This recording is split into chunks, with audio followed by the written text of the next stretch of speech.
百年的恩怨，今天就来做个了结吧！法相天地！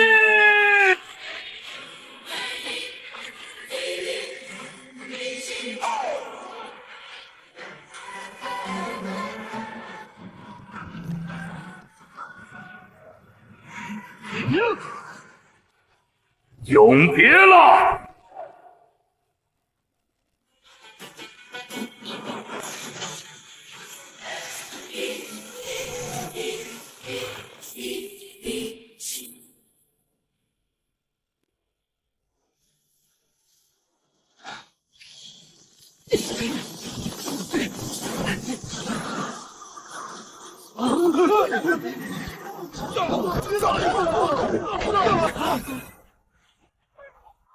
小黑，你说我这么长时间没出来走动，结果刚一出来就折腾故人的血脉和徒子徒孙，这样做是不是有些不地道呀？身为一条狗，你的精力应该很充足的，怎么比乌龟还懒？算了，你爱睡就睡吧。这种事跑来问你，也真是为难狗了。不过在自己人手里流泪，总归要比在外人手里流血要好。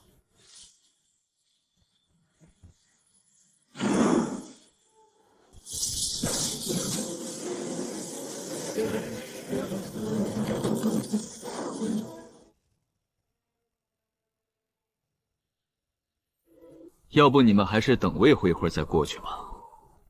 现在过去，我怕你们会受伤。阁下到底是谁？为何要挑起东荒天骄团的内斗？另外，老夫好像没有听说过夜月国有顾长安这么一号人物。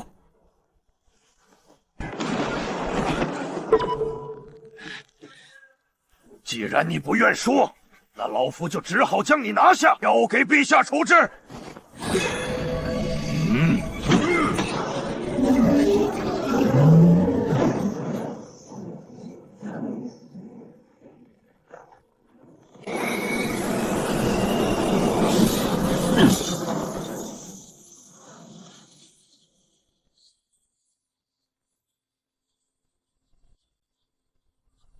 左丞要派你们3个来，他是真没打算好好的参加这天骄大会啊。讲道理，目前这种情况，化神期修士真起不了什么太大的作用。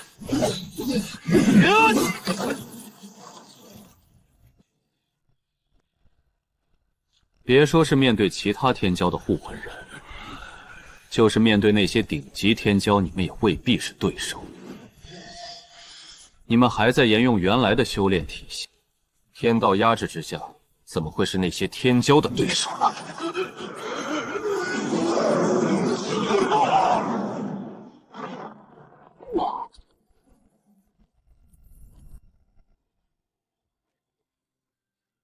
别这么看着我，这就是修行界普通人的悲哀。你们能达到化神这个级别，这就证明曾经的天赋不弱。天骄大会的事你们就不要管了，要做的就是带着那帮受伤的小家伙好好待在这儿。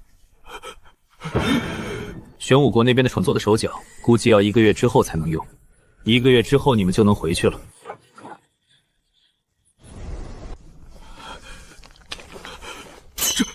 这是玄武国国师独有的令牌，可早在800年前就失踪了呀！他们好歹也是同伴，你们怎么能下手这么狠呢？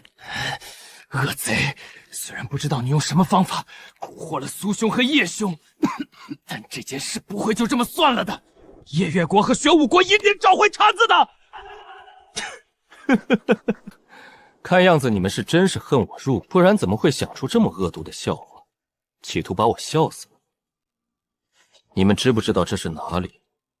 这里是中庭，距离东荒有1000万里的距离。鞭长莫及这个道理难道不明白吗？别说是我让人揍你们一顿，就算是我宰了你，东荒那边也拿我没办法。之所以揍你们，是为了让你们不出去丢脸。10个打2个都打不过，有什么资格参加天骄大会？现在你们也明白了自己有几斤几两，剩下的时间就好好待在这里养伤吧。为了防止你们有些人还不死心，我再告诉一个小秘密：他们2人在你们眼中应该已经是年轻一辈最强的存在了。但这种水平放在天骄大会上，不说是一抓一大把，粗粗数来还是能找出那么10-20个。另外，这还不算上那些圣地和古老世家的传人。如果碰上妖孽，就你们这种货色，来多少都不够打。你们俩也回去吧，天骄大会在后天举行，好好准备一下。他们今天的下场，很可能会是未来的下场。苏兄，出来一趟，我才知道什么叫天外有天，人外有人。怪不得我师父总是对我的修为不是很满意。刚开始我还认为这是师父对我的磨练，现在看来我确实还差得很远。这种打击，若是能熬过去，才是修行。古人云：“知耻而后勇”，明白和其他人的差距，这样才能让我更好的去追赶。我不会因为暂时弱于他们而放弃。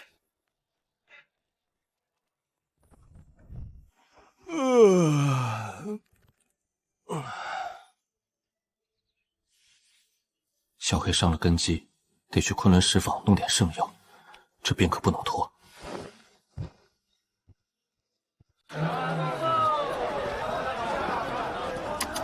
果然不愧是昆仑圣地，集市永远都这么热闹。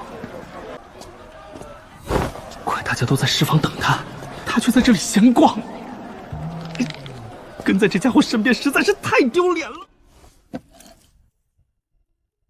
老板，这东西怎么卖？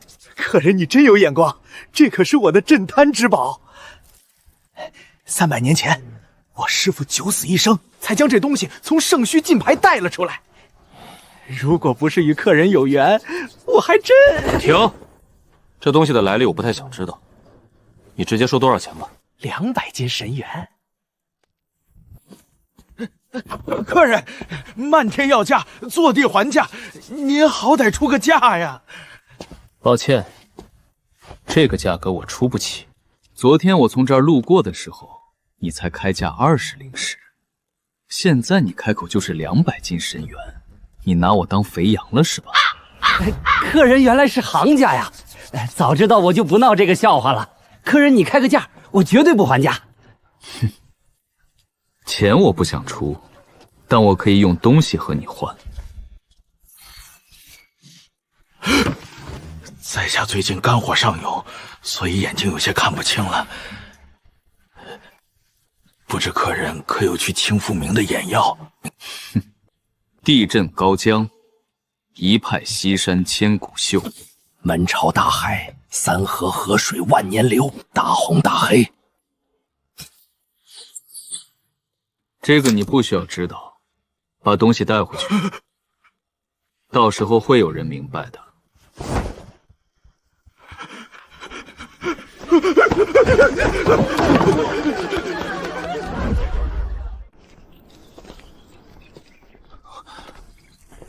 刚刚到底是怎么回事？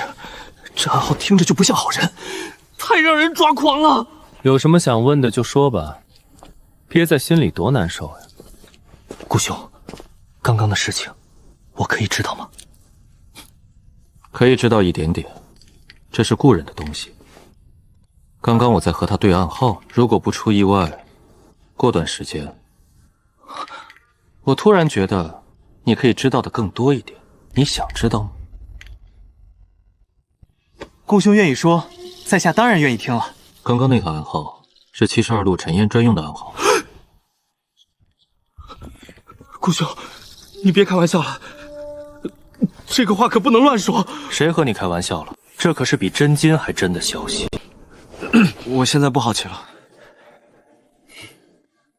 一点都不好奇。哼。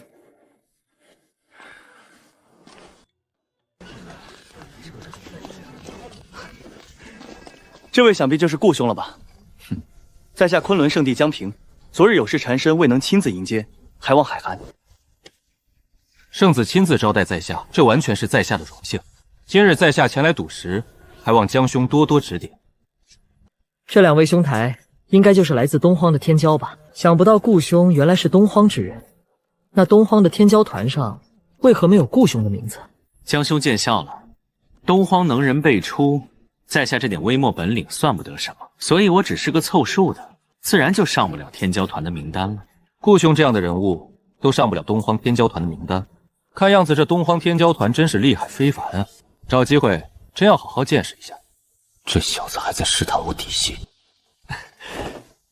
三位请随我来，还有几位道友也在此处，我替诸位介绍一下。顾兄，这位是琅琊阁的传人，人称麒麟才子的梅永思。中庭人杰地灵，若问谁是中庭最强的势力，恐怕没人能说得清楚。但若问整个中庭谁的消息最灵通，那必是金沙江旁的琅琊阁了。遍识天下英雄路，俯首江左有梅郎。今日能见识到琅琊阁的江左梅郎，真是荣幸之至。顾兄言重了，在下这点虚名，不过是诸多道友给面子罢了。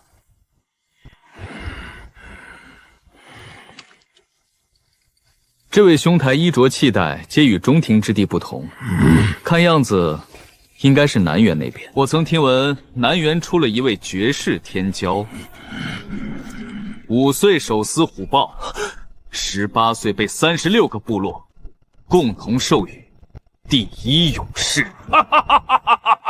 想不到你对南园的事情也这么了解。中庭之地不注重肉体修炼，来这么久了，我一直没有找到合适的对手。听这家伙说，东荒有一强国，极为注重肉体修行。请问你是玄武国的人吗？我虽然来自东荒，但却不是出自玄武国。若是兄台想见识一下玄武国的天骄，可以找我旁边这位。苏兄乃是玄武国左皇亲封的1字并肩王，也是玄武国最为出色的天骄。我从你身上感受到了强悍的气息，我想和你打一架。我叫奔波尔霸巴图鲁，可以直接叫我巴图鲁。玄武国1字并肩王苏天，正好我也想与你切磋一下。我听说草原之上巴图鲁象征着勇士，既然你敢叫这个名字，实力应该不会太差。想不到顾兄不但身家丰厚，而且还博学多能。苏兄和巴图鲁兄弟一见如故，这可真是惜英雄重英雄啊！既然顾兄如此博学，不如请猜猜剩下几位道友的身份。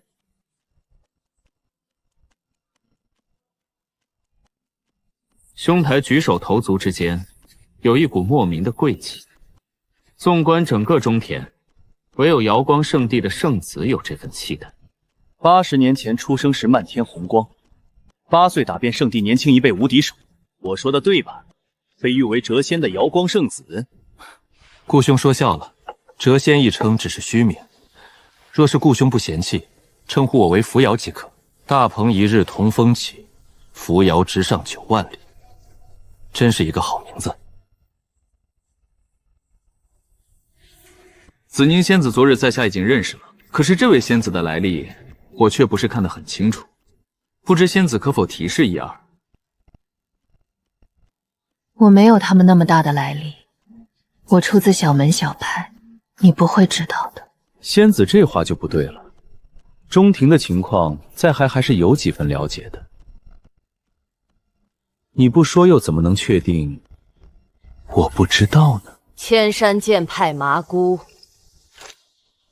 千山剑派，距离昆仑3800里，一脉单传，但那都是6、700年前的事了，早该没落了才对。根据琅琊阁记载，千山剑派早在300年前就已经消失了，没想到时至今日还能碰到传人。看样子我琅琊阁的情报又要重新整理了。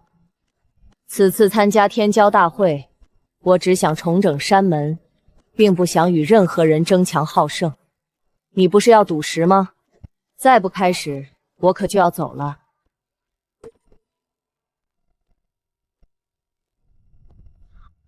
加油，昨晚休息的怎么样？我昆仑圣地安排的住所可还满意？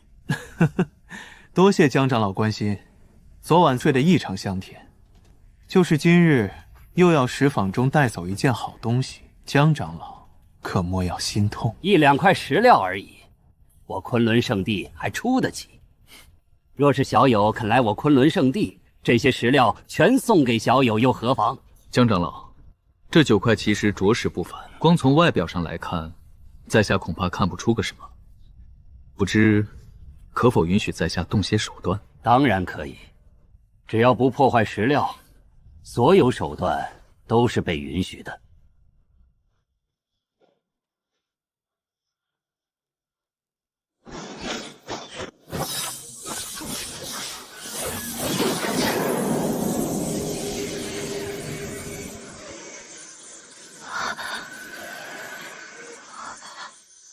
道文，去！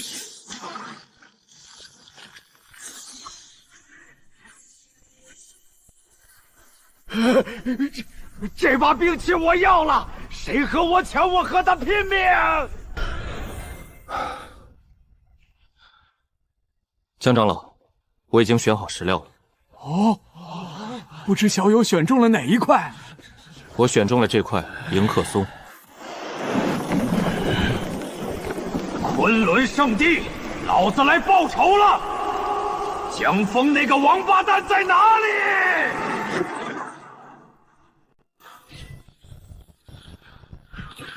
狐狸，你还敢来这儿？今日饶你不得！真以为老子怕你啊？有能耐出来与我大战300个回合！哼！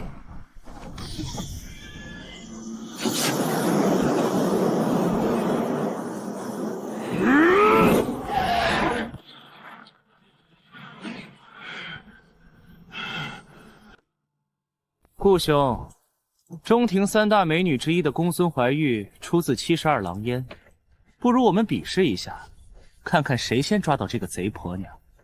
到时候当个端茶递水的丫鬟也不错。我端的茶，你敢喝吗？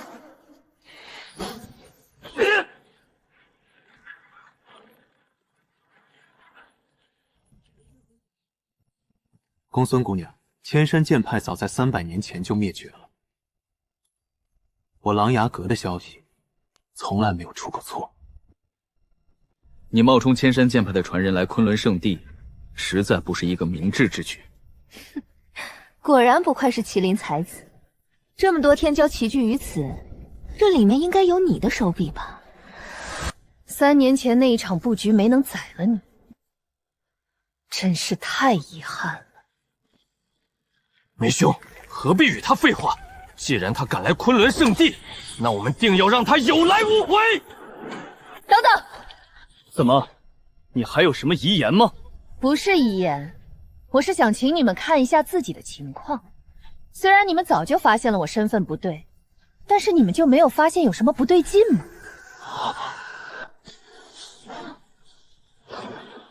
这是公孙怀玉的瞌睡谷，入谷之人3秒呼吸就会陷入沉睡。不过昏睡谷施展是有限制的，只要清醒期间离开昏睡谷的笼罩内即可。他此次的目的似乎并不是我们。果然不愧是瑶光圣子，所有的一切都被你说中了。老娘最近正差一个压寨夫君，这个小白脸儿我可就带走了。他要跑，阻止他！小蝈蝈们，你们打得人家好痛，这个仇我记住了。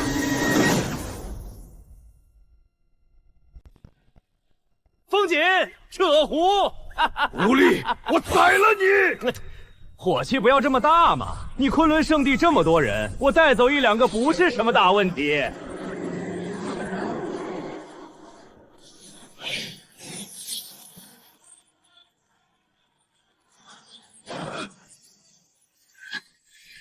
恶贼已被我重伤，昆仑圣地与72狼烟不死不休。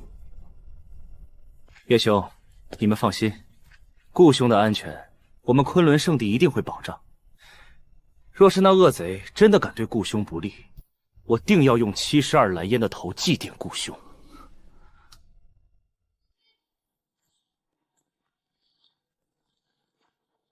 叶兄，顾长安和72……苏兄，我们现在应该很担心顾长安安危，对吧？外人不清楚，我可是清楚的很。顾长安了解72狼烟，手段莫测，怪异的很。这才是修行界吧？仅仅是一个眼神就能让人万劫不复。哎呀，疼死我了！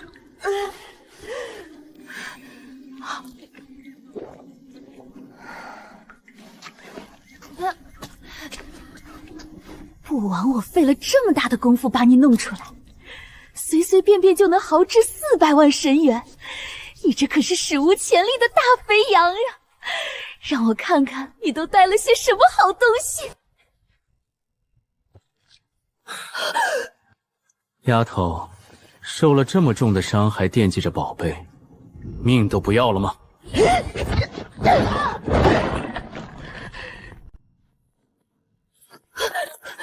干什么？我干什么你不是看到了吗？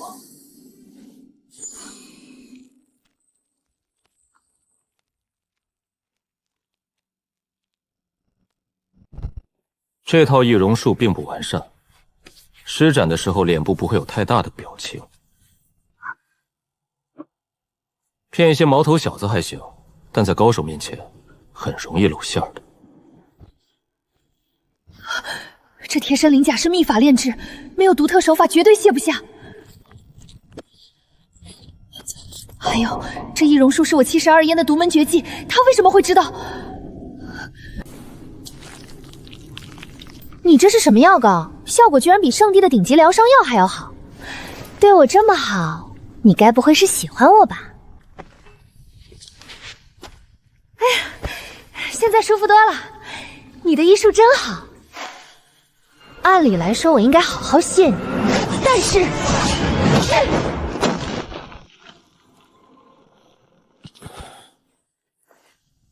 别闹，我正在想事情。这次这个局好像被人看出破绽了。你这么强的吗？虽然我伤没完全恢复，但你也不至于这么轻松就将我拿下吧？培养蛊虫不容易，别在我身上浪费了。在我面前玩蛊虫，你还嫩了点。你丫是上天派来专门针对我的吧？为什么你总能克制我的手段？为什么我的所有本领你都知道？好了，带我去72连的老巢吧。想得美！就算你救了我，我也不会带你去的。看样子，你还没有收到最新的消息。什么最新的消息？这个你到时候就知道了。三合金翅袖中藏，上有五阴并六阳，坤为阴来，乾为阳，五行八卦定纲常。这3枚铜钱是你们72灵烟表明身份的象征，你不会不知道吧？这句暗语，只有师父和极少数核心狼主才知道。今天72位狼主全部去了昆仑，此人到底是谁？别看了，我的来历你绝对想不到。如果你不告诉我72狼烟的老巢，那我就自己去找，到时候你可别后悔。既然你这么想见识一下72狼烟的老巢，那我就满足你，希望你到时候别后悔。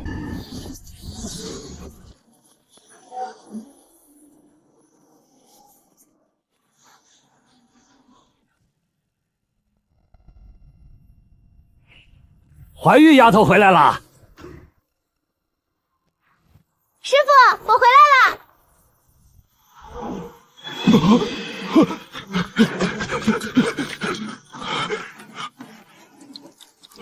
师父，你怎么了？怀玉，他是你师祖的子嗣，从辈分上来说，你应该叫一声师叔。他不会以为我死了吧？我成了我自己儿子？这里不是说话的地方，可否找个僻静之处？瞧我这脑子，怎么连这点都没注意？怀玉，你还等什么？还不快来拜见你师叔！这些客套的东西等一会儿再说，你且附耳过来，我有些话要对你说。也对，老师是个念旧情的人，他临终前一定留了很多遗言。师弟，你放心，老师的遗愿我一定会完成的。阿丽，当初我有没有跟你说过，你不是我的徒弟？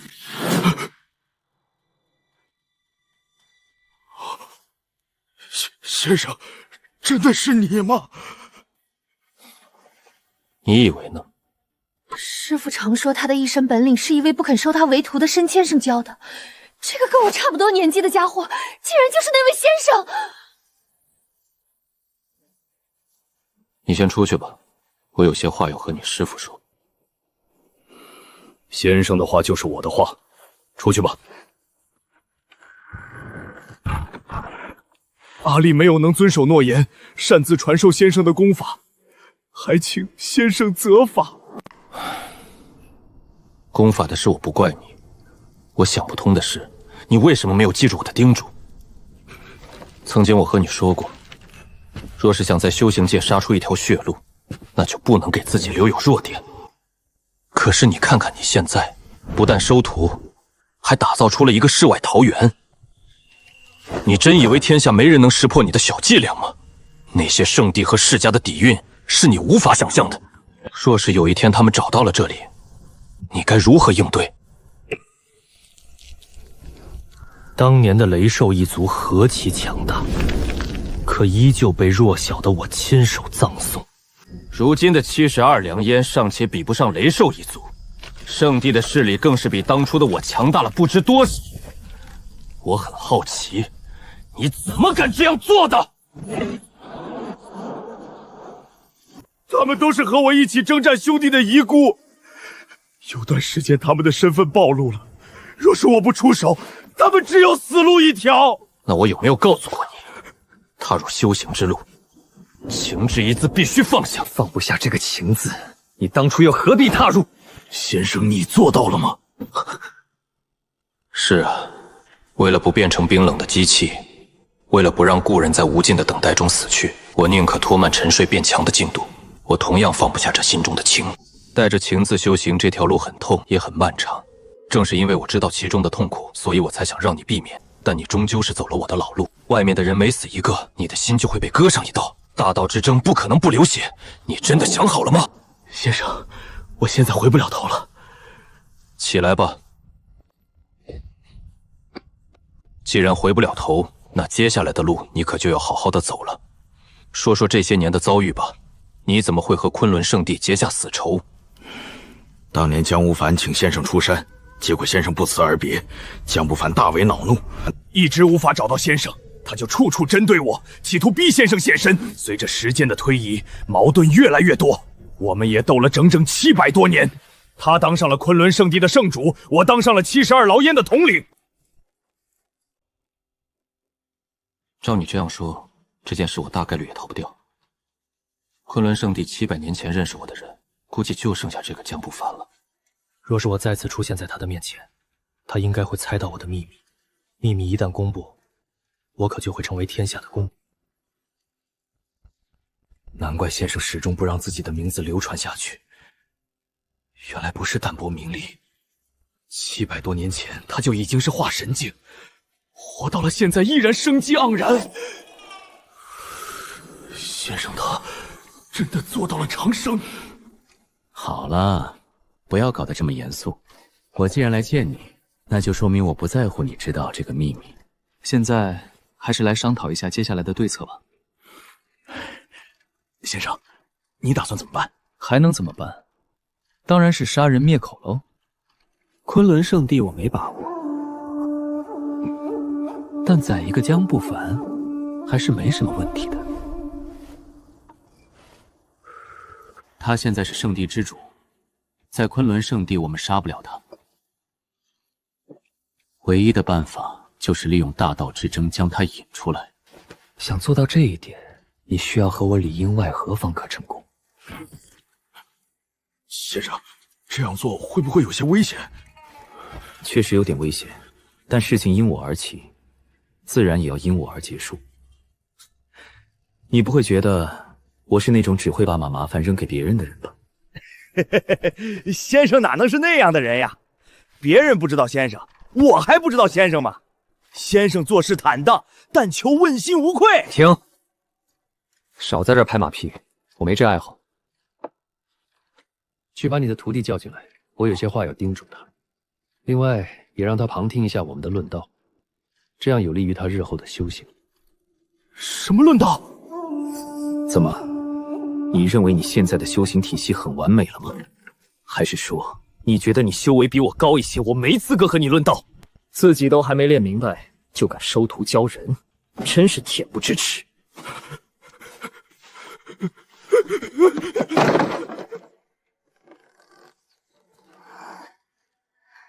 古灵不过百才能参加天骄大会，他如果不是手段逆天改变了古灵，那就是真的长生不老。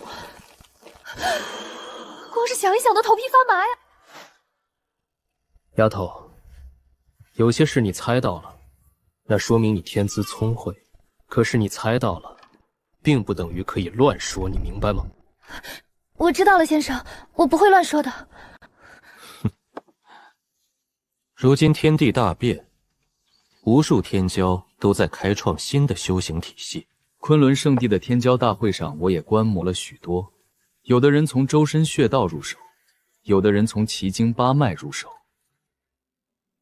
更有甚者从易经入手。昆仑大长老江峰的一身剑意堪称旷世绝伦，见识了这么多的天骄，你们觉得这些大道当中，谁更胜一筹？先生，这个问题我回答不上来，那你知道吗？抱歉，我也不知道，而且没必要知道。你自己都不知道，那你装的这么神秘干什么？你们要明白，登顶巅峰的路从来都不只有一条，天下大道多如繁星，每一条修炼到极致都可以登顶。金丹体系被天地排斥不假，但这不代表它是错的，只能说它不符合这个时代。当你们执着于寻找最强的大道时，就已经误入歧途了。准确的来说，应该在大道中寻找一条最稳、最符合这个时代的路。毕竟，只有笑到最后的人，才能算赢。先生，你的意思是说，让我们不要局限于某一个境界的高低？就好比说，某一个体系在第二、第三境界可能弱一点，但是到了第四境以后，情况就会发生翻天覆地的改变。你这徒弟还是有悟性的。先生，如今的大道当中，哪一条才是最合适的呢？当然是我们修行的这一条了。气血、经脉、穴道、意境，这些方向我都研究过。以这些为基础，确实可以创造出强大的体系，但都不是最符合这个时代的。最合适这个时代的，只有修体。炼体？不是炼体，是修体。我好歹也是当代天骄，见过的世面不少，可修体这个词真是闻所未闻。别想了，这个词是我想出来的，你肯定没有听过。原来是这样呀。敢问先生，这炼体和修体有什么区别？有区别，而且区别很大。在天地规则没有发生太大变化之前，主流修行体系分两种，内修和外修。内修以开辟丹田、凝成金丹为主，优势在于神识和灵力的强大，但劣势同样明显，肉身孱弱，而且极其依赖天赋。等达到了天赋的极限，修行之路也就到头了。外修也就是炼体，不太依赖天赋，注重的是资源和苦捐。大成之后，仅凭肉体力量就可以移山填海。同样修为的修士对战或者遇到绝境，活下来的一定是炼体修士。保命能力强，缺点也明显，极度消耗资源。这些虽然是常识，但从未有人如此细致地剖析过。大家都在执着于创造更强的功法，却忽略了体系本身的弊端。先生，你还没说修体是怎样一个体系呢？我已经告诉你了呀。内修和外修各有利弊，内外兼修不就可以尽善尽美了吗？内修和外修不能同时兼顾，这是常识呀。整个修行界有无数人尝试过，可他们都失败了。说的没错，原来的内修和外修确实不能兼顾，但你知道问题出在哪里吗？问题出在丹田之上。内修最先要做的是开辟丹田，形成灵气漩涡，把所有的力量都放在了丹田，导致肉体的大部分力量被吸走。而炼体修士要做的，正是把力量散在身体各个角落，所以两种体系从根本上就冲突了。照你这么说，只要加大修行资源的获取，小心维持平衡，不就可以做到两者兼顾了吗？理论上是这样。很久以前有位天才耗费无数资源，成功做到，可是，在与人交手时，他轻而易举地被击败了。不是因为不够强，而是因为他体内的平衡太脆弱了，一受外力冲击，内部先崩溃了。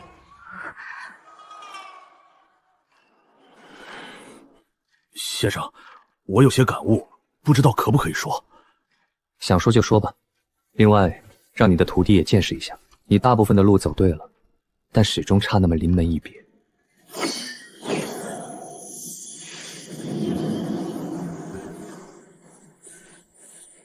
丫头，好好的看，这种机会是可遇不可夺的，将自身情况全部展现出来。父子之间也未必会这样做。先生，内外兼修的问题出现在丹田之上，那么解决之法也应该在丹田上寻找，对吗？真聪明，一下就说到了关键上。你这套修行体系是以八九玄功为基础创造的。八九玄功偏向炼体，但修炼它需要开辟丹田，以丹田之灵力淬炼肉身，这开创了修行界的先河。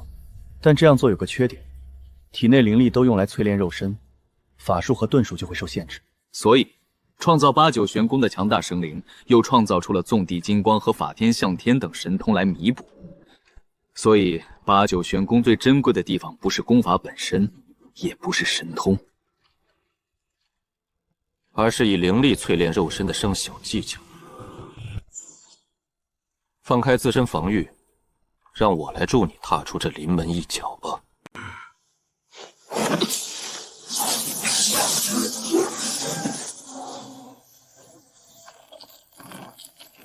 你干了什么？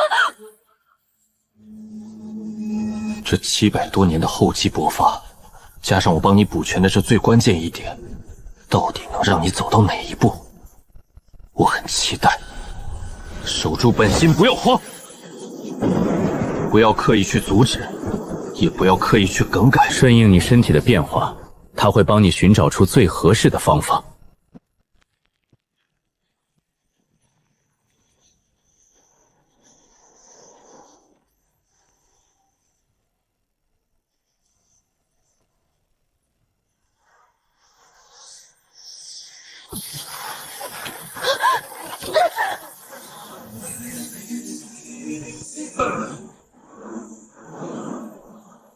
丫头啊，这个修行体系简直是为你师父量身打造的。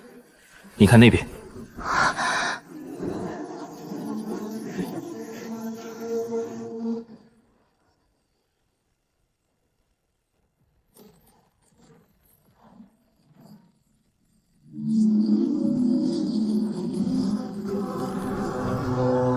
，3万年了，终于有开启天命的人了。哼，开启天命又如何？真正的天命，唯有强者方可承载。没有护道人守护，就算是天命者也得死。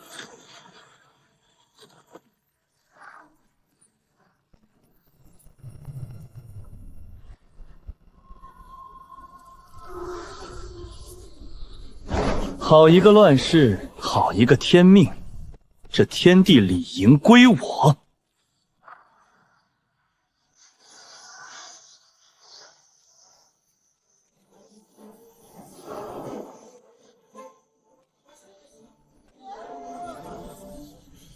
此次天命，当该鼓足。沉寂5000年，只为今天。天命者身上有8九玄功的气息，夺取天命，另外把8九玄功给我带回来。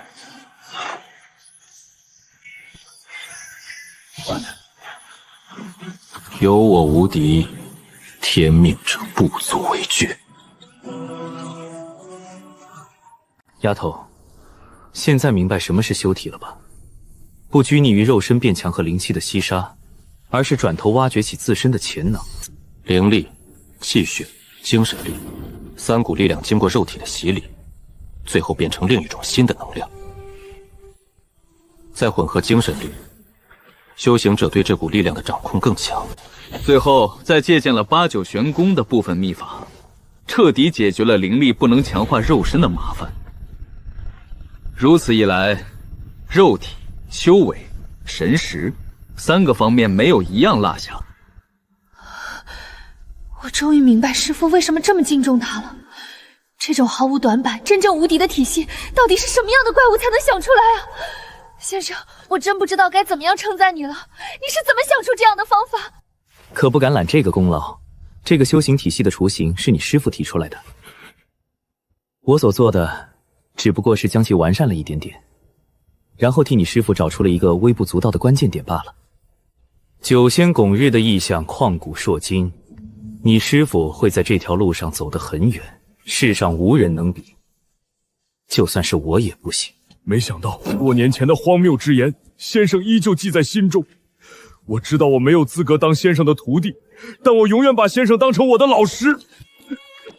虽然我也没有资格当先生的徒孙，但我依旧把先生当成我的师祖。能教出这样一个优秀的弟子，我不高兴那是假的。虽然因为情况特殊不能亲口承认，但世上有些东西不是不承认就不存在，有这份心就够了。起来吧，跪在地上不嫌凉呀。新的修行体系已经出现，作为这条路上的先驱者，不打算给他取个名字吗？先生，这个体系没有您绝对不可能现世，还请先生赐名。从目前状况来看，这个修行体系有2个大境界，丹田处有一片金色的海洋，不如命名苦海如何？苦海无边，回头是岸。踏入修行界，就如同在苦海挣扎。先生这名字贴切。若是第一大境界命名为苦海，其中的3个小境界，我觉得应该命名是泉眼、神桥、彼岸。我的丹田此时如同一片大海，而先生刺穿的地方，则如同泉眼一样，源源不断涌出力量。用泉眼来命名，再合适不过。身处苦海，回头便是岸。若是不肯回头，只有搭起神桥到达彼岸。神桥贯通，苦海的力量可被任意调用。到达了彼岸，便进入了下一个境界，也脱离了苦海。那下一个大境界，你打算怎么命名？洞天。何解？到达彼岸境之后，我再进一步，又发现了身体的另一个宝藏。此处宝藏乃是精神之力诞生的地方。按照原本的体系，精神力量会被调取到丹田，可转修后，新的力量居然自动汇聚在了精神力诞生的地方，并且开辟出了一个空间。此处空间太过奇特，潜力我还没有全部开发出来，所以我命名为洞天，寓意潜力无穷的意思。这700多年里，我花了200多年陪阿蛮游山玩水，300多年用来沉睡，剩下的时间都在过着焦淡生活。修行这种事，不过是我闲来无事随便练着玩的。在后续探索上，阿里其实已经超过我了。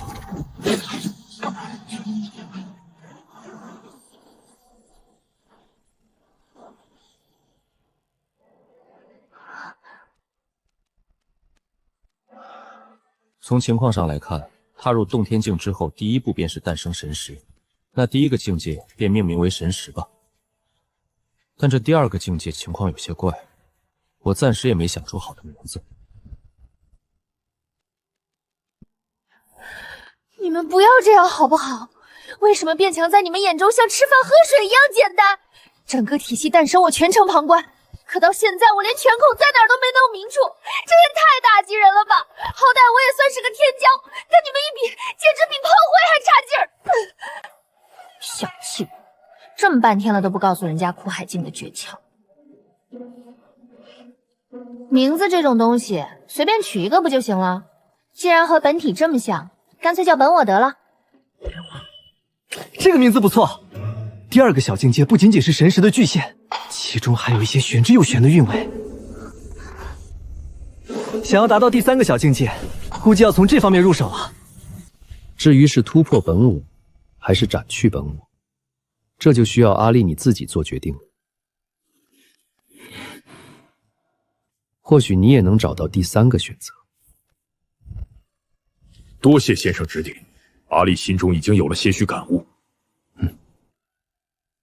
破关之日，阿力定不会让先生失望。至于闭关期间，就多劳先生费心了。师傅，这新的修行体系我还没领悟到关键，要不你教一下我再走吧。这丫头平时挺机灵的，怎么今天这么笨？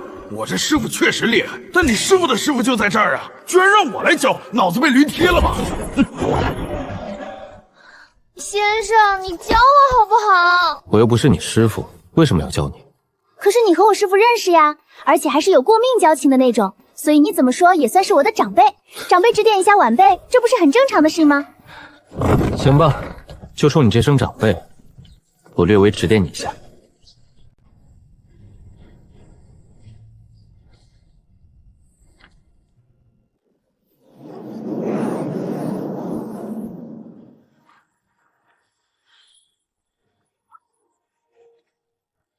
天生神通，有点意思。先生，我达到神识境了。还行，以你现在的实力，应该能在瑶光圣子手下撑过50招了。先生，那瑶光圣子有你说的这么强吗？不是有我说的这么强，是他比我说的还要强。你身上的鳞甲是用雷兽一族的鳞片制作的，异常坚固。就那件鳞甲的品质而言，以你现在的境界，根本无法将其破坏。可是瑶光圣子一击便将其击穿，若非他手下留情，你现在连命都没了。他什么时候手下留情了？我记得他打得可狠了，说是全力出手也不为过呀。是不是全力出手不好说，但他一定手下留情了。当时7大天骄共同围攻你，你挡住了昆仑圣子江平和子府圣女子宁的攻击，剩下5个人的攻击，你全靠肉身硬扛。苏天他们知道我和72老烟的关系，所以只是伤而未杀，可其他3个人就不一样了。梅永斯、巴图鲁、扶摇，这3个人哪一个不是1顶1的天骄？同为天骄之类，你应该明白天骄杀人的手段太多太多。不说别的，用暗劲震碎你几道精魅，估计不是什么难事。可他们谁都没有这么做，这个事情就有些怪了。先前大事情一件接着一件，我根本没空多想。现在仔细一想，这3人确实留手了，太怪异了。先生，那你觉得这是怎么回事？不知道，我和他们才见过一面，还没你了解他们，怎么能猜透他们的心思？不过还有一件事我更加关心，你去昆仑圣地干什么？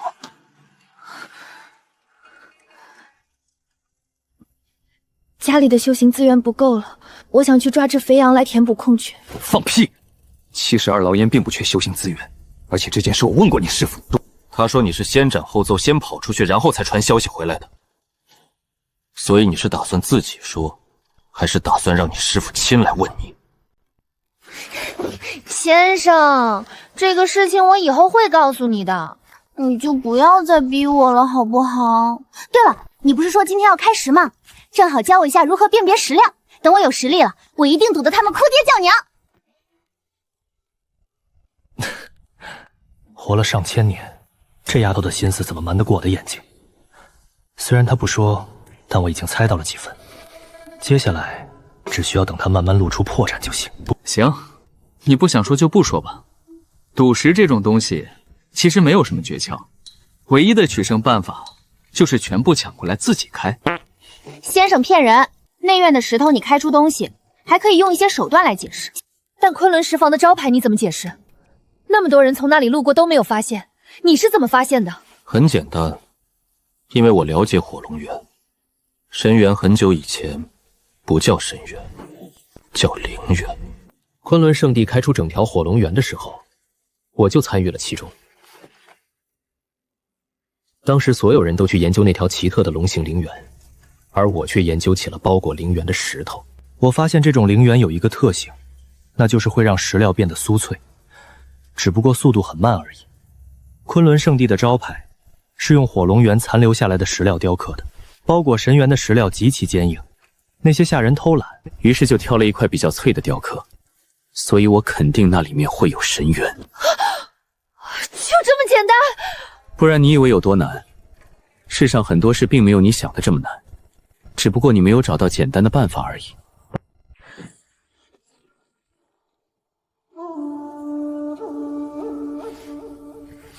对了，瑶光圣子的事你不要急，随着时间的推移，你未必比不上他。你的青莲意象我看着不一般，等那3颗莲子成熟之后，你说不定会验出3种神通。我和你师父创出的修行体系，只是为你指出了方向，具体的路该怎么走，这需要你自己摸索。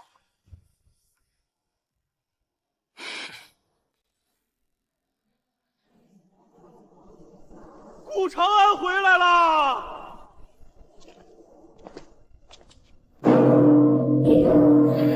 自从顾长安被抓，昆仑圣地就无限期延迟了天骄大会，扬言活要见人，死要见尸。这关乎圣地的颜面，也关乎我们对圣地实力的信任。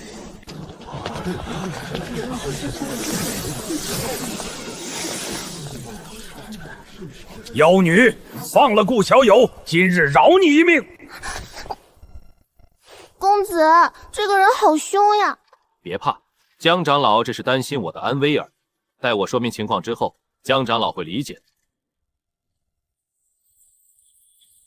不是，这俩人什么情况？怎么看着有点怪呢？小友，这是何意？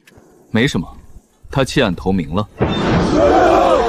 这个理由也太离谱了吧！被抓走20多天，直接让圣地死敌背叛师门跟着他混，根本不可能发生。小友莫怕，此处已经布下了天罗地网，任凭这妖女有通天之能，也插翅难逃。无论她是对你下咒还是中蛊，我昆仑圣地都有办法保你安全。江长老，你真的误会了，怀玉姑娘已经弃暗投明，这一点我可以用人格担保。你说你弃暗投明，那你的投名状是什么？江峰，我弃暗投明，弃的是72良烟，投的是顾公子。我又不是投靠昆仑圣地，为什么要给昆仑圣地投名状？你要是不相信，我们不参加天骄大会就是了。顾长安去留自便，但你就绝对走不了。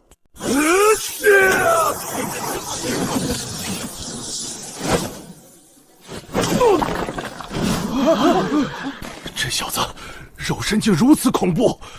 我虽未尽全力，但他接的也太游刃有余了。江长老，举办天骄大会，昆仑圣地有言在先，只要年龄符合，无论身份，无论地位，都可以参加。可是现在你们为什么要阻止公孙姑娘参加呢？还是说偌大的昆仑圣地怕了这么一个小姑娘？此子实力不凡，且来历神秘，背后必有大势力。公孙怀玉赶来，说明屋里有底牌。若昆仑圣地依旧撕咬着不放，倒显得小家子气了。小友言之有理，我昆仑圣地的度量岂是一些贼寇可以揣测？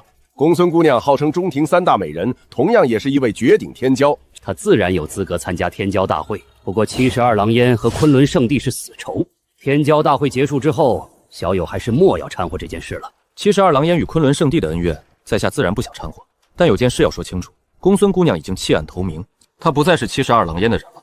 昆仑圣地应该不会为难一个年轻人吧？哼，当然不会。等我砍下屋里的狗头之后，若他依旧能无动于衷，算他弃暗投明又如何？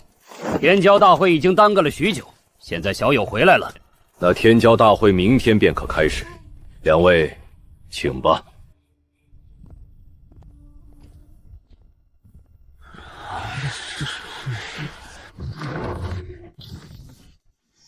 我想象过无数种顾兄回归的惨烈场景，唯独没想过这种带着死敌大美女大摇大摆的住进来。我的房间比较大，你就睡我旁边那一间吧。顾兄，当初你说等我击败中田3大美人之后，便可向你挑战。敢问我现在可以挑战公孙姑娘吗？你也想打架？公子，天骄大会就是来打架的，不打架我来天骄大会干什么？你这么说，好像还真是这样。那你们打吧，去院子外面打，那里场地宽。还有，我准备一下，你们不要着急动手。听说你和公子来自一个地方，就是不知道你有公子的几分实力了。若是实力太弱，岂不是给公子脸上抹黑？强者从来都不是天生的，顾兄的实力我只能仰望，但总有一天我会超过他的。而你，便是这条路上的第一块垫脚石。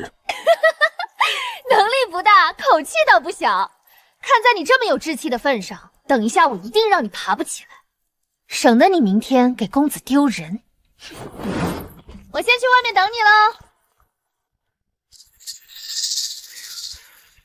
你真要和他打？ 72燎烟的传人，实力绝对不会一般的。你若是输了，玄武国的招牌可就没了。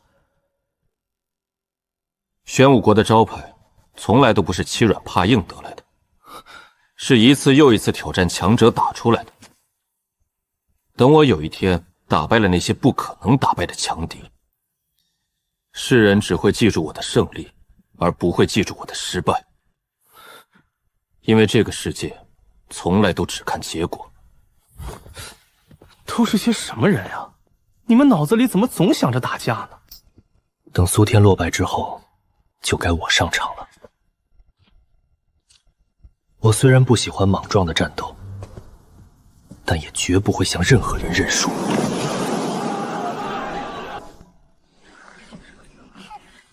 你们快打呀！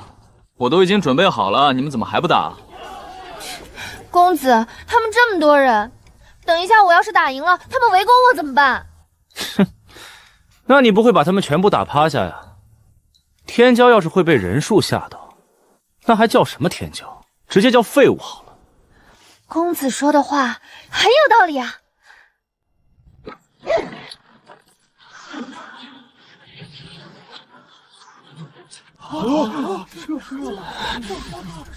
太不要脸了！居然用偷袭这种下流手段！这就是你眼中的天骄吗？没错，这就是我眼中的天骄。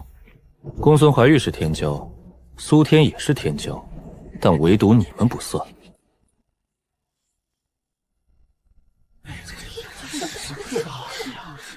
你说的没错，东荒天骄团确实是个笑话。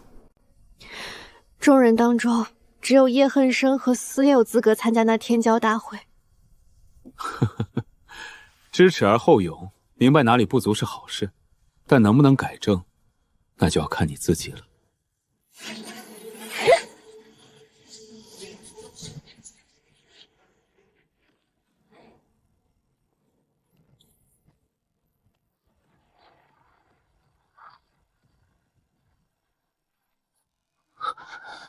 小哥哥，你下手怎么能这么狠呢？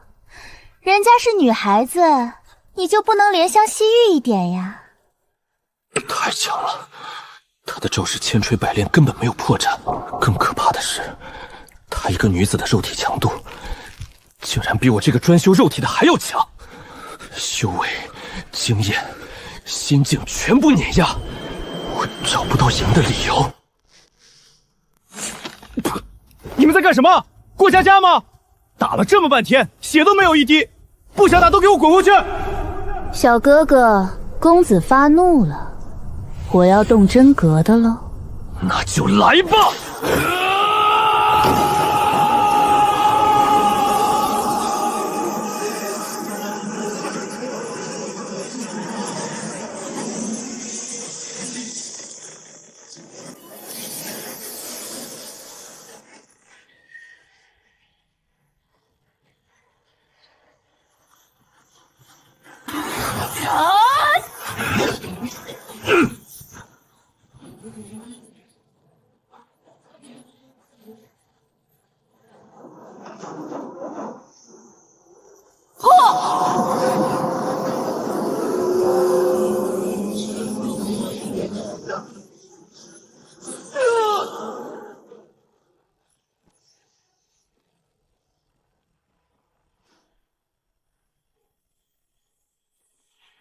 若在20天前，我绝赢不了这么轻松。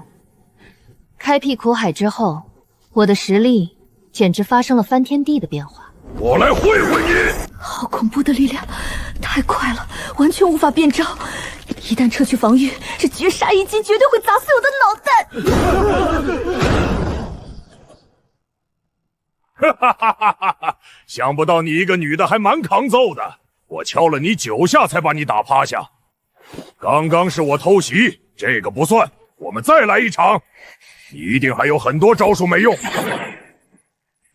得了吧，别在这丢人现眼了，我都快没脸看了。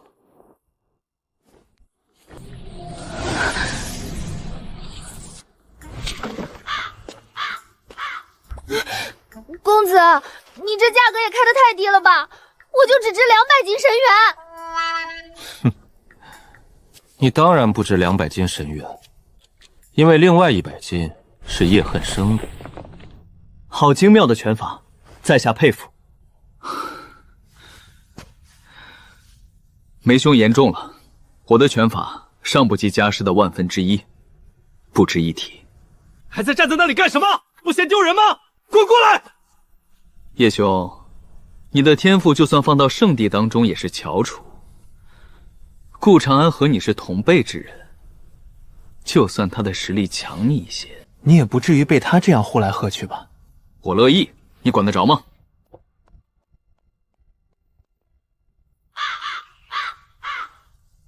东荒那边的人都是受虐徒吗？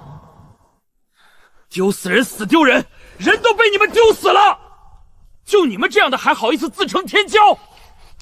别丢人了，回家去挑大粪吧。你们今天算是让我明白了一个道理：世上没有最垃圾，只有更垃圾。你修行的是什么功法？天罡断体诀。哼，原来你还知道你修炼的是什么功法呀？我还以为你忘了呢。玄武国的历代帝皇，要是知道你把天罡断体诀用成王八壳子，他们估计得气得从棺材里蹦出来。天罡断体诀的玄妙远超乎你的想象，如果它真的只是一部炼体功法，那它就不会在玄武国长久流传了。虽然我输给了那个大块头，但那是他偷袭，正面交手我还指不定谁赢呢。反正在公子眼里，我肯定比苏天强多了。笑，你还有脸笑？3个人当中，就属你最差劲。你的境界高于苏天，你获得的资源也高于苏天。如果我是你，30招之内我要是不把他打得满地着牙，我直接找块豆腐撞死算了。知道为什么用豆腐吗？因为撞不死就羞死了，羞愧的羞。谁告诉你肉体强悍就一定要近身肉搏？你别告诉我你擅长的是拳脚。人家都是扬长避短，你直接反过来扬短避长。要不你开宗立派吧，毕竟蠢成你这样，哼，也算是修行界的一朵奇葩。名字我都替你想好了，就叫天下第一蠢门。师傅也骂过我，可从没这么恶毒过，太丢人了，我还不如去断2根骨头呢。完了完了，该我了！我刚才哪招用错了？赶紧认错，争取宽大处理。你的问题虽然也大，但比他们要好一点。另外，你的问题根本不在你身上，所以这个事情暂且放一放。晚上你来我房间，我有些话要对你说。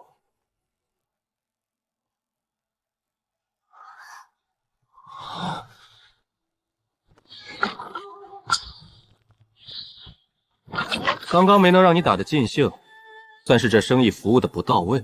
为了弥补你的损失，我亲自出手招待你，怎么样？刚刚我与叶兄切磋得非常尽兴，还是算了吧，非得让我主动对你动手吗？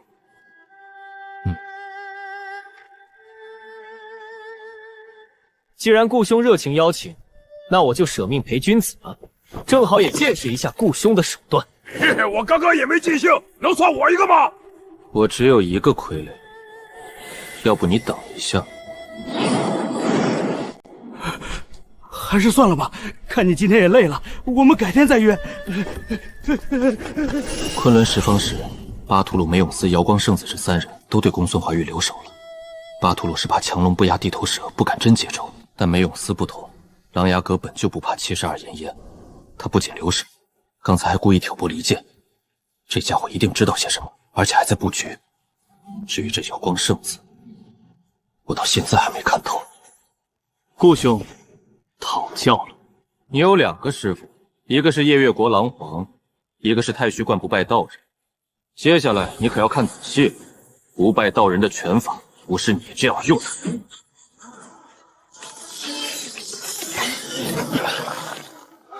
这拳法和叶寒生刚才用的一模一样，但威力却是天壤之别。这只是他操控的一具傀儡啊！若是他本尊出手，我绝对接不下一拳。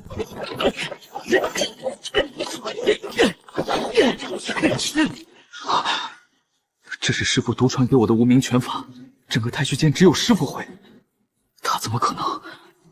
我的猜测难道是真的？这些天骄天赋不错，但100年时间太紧了，要修炼，要学秘术，还要开创体系，根本做不到融会贯通。跟我这个活了1000年几百家之长的人比，揍他们简直和揍小孩子一样轻松。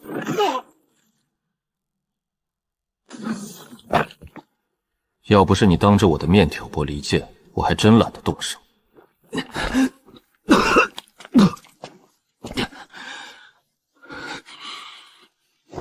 多谢顾兄指教，指教不敢当，切磋而已。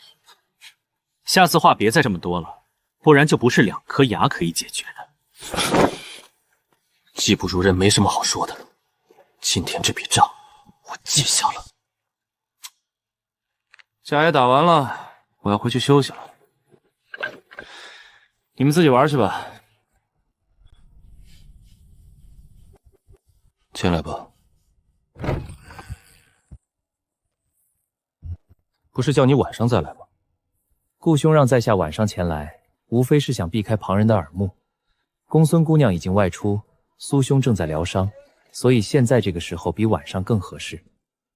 说的有道理，坐吧。太虚观第46代真传弟子，拜见长安师叔。怎么看出来的？师尊闲暇时总爱教弟子看书，在古籍中，弟子发现太虚观曾在大玄皇朝有过一个辉煌时代。当时的10大真传弟子中，前8位陨落，唯有第10位真传弟子的记录寥寥无几，练功时走火入魔，暴毙而亡。大玄皇朝那是多久以前的事了？那时太虚观和夜月国还是死敌，有点意思。那天骄大会又是怎么帮你解开这个疑惑的呢？出发前，大师傅让我去请一位送葬人前辈出山。二师傅知道后，说天骄大会我会有一位厉害的护丹人，就不陪我去了。他当时只说了一句，他的拳法比我的更好。在见识到您的拳法之后，弟子终于确信您就是那位消失的真传弟子。哈哈哈哈哈！你师傅还是改不了这个心软的坏毛病。如果不是他露了馅儿，我还打算好好陪你们玩一玩呢。虽然你二师傅帮了你，但也破坏了你大师傅的计划。以完颜月聊的脾气，你二师傅的这顿暴打是免不了的。师叔，这么多年您为什么不回去？大师傅和二师傅时常会站在山巅眺望，他们看的方向就是你隐居的方向啊。你真的就不见一见他们吗？见了又能怎样？他们有他们的路要走，我有我的路要走。路不同，终点自然也不同。见面只会让分别时更加痛心。那师叔，您为什么这次又愿意出来了呢？很简单，一是因为我有事要来这里，二是因为我想让一些人活着。天骄大会是一个时代的开启，有些担子必须要有人扛，你们扛不起来，可就轮到你们的师傅扛了。明白我的意思吗？我明白师叔的意思。师叔若不是对我们抱有希望，先前也不会责骂我们。我们的表现在天骄大会中算得上合格，但在大道之争当中，我们连炮灰都算不上。如今天地大变，没有人知道未来的路会怎么走，但有一点所有人都知道，那就是未来一定会角逐出一个最强者。在这个过程当中，一定会尸山血海，白骨累累。师叔想让我们替师傅们分担一些压力。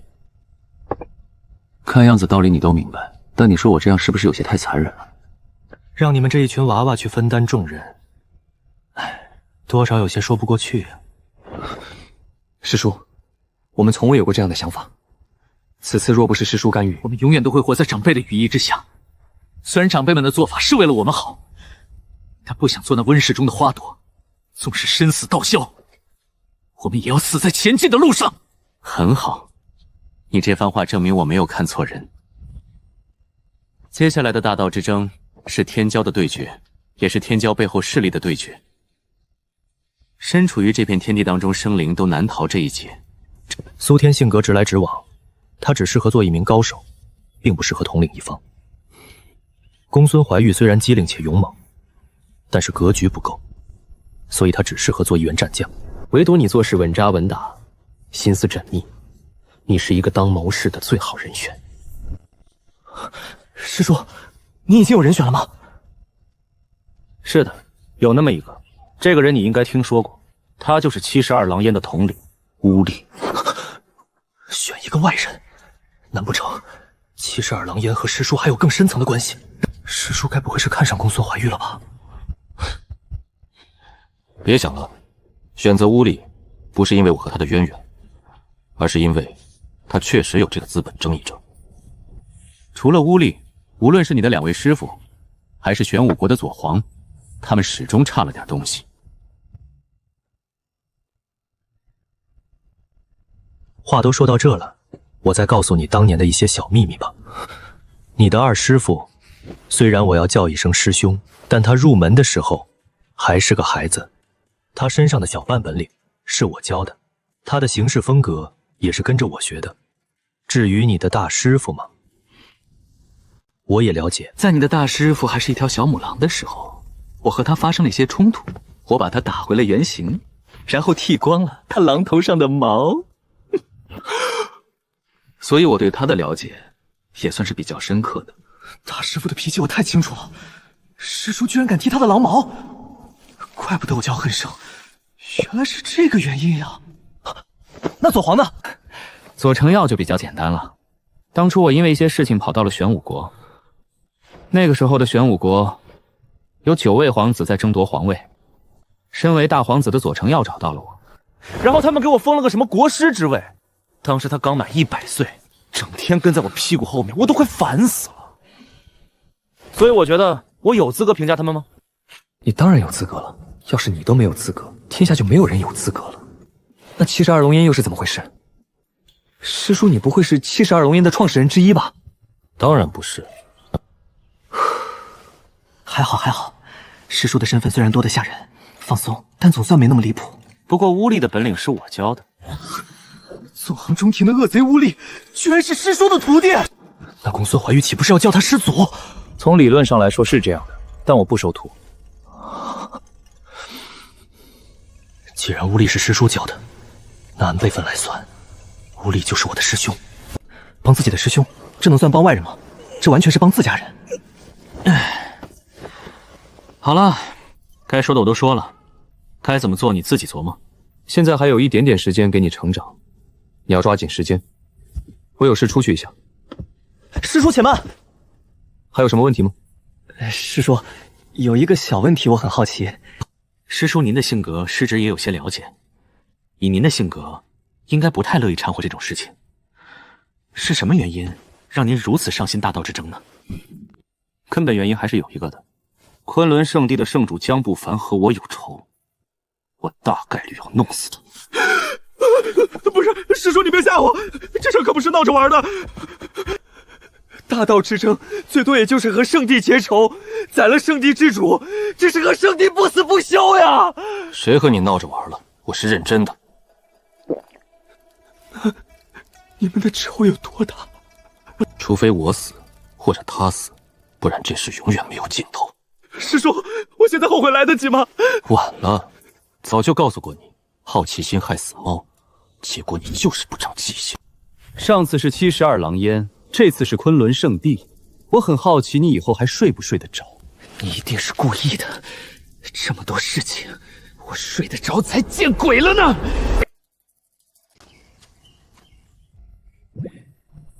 小丫头片子，还挺谨慎的，居然清除了我留下的神识标记。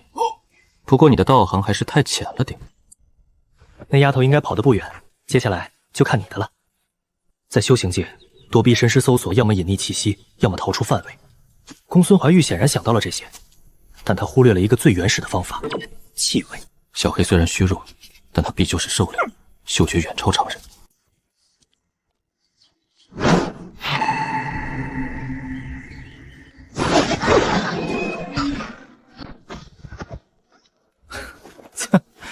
你们跟丢了公孙怀玉，也不能把气撒在我身上呀！跟踪我，你们还嫩了点。顾长安，这里是昆仑圣地，由不得你撒野。公孙怀玉突然逃脱监视，他到底去哪儿了？你一个小喽啰就别问这种大事情了。今天的情况你如实上报就行了。另外，别再派人跟着我了。哼，想要看住我，江峰得亲自来。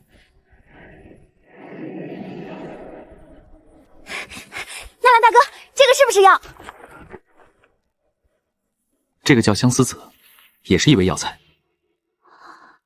不过此药有毒，需要谨慎使用。纳兰大哥，你就说厉不厉害吧？第一次就找到了药材，快夸我！是，这次多亏了你，我才能采到这么多药材。我们去那边看看吧。好。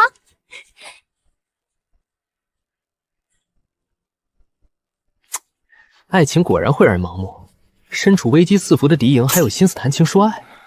小黑，你说我要不要出去破坏这美好的时刻呢？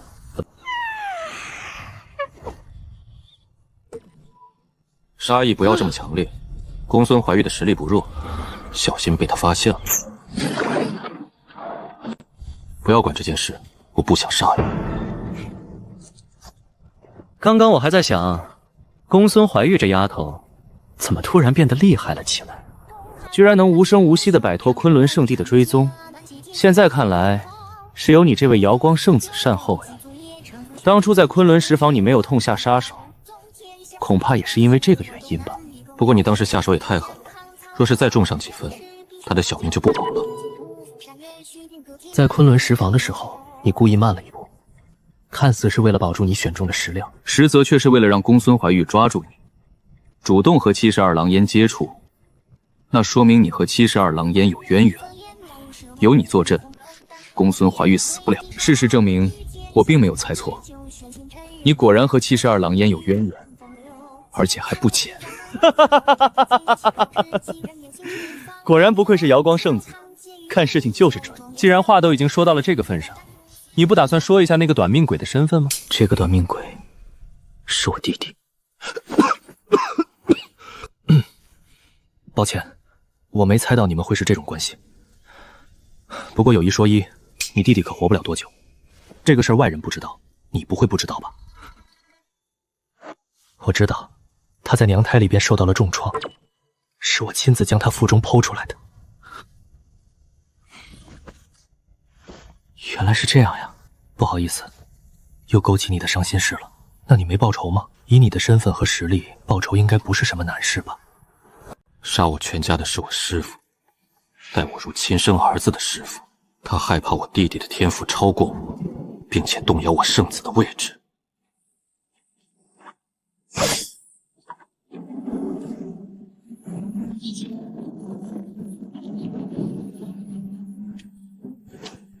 我早就猜到了我师父会这么做，但是我没有阻止他，因为那个时候的我不是他的对手。我发现这8个月的弟弟还有一丝生机。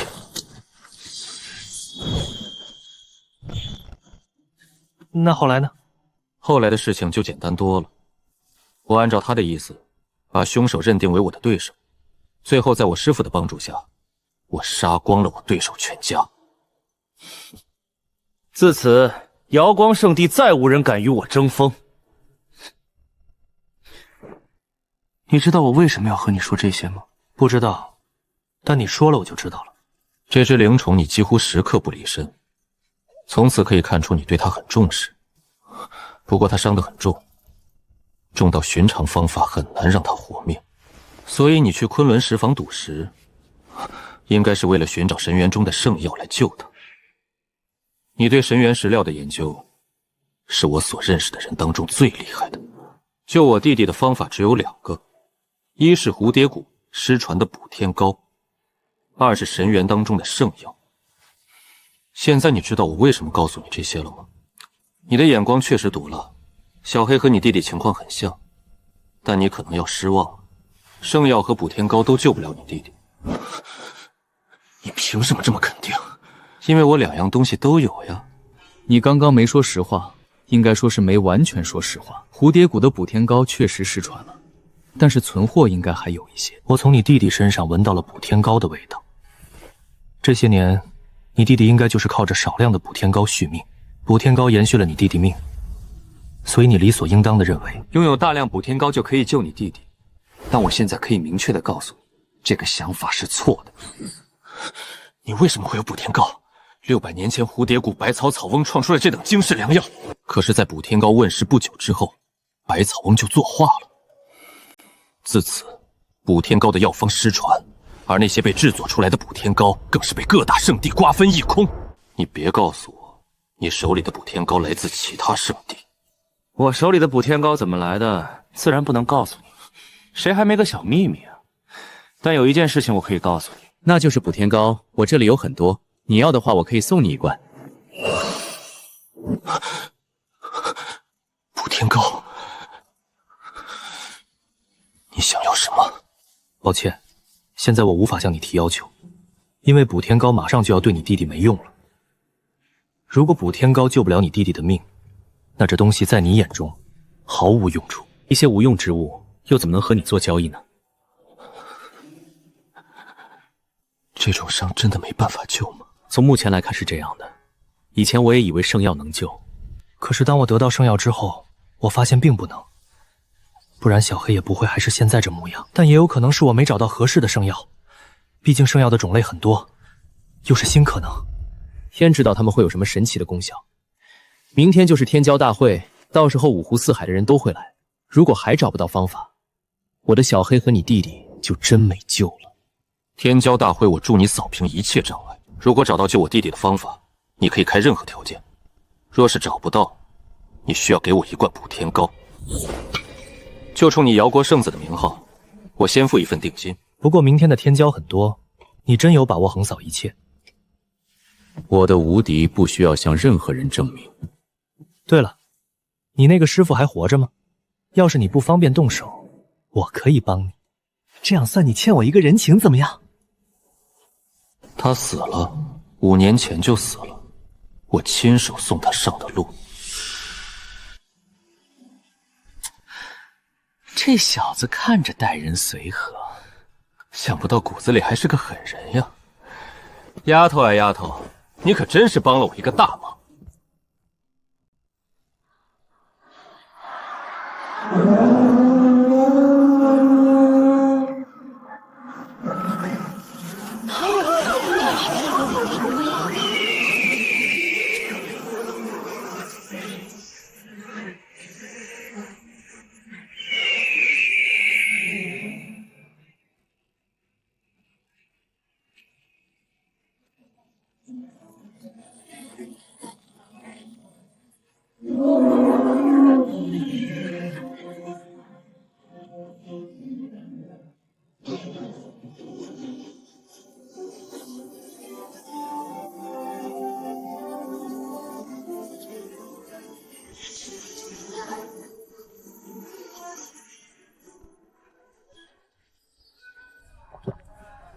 公子，我们就这样进去？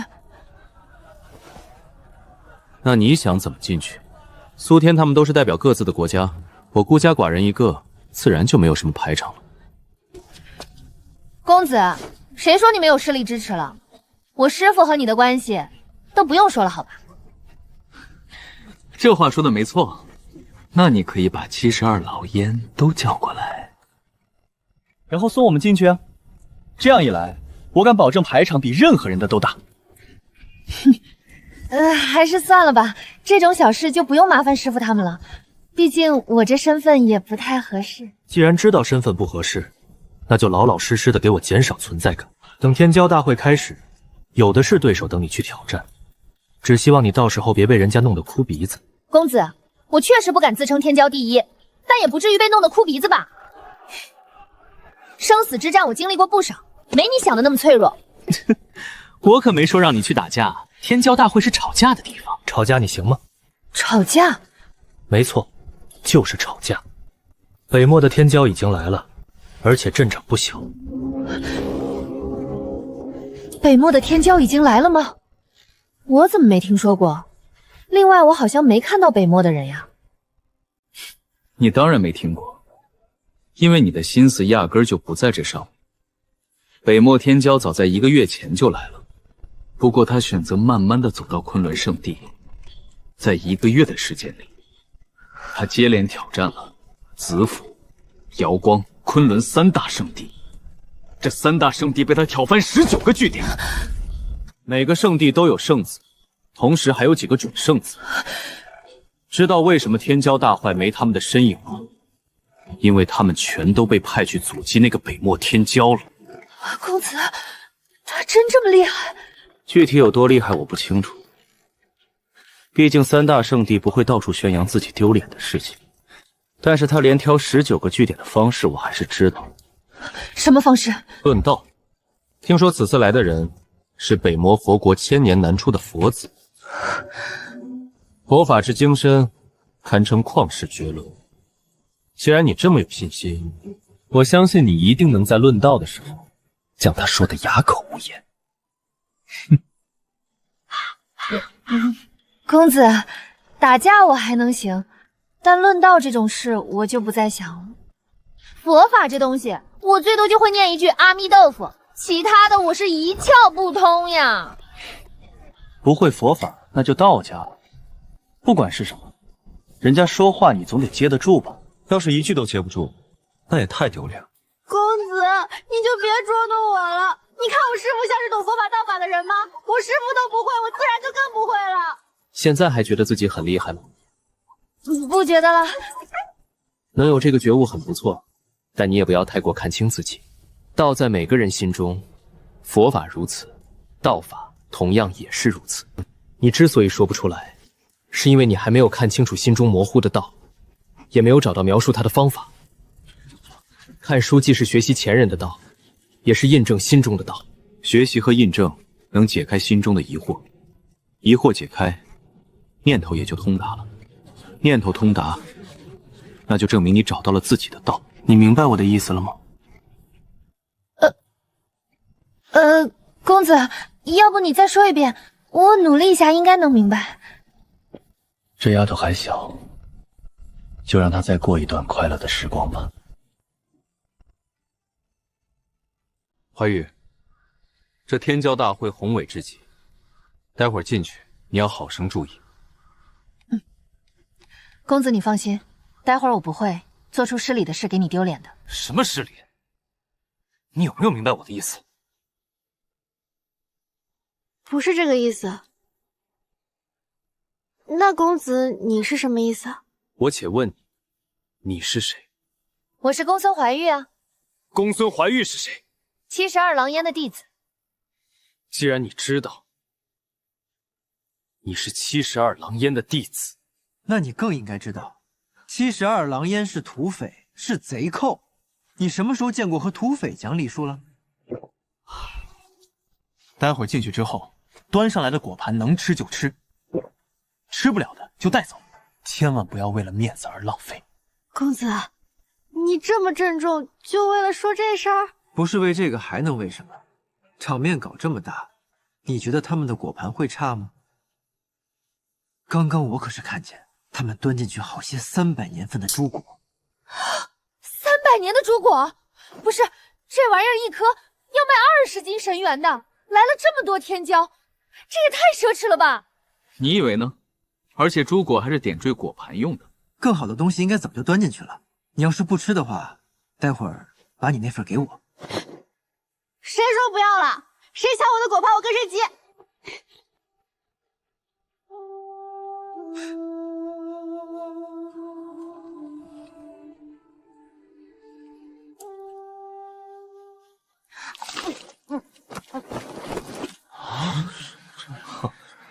贼寇就是贼寇，一点教养都没有。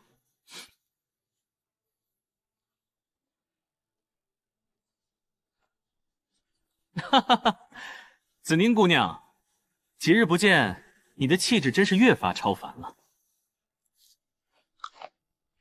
若是你肯来子府圣地做客，这种东西要多少有多少。真的吗？那真是求之不得。找时间我一定去子府圣地做客。顾兄，修行讲究才履法地，公孙姑娘确实国色天香，但我子府圣地也未必挑不出这样的美人。只要顾兄想，我愿为顾兄引荐几位子府圣地的准圣女。多谢圣女的好意，这个事情我看还是算了吧。在下这人有一个怪癖，那就是轻易不会要别人的东西。一旦要了，那我就要最好的。放眼整个子府圣地，我唯独中意子宁姑娘。若是子宁姑娘愿意招我为婿，我二话不说，马上加入子府圣地。你，多谢顾兄抬爱，只可惜子宁一心向道，无心男女之情。先前的条件，顾兄还是考虑一下吧。那就以后再说吧。等有一天紫寻姑娘回心转意了，记得来找我。我最近辟谷，顾兄想要就都拿走吧。这多不好意思呀，我还是给你留一个吧。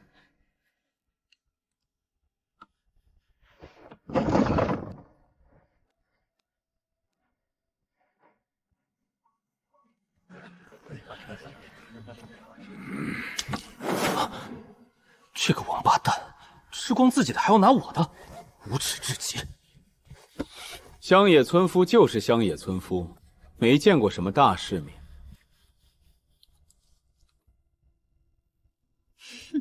狂龙堡少主万通，家传绝学狂龙手。10年前，一人独战5位元婴后期强者，并且一战成名。但如果我没记错的话，我在5年前打断了你一条腿。见到本姑娘，你为什么还有胆子说话呢？怎么，我说错了吗？来这里的都是有头有脸的人物，大家来这里目的是为了论道，而不是像某些人一样来占便宜。真不知道有些人的脸皮到底有多厚，跑这么远过来蹭饭。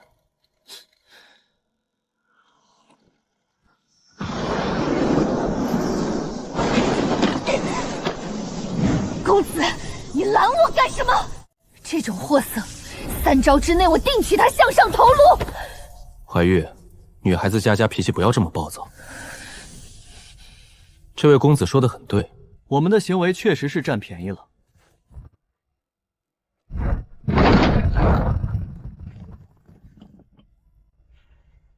江圣子，真是不好意思，我不知道这些果子不能吃，不足此处还望海涵。有些果子已经入了我的肚子，我大概率是无法还给你了。这是500斤神元，算是我们刚刚吃果子的费用。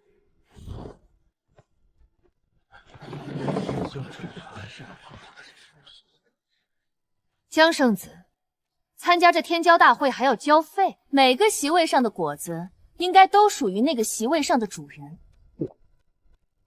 难不成我子府圣地连送几个果子的权利都没有吗？诸位且慢，我昆仑圣地绝无此意。放肆！昆仑圣地哪有你说话的份儿？还不快滚过来给顾兄赔罪！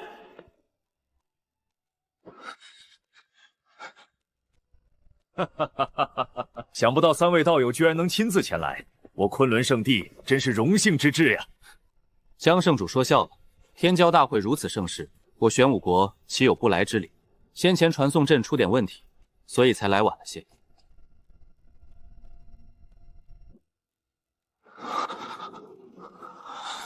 几百年了，他居然一点都没老，甚至比以前更年轻了。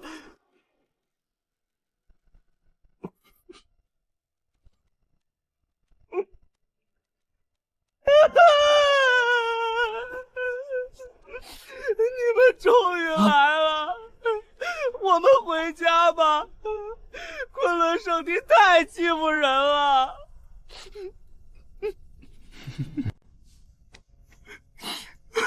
你他妈这是睁着眼说瞎话！万通惹你，你干嘛把锅扣在我头上？我这位名义上是师弟，实则是师兄的长安大哥，还是这么爱捉弄人。悠悠千载岁月，我已经变了，但他还是那个影子。这样，太像了。虽然眼前的人比那人要年轻许多，气息也完全不同，但这外貌简直像一个模子刻出来的。江圣主，就算昆仑圣地家大业大，也不能看不起人吧？道友误会了，我昆仑圣地绝不会怠慢各位天骄，这里面可能有什么误会。但我看道友对这位小友颇为关心，不知道友与他是什么关系？长安大哥的身份不能暴露，可我也不能随便给他编个晚辈的身份。我是他的小师叔，有什么问题吗？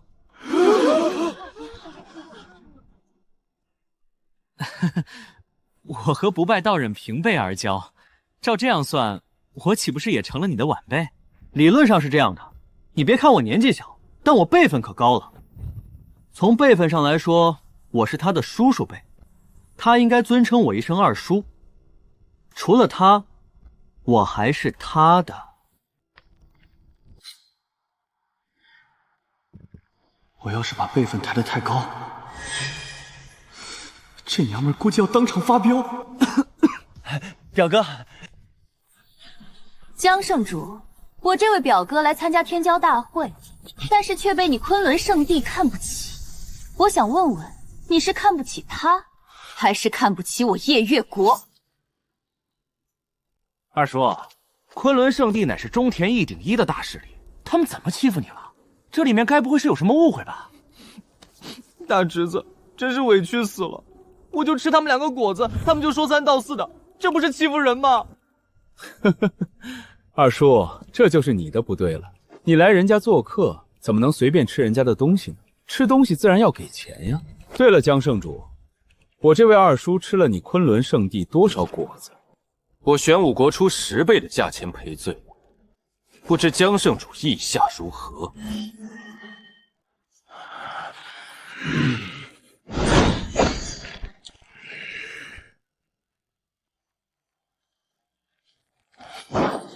圣子，这是怎么回事？回圣主，此事皆因狂龙堡而起。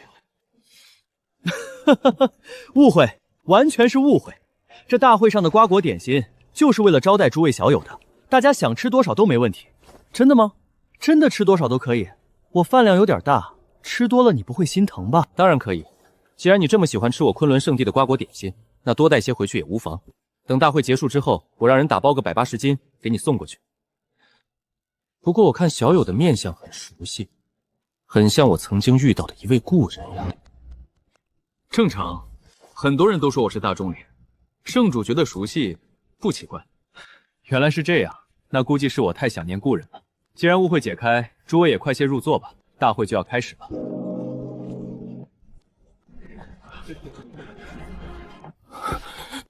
公子有气度，懒得搭理你，但我公孙怀玉就没这么大的度量了。天骄大会结束，72牢烟兵发狂龙堡。阿弥陀佛，小僧恳请女施主手下留情。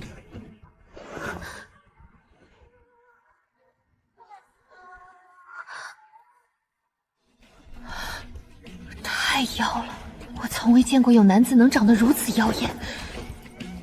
你算老几？你说留情就留情啊？我偏不留情，你能？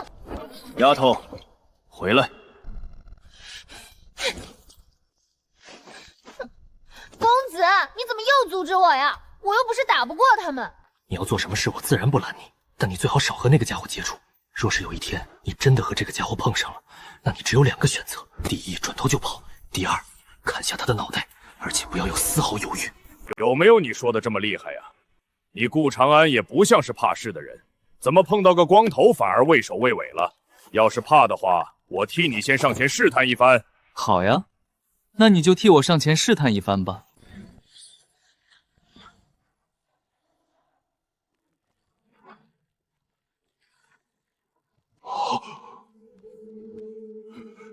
这妖僧居然单手接下了我5成力道的一击。阿弥陀佛，施主，你戾气太重，让小僧念段经文，替你化解一下戾气吧。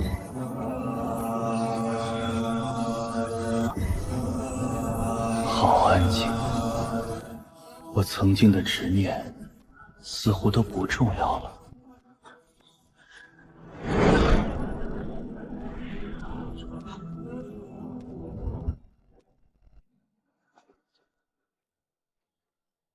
现在知道什么是天骄大会了吗？是北漠佛子的反应防不胜防。那个巴图鲁一声暴喝就能吼翻一半人，跟这些怪物比，我还差得远。你这光头心太坏了，我不和你打。小僧玄心见过各位施主，不知小僧刚刚的经文是否替各位施主洗涤了一些戾气？小友不愧是佛国佛子，佛法之情深，令人汗颜。天骄大会马上就要开始了，请入座吧。公子，你以前见过这位佛子吗？没有呀。没见过，你怎么知道他这么厉害？这里面有什么门道吗？你不觉得他厉害，是因为你不了解佛法，也不了解佛门。佛门的恐怖远超你的想象，而佛门当中有一种光头，是最不能招惹的，那就是以魔入佛的妖僧。这种光头可以说是难缠到了极致。他们没有佛的慈悲，没有魔的狂狂，佛魔皆是一体，不分彼此。说的更简单一点，佛和魔的优点他们都有，但是缺点却一点都没有。你不了解佛法，所以你领悟不了我说的意思。举个例子你就知道了。你要灭狂龙堡，他要阻止你。如果你执意灭了狂龙堡，那你知道他会怎么做吗？杀了我，给狂龙堡的人报仇？并不是，最后肯定是要杀你的，但过程没这么简单。他会抢在你灭了狂龙堡弄死你。为什么？他不是要阻止我灭狂龙堡吗？怎么他还杀起人来了？原因很简单，从佛家的因果论来说，当他阻止不了你灭狂龙堡的时候，这份因果就已经注定了。哼，为了替你免除这份杀孽，他自然要帮你灭了狂龙堡。另外，狂龙堡因你而灭，这是你种下的因，有因必有果。你种下恶因，这颗杂果自然要你吃下了。一套流程走下来，他功德无量，你下18层地狱，因为他既替你挡了杀孽，又了却了狂龙堡的因果。这种实力很强且具有迷惑性的疯子，太可怕了。阿弥陀佛，施主精通佛理，与我佛有缘，不知施主愿不愿意遁入空门，早日荣登西方极乐世界？妖僧，你想干什么我不管，但你最好别来招惹我。以魔入佛的了解我比你深，若是惹恼了我，把你的光头摘下来当球踢。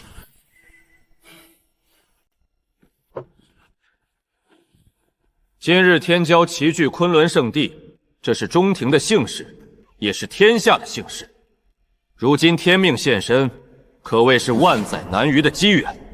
我昆仑圣地愿意牵头，联合各方势力，共同支持天命者承载天命。圣主，你说的这个天命是什么东西？他凭什么有资格让各方势力一起支持？天命一说，乃是一个十分遥远的传闻。据说得天命之人，将会成为这世间的最强者。每当上一位天命者死去，下一位天命者从众多强者当中应运而生。有天命者承载天命，世间所有修行者都不会受到天道的压制。这就是中庭势力要支持天命者的原因。那照你这么说，上一任天命者已经死了？可是这片大地上争斗了这么多年，我从来没听说过有什么最强者。要是天命者真的存在，他以前为什么不现身？根据瑶光古籍记载，3万年前，属于我们这一时代的天命被击碎过，而承载我们这一时代的天命者也失踪了。正是因为天命被击碎，3万年来，修行界的修士寿元大大缩短，而且修行境界也受到了极大的制约。3万年后的今天，规则大变，新的天命诞生。为了无数修士的未来，我们自当保护天命者。天命者这么强都能出意外，击碎天命的到底是什么样的大恐怖？既然圣主说中庭要全力支持天命者，那在下斗胆问一问，怎么确定谁是天命者？天命者的身份是否可以更改？谁开启了新的天命，谁便是天命者。但天命者也并非一成不变。若是有后来之人战胜了天命者，那么获胜的人便会获得承载天命的资格。那打不过天命者，然后用人数把天命者堆死，又会发生什么情况？天命会重新寻找人选，直到有人成功承载天命。怪不得各大圣地要疯狂招揽人才，他们是想广撒网找天命者。就算找不到，找出第2强者弄死天命者，资格自然也能落到自己手里。天命者是唯一的，阿离若在圣地之外，必会被中庭群起而攻之。72狼烟对付昆仑圣地已是吃力，更别提五洲势力。子府圣主至今没有道侣，72连烟和他们仇已不深。如果阿力能跟子府联姻，有个圣地当靠山，被围攻的局面就不攻自破。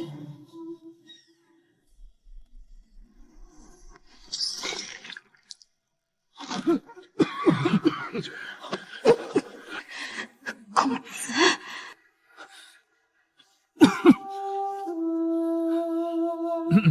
天骄大会已经开始，那我们就进行大会的第1项吧。大会第1项乃是论道，夺得魁首者可拥有此物。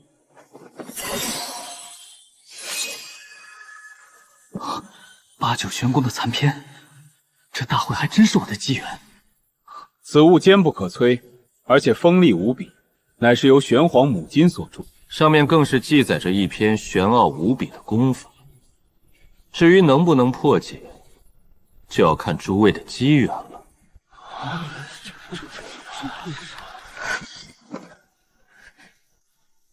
顾长安，我要挑战你！我拿你当道友，你居然敢用那种眼神看我师父，想当我师娘，绝不能忍！子宁姑娘，你不要这么激动，刚刚的事情……住嘴！此处乃是天骄大会，在这里只有大道之争，休要顾左言他。若是你怕了，认输便是。认输是不可能的，因为这个东西在下想要。这样吧，你先打赢了我身边这丫头，然后再来挑战我吧。对付你这种黄毛丫头，那还轮得到我家公子出手？我来就够了。看你还有几分姿色，要是你输了，给我家公子做丫鬟如何？没问题。要是你输了，你得给子府圣地留下一份血脉。现在的年轻人都玩得这么大吗？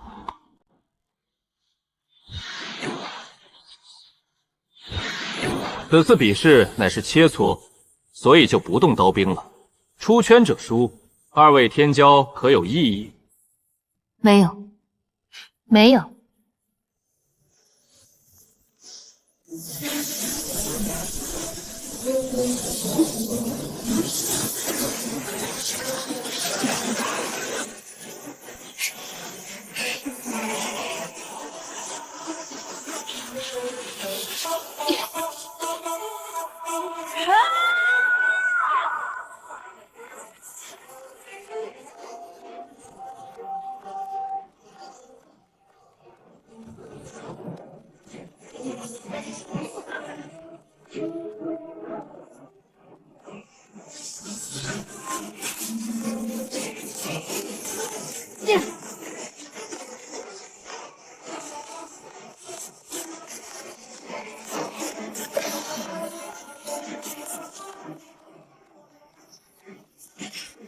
不可能！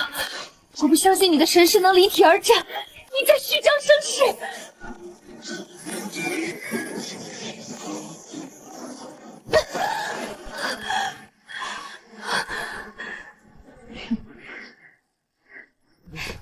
公子，我把那个小丫头打败了，我厉不厉害？还行，马马虎虎。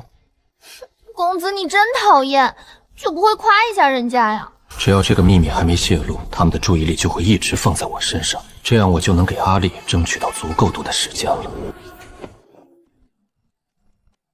江圣主，你说论到胜利的人就可以获得玄黄母金，现在过了这么半天都没人来挑战我，你是不是可以把奖励给我了？奖品自然是要给获胜者的，不过在这之前，我还是要询问一下其他小友是否要继续挑战。丫头，我看有些人想用车轮战来打你啊。知道了，公子，我保证下死手。既然诸位小友都不愿挑战公孙姑娘，那此次论道……且慢，江圣主，在下愿意挑战顾公子。小僧也愿意与顾施主论道一番。姚莹莹一直心不在焉，怎么突然跑出来挑战我？这情况怎么看都像是在给这光头扫平障碍。有意思，不来的时候一个都不来，来的时候一下就来了2个。行吧，那本姑娘就陪你们玩玩。丫头，你下去歇会儿，这次我来。公子，我没问题的，而且你也不能一个人吃独食呀。这个光头交给你，我去对付那个姚莹莹，分工很明确嘛。丫头，你要学的东西还有很多，有些时候境界之外的东西也很重要。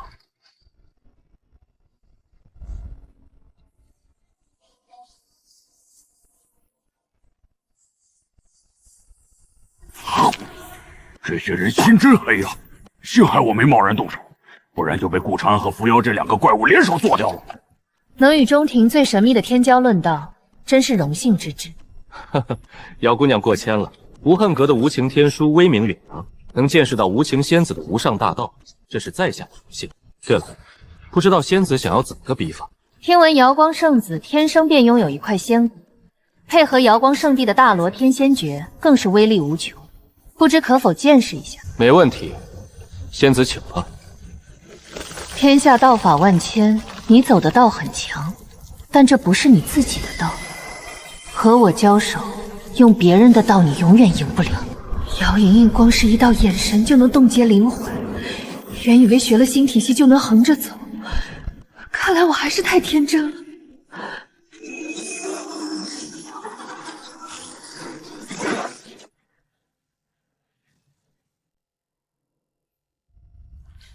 丫头，你的天赋不差，但是你还没有找到自己的道，只是一味的模仿你师父和我，你永远无法看到山巅的风景。就你这情况，对付一般的天骄尚可，但如果遇到那些明悟自身大道的天骄，你会输得一败涂地。师祖早就预料到我会遇到今天这种场景，怪不得他总爱叫我丫头。我果真是一个还没长大的黄毛丫头。人总是会在经历中成长，只要活着使明白这道理，就不算晚。公孙女施主看破虚妄，真是可喜可贺。少和我扯这些。身为妖僧的你，讲究的就是随心所欲，整天装出一副彬彬有礼的样子，你不累吗？施主身上有佛性，遇到佛门中人，小僧自然要按照佛门的规矩来。行，我们今天就按照佛门的规矩来，只动嘴皮子不动手。另外告诉你一个小秘密，我曾经遇到过一个小和尚，论实力他可能不是你的对手，但论佛性，你比他差远了。既是如此，想必施主应该与那位高僧辩法过吧？辩过，而且辩过很多次。至于输给我的次数嘛，大概是这么多，2次，20次。施主还是直接说吧，小僧是猜不到答案了。那位大师不可能输给你200次吧？不是200次，他输了我20年了。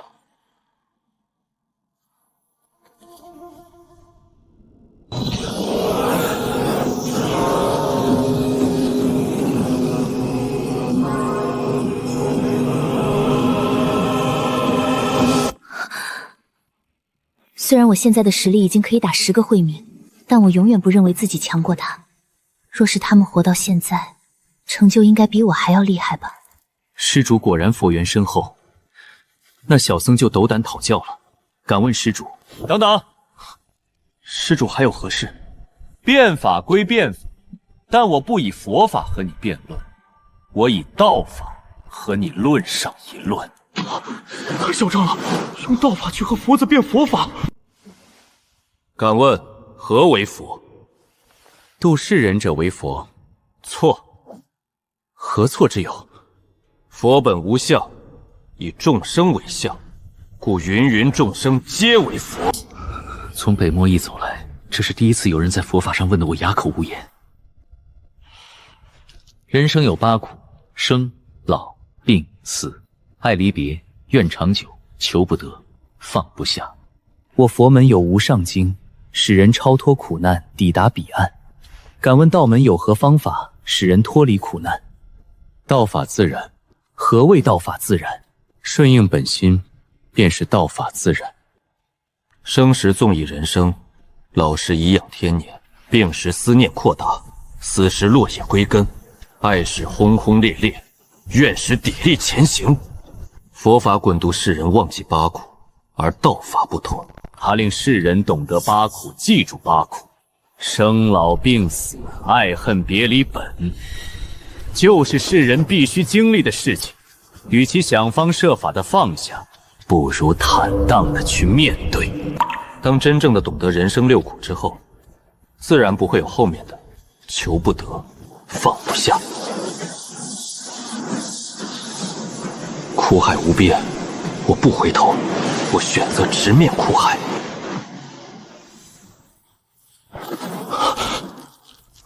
佛门教人忘记世间8苦，可我却求不得，放不下。玄心，你到底是魔还是佛？小僧知晓佛门48000法，普度众生，自然是佛。既然你是佛，你心中为何还有屠刀？小僧心中无刀，你有，刀就在你手中。玄心魔佛双修，顾平安一语点中他的魔性，玄心很可能彻底入魔。佛法云：放下屠刀，立地成佛。既然小僧心中有刀，那就证明小僧离佛不远了。是吗？你放下了手中的刀，立地成佛，那我手中的刀呢？佛门48000法，不知可有佛法度我？若是我屠光天下佛陀，然后再放下屠刀，还可以成佛吗？从你踏出北漠佛国开始，你让所有人都拿起了心中的屠刀，你这是渡人还是杀人？这场辩法我赢了。这就是变法吗？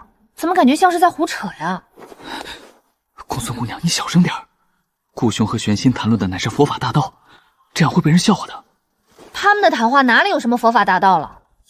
顾兄问玄心是魔还是佛，本质是在问玄心的道。玄心说自己是佛，其实是告诉顾兄自己在普度世人，而顾兄却说出了相反的观点。他说玄心是魔，因为他在杀人。什么杀人渡人？你能不能说得再清楚一点？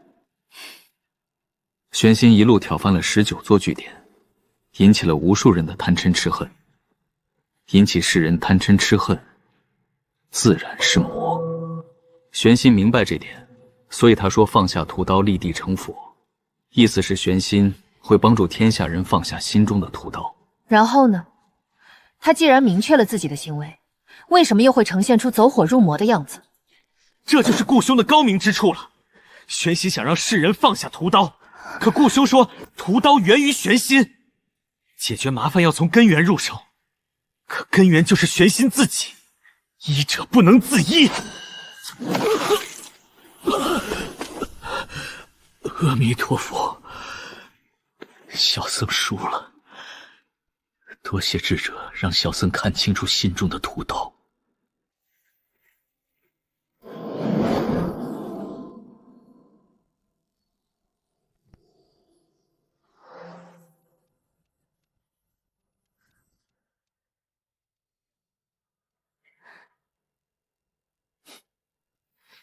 瑶光圣子果然名不虚传，我姚莹莹心服口服。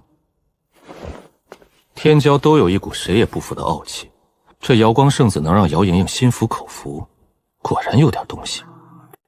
哈哈哈哈，果然是英雄出少年，老夫已经许久没有看到这样精彩的论道了。这玄黄母金何该小友所得？多谢圣主。今日天色已晚，有几位小友状态不太好，下一场天骄大会的内容就放在明天吧。另外，在下想请小友赏月，还望小友今晚务必前来。顾长安这样的天骄，圣帝果然都想拉拢。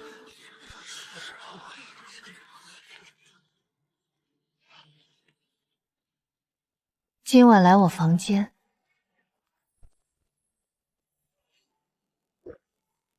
不是，你不能这样呀！虽然他很优秀，但他和你整整差了7、800岁呢。你要是那样，我们会接受不了的。顾小友，今晚务必来一叙。不是你们非得赶到一起啊？今晚上我还睡不睡觉了？表哥，既然你晚上没时间，那就白天陪一下我们吧。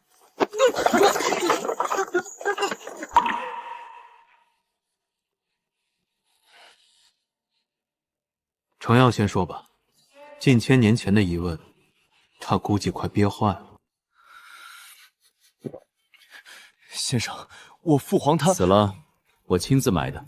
荒古禁地没有什么长生之法，求死之道倒是多得很。我活到现在和荒古禁地无关。几百年前我就知道夜月国和先生有联系，1000年过去，先生容颜不变，寿元不减，哪怕是白痴也明白其中有问题。但看来真的和荒古禁地无关。你为什么要插手天骄大会？这不是你的性格。哼，还有脸说？看看你们教的那些徒弟，胎毛都还没褪干净就出来闯荡。别以为我不知道你们在想些什么，无非就是想把他们保护的好一点，然后自己扛起这个时代的重任。但你们也不拿赶车掂一下自己的斤两，你们能行吗？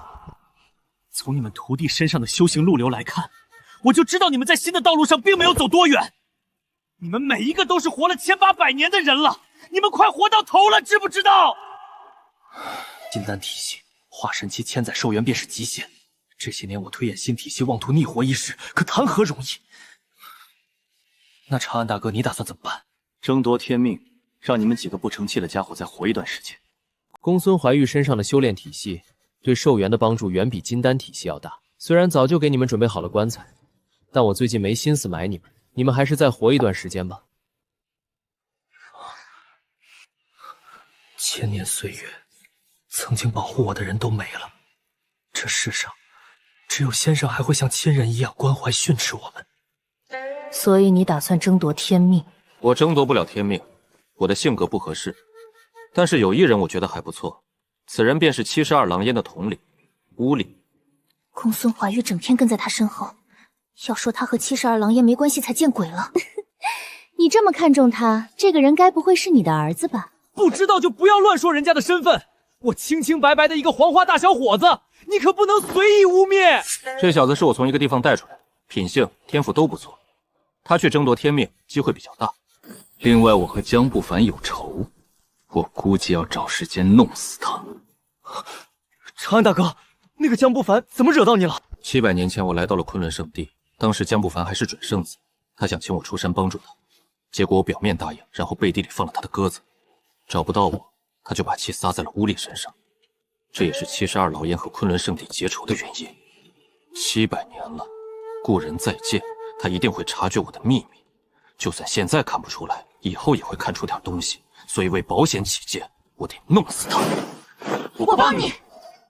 先生是玄武国的国师，与先生为敌，便是与玄武国为敌。若是不相信他们，我也不会将最大的秘密托出。好了，这些事情以后再说吧。你们3个先把自己顾好，抓紧时间巩固一下修为，调整好状态。外面的那些小家伙，我会去教的。虽然他们的行为还有些稚嫩，但也还看得过去。我有预感，接下来要出大事了。什么大事？不知道。但是我心中一直有股隐约的不安。东荒、南原、北漠、中庭、西周，这5个地方可以算得上是这片大陆的总称。可是这次的天骄大会，西周的天骄迟迟没有现身，这让我很奇怪。西周乃是妖族的聚集地，他们不来参加人族的天骄大会，也情有可原吧？道理是这样，但现实当中就有些说不通了。西周是妖族的聚集地没错，但这不代表西周没有人族。妖族和人族是两个种族不假，但两族不是死仇。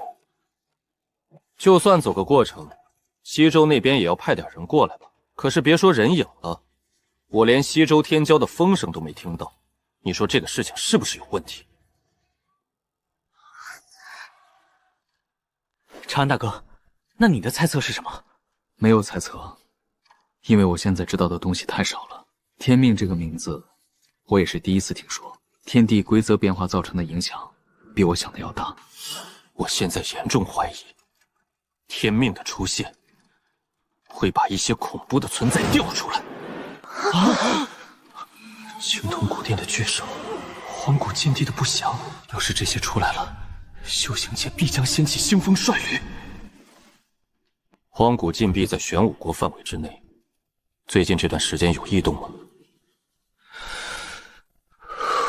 一位砍柴的樵夫说，他看到有一具棺材从山里飞了出来，具体来自哪里不知道，但方向应该是荒古禁地的方向，因为樵夫和荒古禁地相隔千里。所以我没把这具棺材往荒古禁地的方向上想。纵观玄武国史书，从来没有生灵从荒古禁地当中出来。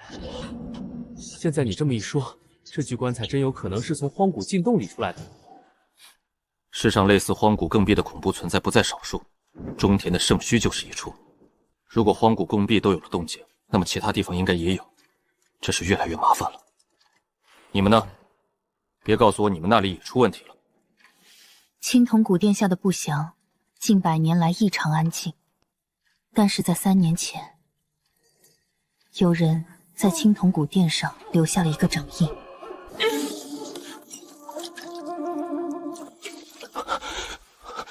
什么人留下来的？不知道。不是，你们为什么会不知道？自从慧明死后，夜月国无时无刻不在加强对青铜古殿的看守，到了后面，你和林霄更是轮流看守。以你们俩的实力，不敢说天下无敌，那至少也是目前修行界顶尖的一批。不是轮流看守，是我们2人直接坐镇青铜古殿。那段时间，我和你师兄正在研究未来的修行之路该怎么走。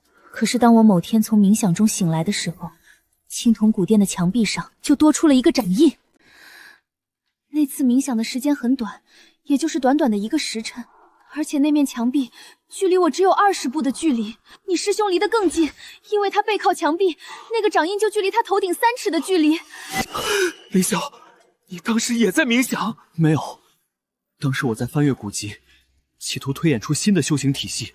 如果不是狼皇提醒，我根本不知道我背后的墙壁上出现了一个掌印。另外，那掌印旁边还有一件东西。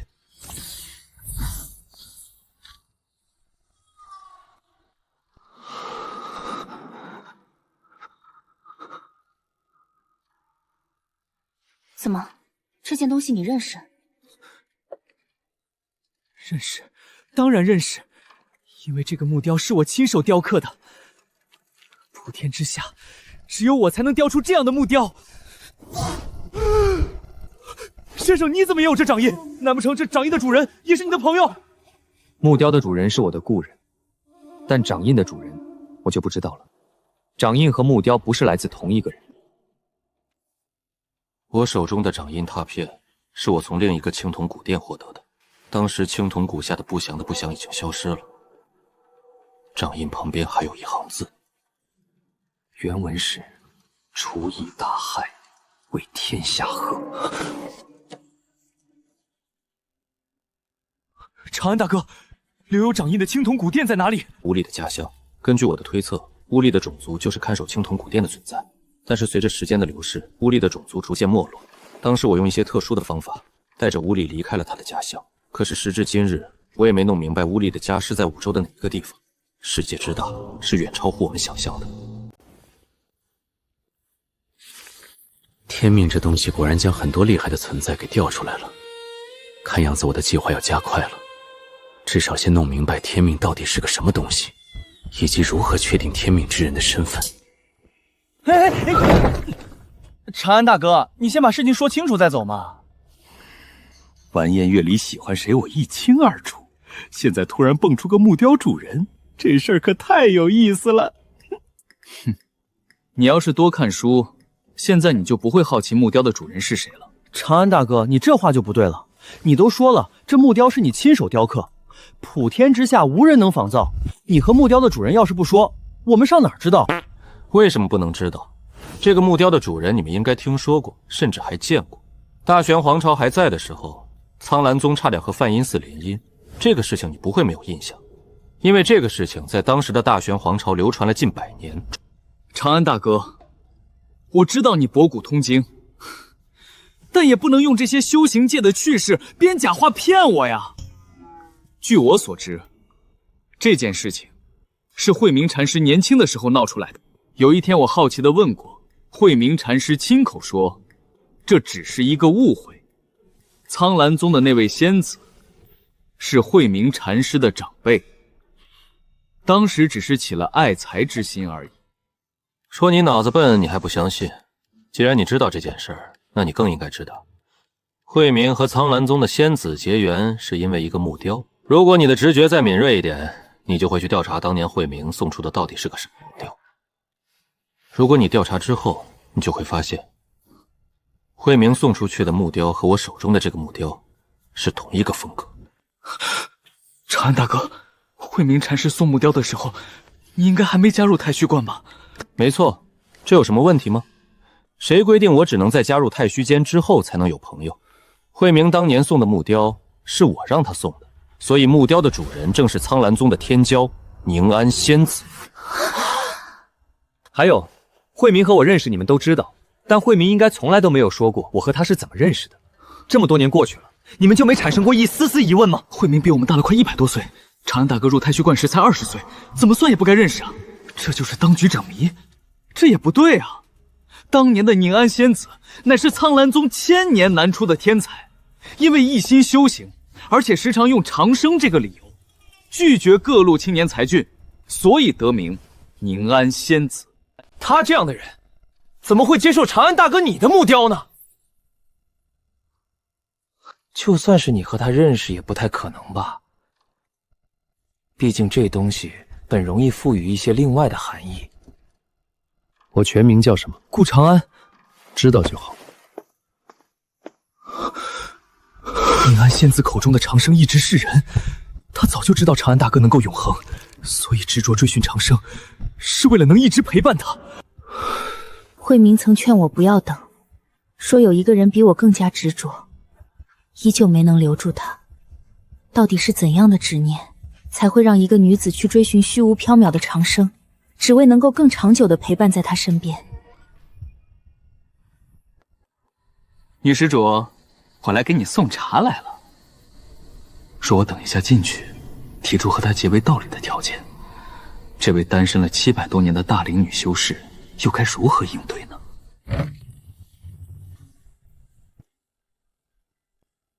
有小丫头在场，调戏大龄女修士的事儿就不太好玩了。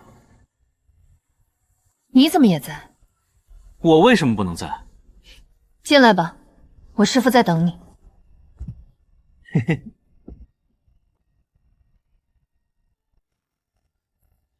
顾公子天资卓越，乃是1000年难有之奇才，不知顾公子师承何处？在下无门无派，一身本领只是自学的。原来如此，可是我看东荒的3位道友与公子关系匪浅，小友该不会是他们的传人吧？圣主说笑了，人生在世，谁还没几个朋友故人？在下只是机缘巧合与他们认识罢了。就比如子宁姑娘，也与昆仑圣地的江长老认识，总不可能她也是江长老的传人吧？他实力绝对不逊色任何圣地的圣子。若面前这真是一位野生的天骄，将其拉拢过来，可是大赚特赚。公子言之有理，不知公子如何看待我这位猎徒？子宁姑娘虽然在外经常薄纱遮面，但仅凭露出来的半张容颜就足以惊艳世人，其气质更是堪比天上的仙子，才情、容貌皆是上上之选。中庭3大美人名不虚传。既然公子这般看得起我这位猎徒，那我就做一回月老，为公子牵一牵这根红线。不知公子意下如何？我败在公孙怀孕手里，子府圣地已失了锋芒。若是不寻找出路，师父退位后，我们必将被其他圣地压制。圣主说笑了，在下与子宁姑娘乃是君子之交，绝无他意。公子在如今这乱世，孤身一人很难有太大的成就。其他圣地开得出的价钱，我子府圣地同样也开得起。而且相比较之下，我子府圣地更有诚意。江平、扶摇、玄心、巴图鲁，这些人都是天骄中的妖孽，就算公子加入他们，也未必能获得全力支持。除开这些顶级势力之外，我实在想不出公子还有什么其他选择。公子总不会想和72王烟那些贼寇之流混为一谈吧？既然话都到这个份上了，如果在下继续拐弯抹角，就显得有些不识抬举了。纵观中庭，子府圣地开出的价格确实最诱人，但我对这种黄毛丫头不感兴趣，我要的是你。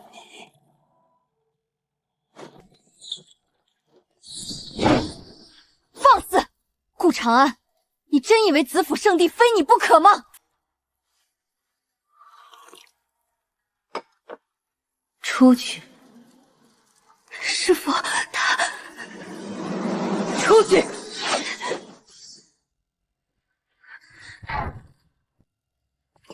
你的潜力确实很大，但我不喜欢你这种类型。我喜欢那种霸气无边的男人。换个要求吧。妙，妙极了！心静如水，动若观火。我的眼光果然没错。今天我来这里目的和你一样，也是来做月老的。恰巧我身边就有这么一个霸气无边的男人。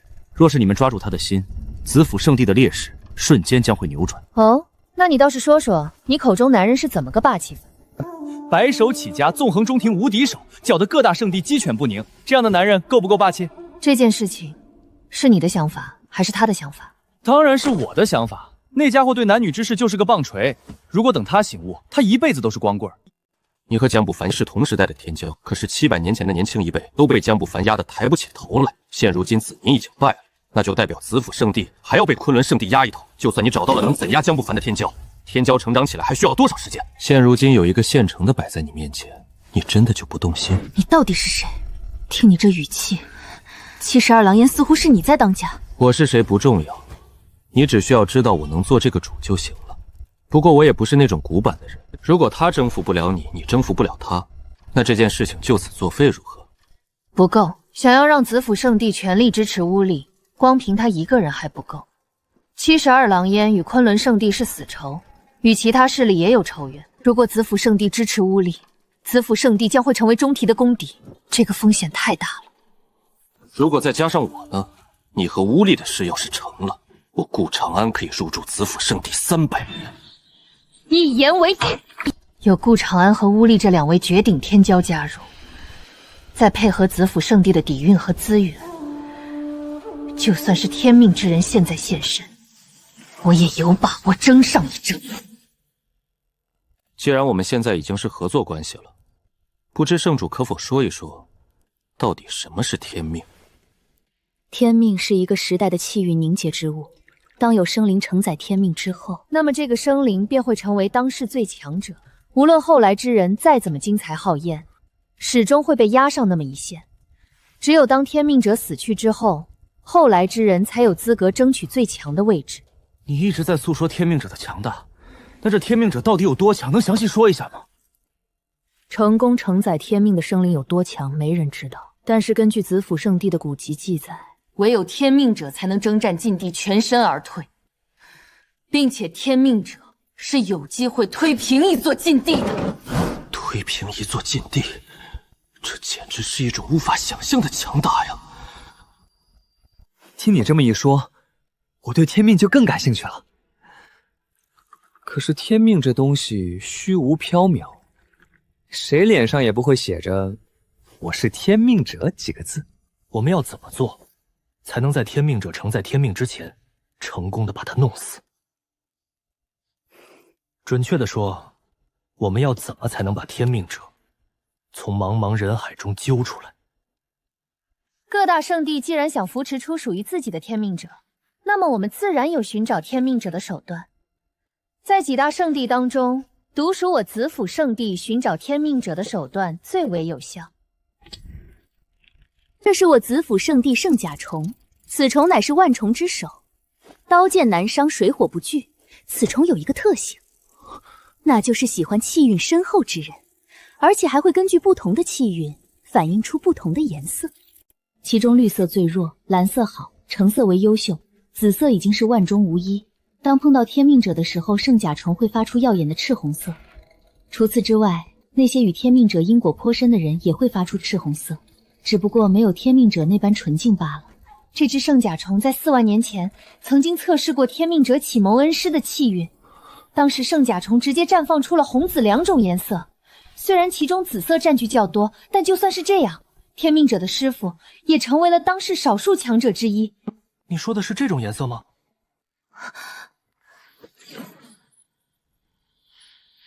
红光充斥着整个房间，那唯一的一缕紫色微不足道。就现在这种情况，说他是天命者，绝对没有人怀疑。你干了什么？圣甲虫为什么会有这样的反应？所有天骄在进入昆仑圣地的时候，我们就已经暗中检测了一遍。当时你的气运只是紫中带着一丝红色，为什么现在会变成这样？你就算是天命者的亲儿子，也不至于这样吧？到底发生了什么？我还想问你呢。这虫子是你拿出来的？你都不知道，我怎么会知道？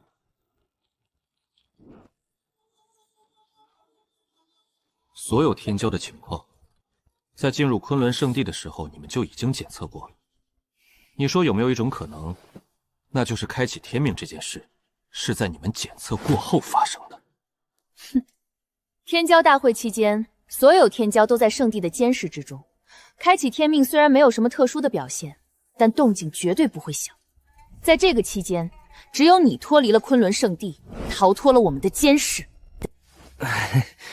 我大概猜到开启天命的人是谁了。这么大个馅饼砸下来，计划得改改。眼前的情况确实有些偏离我们的计划，但是问题不大。另外，我想问一问，你有没有办法弄死这只虫子？他的气运红成这样，说明和真正的天命者十分亲近。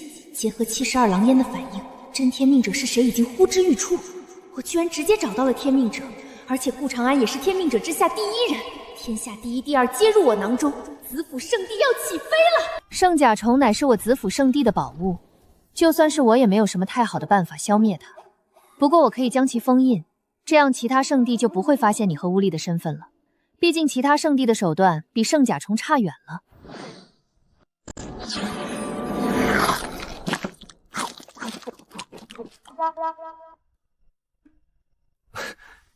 这就是万虫之首？现在不是了。那个，你们家还有圣甲虫吗？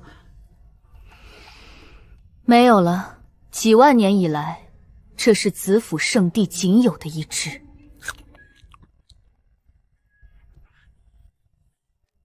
既然都已经谈妥了，那事情就这么定了。先前你没有反悔，现在你想必更不会反悔了。等等，还有什么事吗？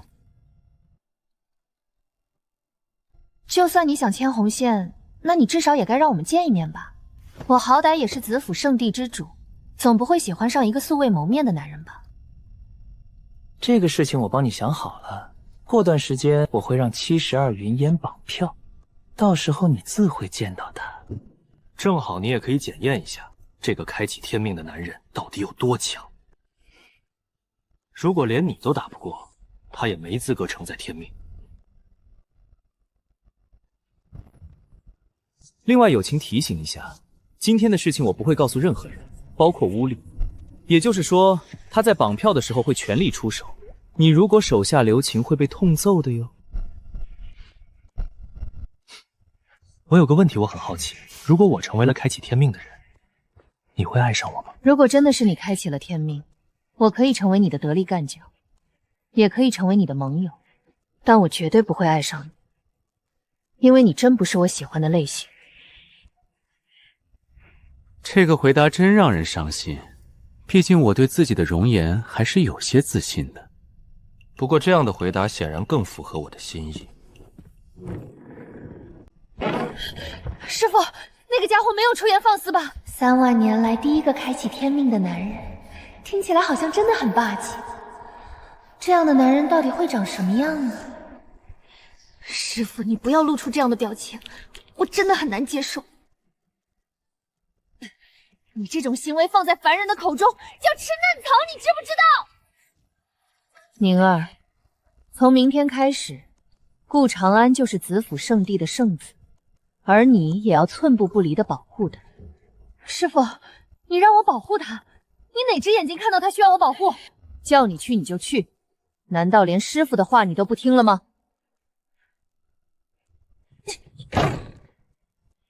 我和乌力的事情只是小事，真正的大事是72狼烟与子府圣地的合作。乌力是天命之人，身份早晚瞒不住。我现在和顾长安目标一致，干扰其他势力，给乌力争取时间变强。这是一场惊天豪赌。隐藏乌力最好的办法就是制造更大的动静。顾长安这么神秘，刚好可以当挡箭牌，只要他底牌不翻，乌力就安全。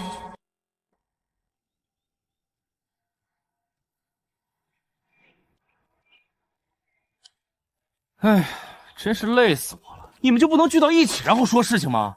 非要我一个人跑来跑去的。一家家拜访，无非就是他们开条件，我委婉拒绝，再立个互不侵犯的假约定。这种约定，我连一根汗毛都不信。真到关键时刻，不背后捅刀都算他们积德。姚莹莹突然挑战我，绝对有猫腻。先去无恨阁。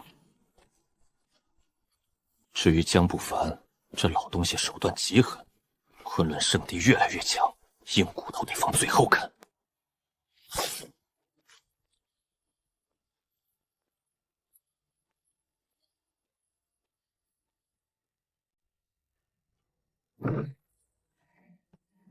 真是不好意思，现在才来见师太，还望师太恕罪。来了就行，早一点和晚一点没什么区别。坐吧。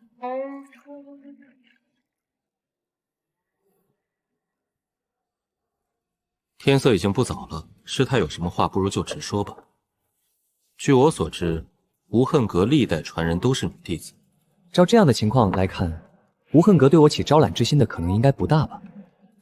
无恨阁的传人自然不可能是男子，之所以邀请你前来，是有另一件事想请你帮忙。哦，不知师太有什么事需要晚辈帮忙？若是一些小事，晚辈自然不会推辞。这是请你出手的代价，你先看看再说吧。血手宝身，吞服之后会将吞服者的气血提升一个档次，而且不会有任何副作用。除此之外，血手宝身还是很多上古丹药的主材料。如果在下没有记错的话，这东西应该是无恨阁的镇阁三宝之一。现如今师太将三宝之一都拿了出来，师太想要做的事情应该不小吧？公孙怀玉身上的修行之法堪称旷古烁今，虽然不知道关键所在，但我还是看出了一些端倪。精气神混元一体，内外无缺，这样做确实可以避免很多缺陷。可是这样一来，修行者所需要的资源就会大大增加。关于灵力的方面，还可以用天地灵气和神元来补充，但是气血这方面可就难了。人族天生孱弱，想要让气血壮大，让肉身变强，滋补之物是必不可少的。境界越高，能滋补自身的天材地宝就越少。这血手宝身能助你更上一层楼，东西你可以带走，但你需要杀了玄心。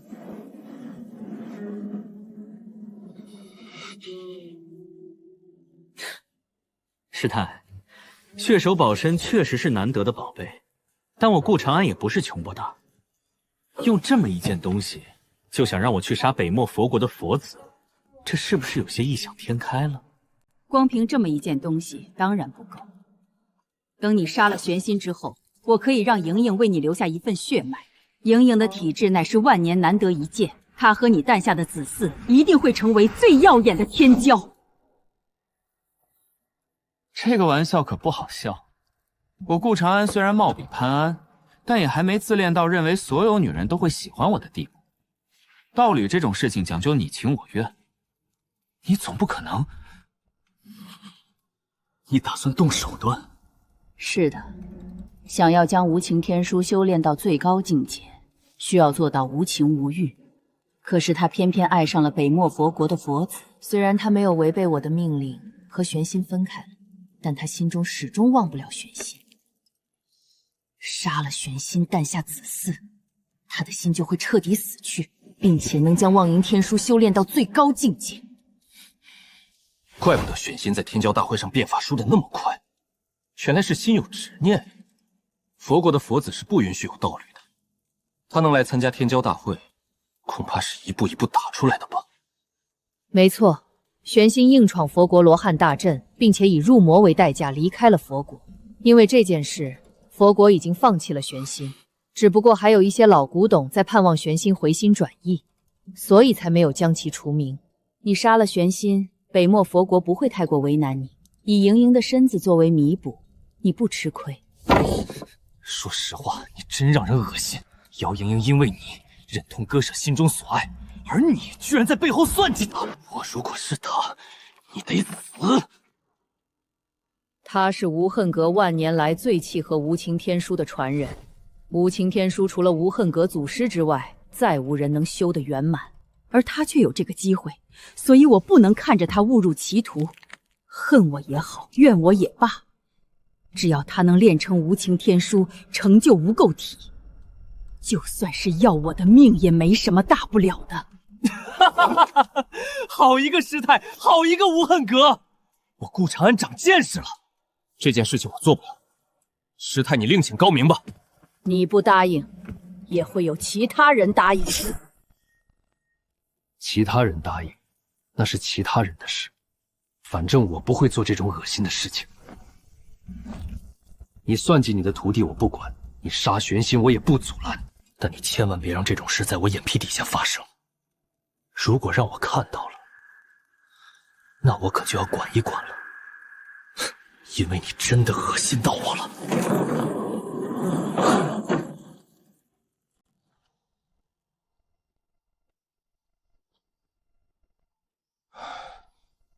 丫头啊，当初你入修行界，我一直担心你遇到修行界的丑陋。事实证明，你真的没有让我担心。你走的是另一条路，这条路虽然孤独漫长，但却不会像我这样遇到很多恶心的事情。我这红尘路虽然精彩，可也扎心的很哟。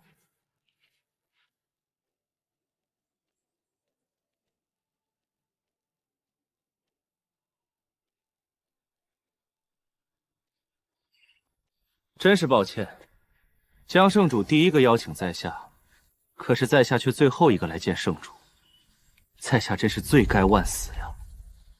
看不到明月，看看日出也不错。小友请坐。江圣主不打算开出招揽我的价码吗？小友误会了，我从未想过招揽小友，邀请小友前来只是为了叙旧罢了。其他人招揽小友，那是因为他们对自己不够自信，他们不认为自己能够笑到最后，所以他们才会把机会放在其他人身上。可我从来没有这样的想法。700年前如此，700年后也是如此。哼，江圣主真的这么自信？如今天骄辈出，想从中杀出一条血路，这绝对是难如登天的事情。不知江圣主的自信从何而来？我的自信来源于我自己，就如同我当年一样。当时没有人相信我一个准圣子能取代真正的圣子，也没有人相信我能在所有人的反对下坐上圣主之位。我依稀记得，当我打败昆仑圣地真正的圣子之后，整个圣地的人不看好我。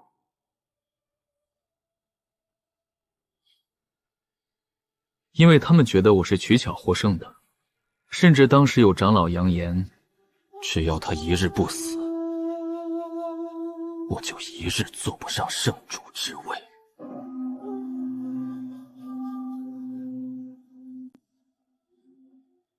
可是随着时间的推移，我还是坐上了圣主之位，而且为我加冕的人正是当初的那位长老。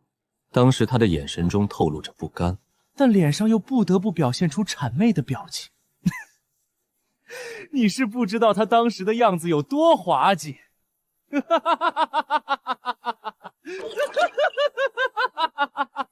这看似云淡风轻的笑声里，透着无数的金戈铁马和血雨腥风。我江不凡能坐上圣主之位，虽然有我自己的努力在里面，可有一个人的功劳是永远都无法磨灭的。小友知道这个人是谁吗？乌力。他才是你登上圣主宝座的最大功臣。你战胜原有的圣子江峰，并且取代了他的位置，而江峰背后的人是不会允许这种事情发生的。你要坐稳圣子之位，那就只有不断的立功。所以你就是72狼烟最开始的资助者。哈哈，一针见血，小友眼光果然陡了。挑选乌力做我的对手，这是我这辈子最正确也最错误的选择。他真的很强，每过一段时间之后，他的实力都会发生质的改变。正是因为他展现出来的强大压力，我才能源源不断地获得昆仑圣地的权利。因为当时只有我才能与乌力抗衡。可是没过多久，我就后悔做出了这个选择。因为我发现乌力不但天赋很好，脑子也不笨。我利用他掌控昆仑圣地的同时，他也在利用我壮大自己。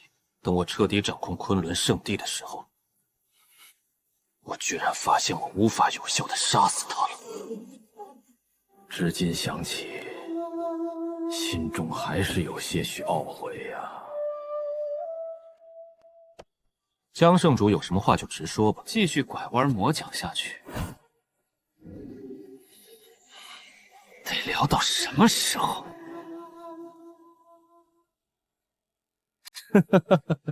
就喜欢小友这种聪明人。我的目的很简单，我需要你替我探路。瑶光圣子、南辕巴图鲁、北漠玄心、无恨阁姚妍妍，再加上一些还没露面的厉害人物，这些人加在一起，我也没有办法将他们一击必杀。我太了解这些天骄了，若是不能做到一击必杀，下一次他们就会变得更强。因为我当初就是这样走过来的。哼，我自然不会犯和我敌人一样的错误。如果我不这样做呢，那我就绞杀你。不管你想干什么，我都会阻止你。我知道你肯定已经找好了帮手，他们或许可以保住你的命，但绝对无法彻底拦住我。有了我的干预，你觉得你还能争夺天命吗？同样的招数，相似的情况，你就不怕再培养出一个乌力？不怕，因为人总不能在同一个地方跌倒2次。可是我开辟出来的路，别人也可以走。万一我身后也有像你这样的人，有就有呗，对付一个总比对付一群要好。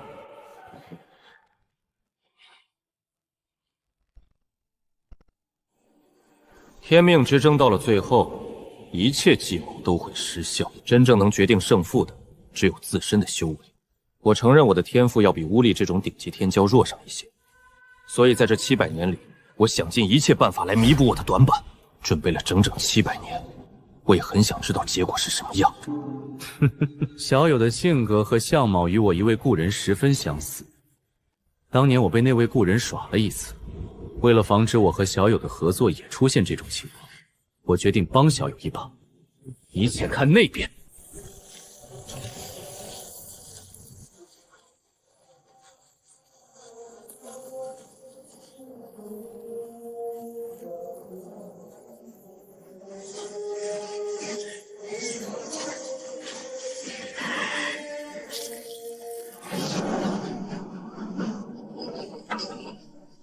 找死！小友，你要是早些来，这丫头就不会受这么重的伤了。不过她真的很强，一夜过去了，居然还没死，看样子是真的命不该绝。有人要紧！华月出事，我弟弟恐怕有危险了。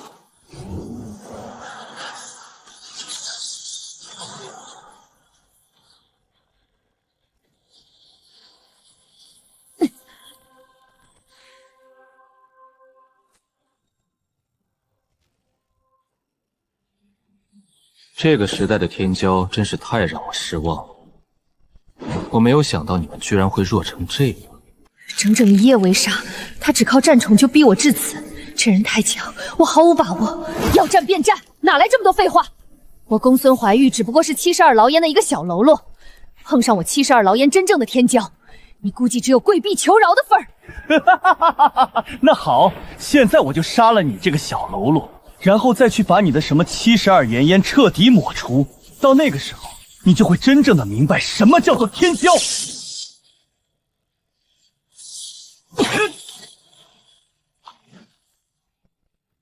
哼，这才有点看头啊。不过你的速度太慢，似乎打不到我。哈哈哈。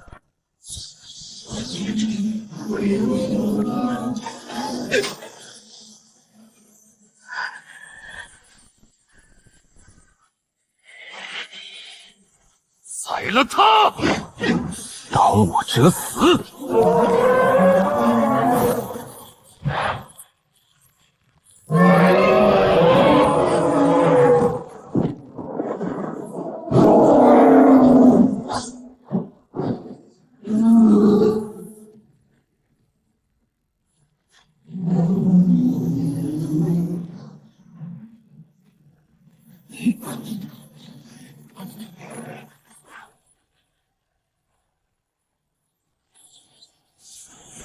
哈哈哈哈哈！快一点，再快一点！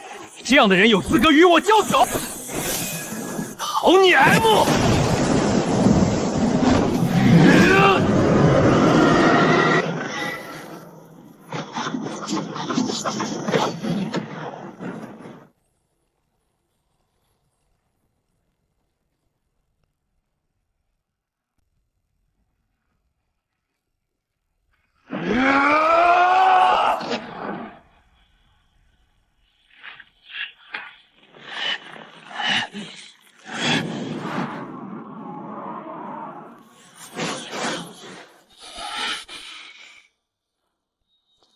江圣主，这是怎么回事？昆仑圣地到底还能不能保证天骄的安全了？诸位不要误会，这只是一次切磋而已。这几位小友也是参加天骄大会的天骄，因为来得晚了些，所以才没有来得及向诸位介绍。这4位是来自西周的天骄，这位是来自圣墟禁闭的天骄。中庭之地不过如此。禁地虽强，但也不是天下无敌。曾经天命者出世的时候，你们这些禁地哪一个不是安分守己？如此猖狂，就不怕天命之人乘在天命的那天去圣墟禁地走一趟吗？天命者的强大我不否认，可是现在还没有人承载天命，无奈天命所归，你们这些人终究只是陪衬罢了。鸟人，你叫什么名字？别看了，现在你要是敢继续动手，小爷把你的翅膀拆下来烤着吃。要是不信的话，你试试。天上的鸟儿飞得再快，终究会被猎人打下来的。猎人打猎不假，但也要看看猎物是什么。如果猎人的猎物是一只雄鹰，那么猎人不但会打不到猎物，反而会被猎物杀死。而我方千城就是那只雄鹰。方千城，根据摇郎简籍记载，这块大陆上曾经有很多上古族，统称为古族。然而强大的古族却在天命崩碎之后逐渐消失，而最后消失的古族乃是背生双翼的天翼族。5000年前，天翼族曾经诞生了一位天骄，天生风雷双翼，其速度可达世间极致，故此取名方千城。其寓意为得此麒麟子，千城不换。哈哈哈哈！5000年过去了，想不到还有人能记得曾经的往事。你很不错，够资格做我的对手。不过在杀你之前，我要先撕烂这个家伙的嘴。江圣主，第2场天骄大会比什么？第2场天骄大会比手段。昆仑圣地探寻到了一处十分丰富的神元矿，就在昆仑圣地西边3000里的地方。可是矿脉里面却出现了恐怖的诡异。若是谁能消除诡异，这处矿脉便可以送给他。但是考虑到诸位小友状态不佳，这场比试延迟5天。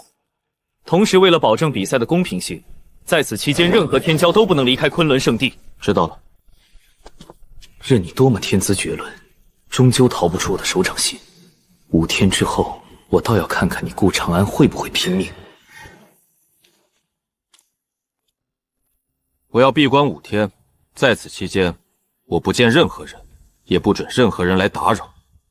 你们4人亲自坐镇，并且隔绝一切探查。是。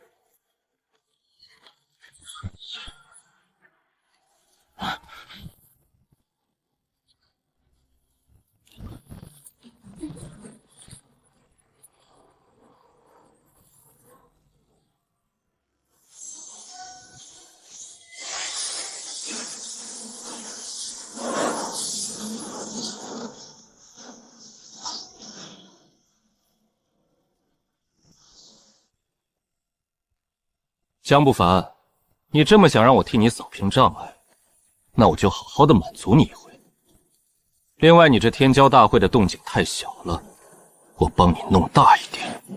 他千算万算，始终没算到我有手段能脱离他的监视，更不知道我手握去绝世杀阵。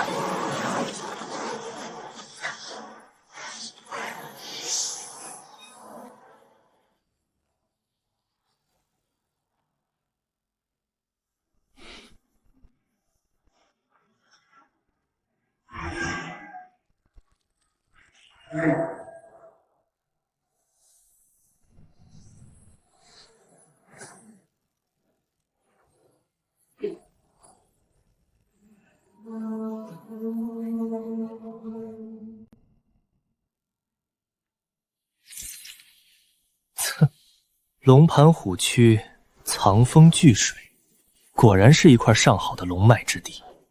这样的地方最适合用来布阵了。天哭阵，借龙脉反噬之力杀敌，杀敌之后，整条龙脉枯竭，方圆千里化为荒芜。够狠！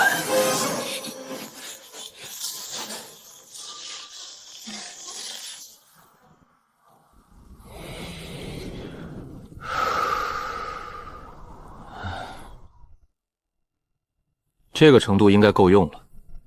那个鸟人飞得这么快，一般阵法还真拿不住他。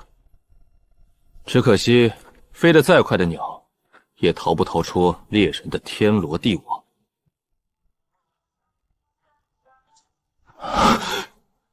怎么看着有点不对劲呢？没道理啊！这种地方不应该出现这种情况呀。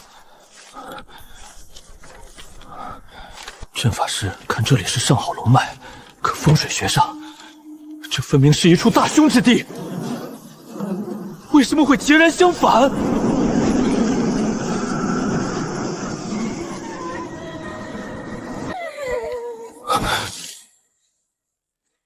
是只普通的逍妖，百年老枭成木魅，销声避火朝中起，在凡人风水里，这是祸鸟。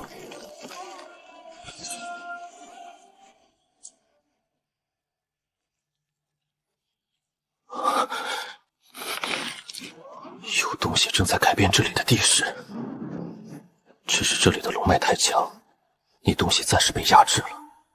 能直接影响龙脉的东西，整个中田也找不到几处。现在居然会出现压制不住的情况，有点意思。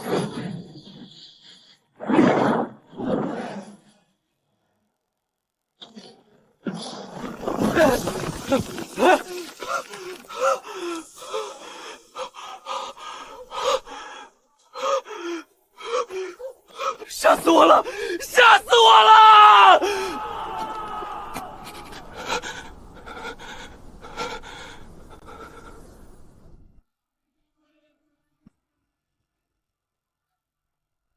昆仑圣地果然有种，居然敢在这种东西上面开采神元，这东西再加上天哭大阵，玩的有点大了吧？这可不是我该操心的事，下次真不能手贱了。要不是有龙脉压制，我差点就交代在里面了。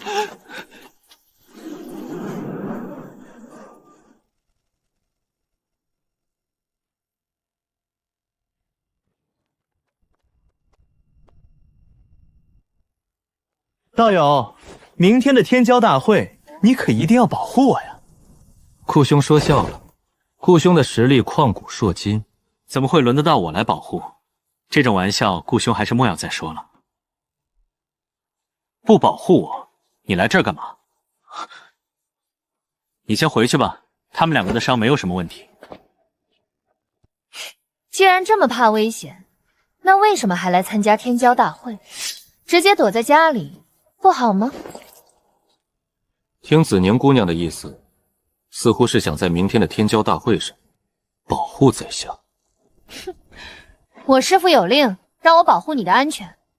虽然我讨厌你这个人，但我还是会尽职的保护你。我不敢保证替你打败一切强敌，但我能保证我一定不会跑在你前面。哈哈哈哈，了不得！子宁姑娘果然胆识过人。既然子宁姑娘都表态了，那在下也不小气。只要子宁姑娘明日不逃跑，天骄大会结束之后，我亲自传授子宁姑娘修行之法。这套法门正是公孙怀玉所练的。此话当真？千真万确，若有半点反悔，我不得好死。不过明日的天骄大会上，你可不能逃跑。没问题。虽然我不是方千城的对手，但是与其周旋一二，还是没什么问题的。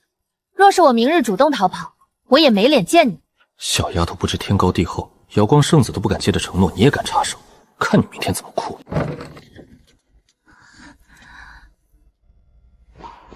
陪我去房顶上坐坐。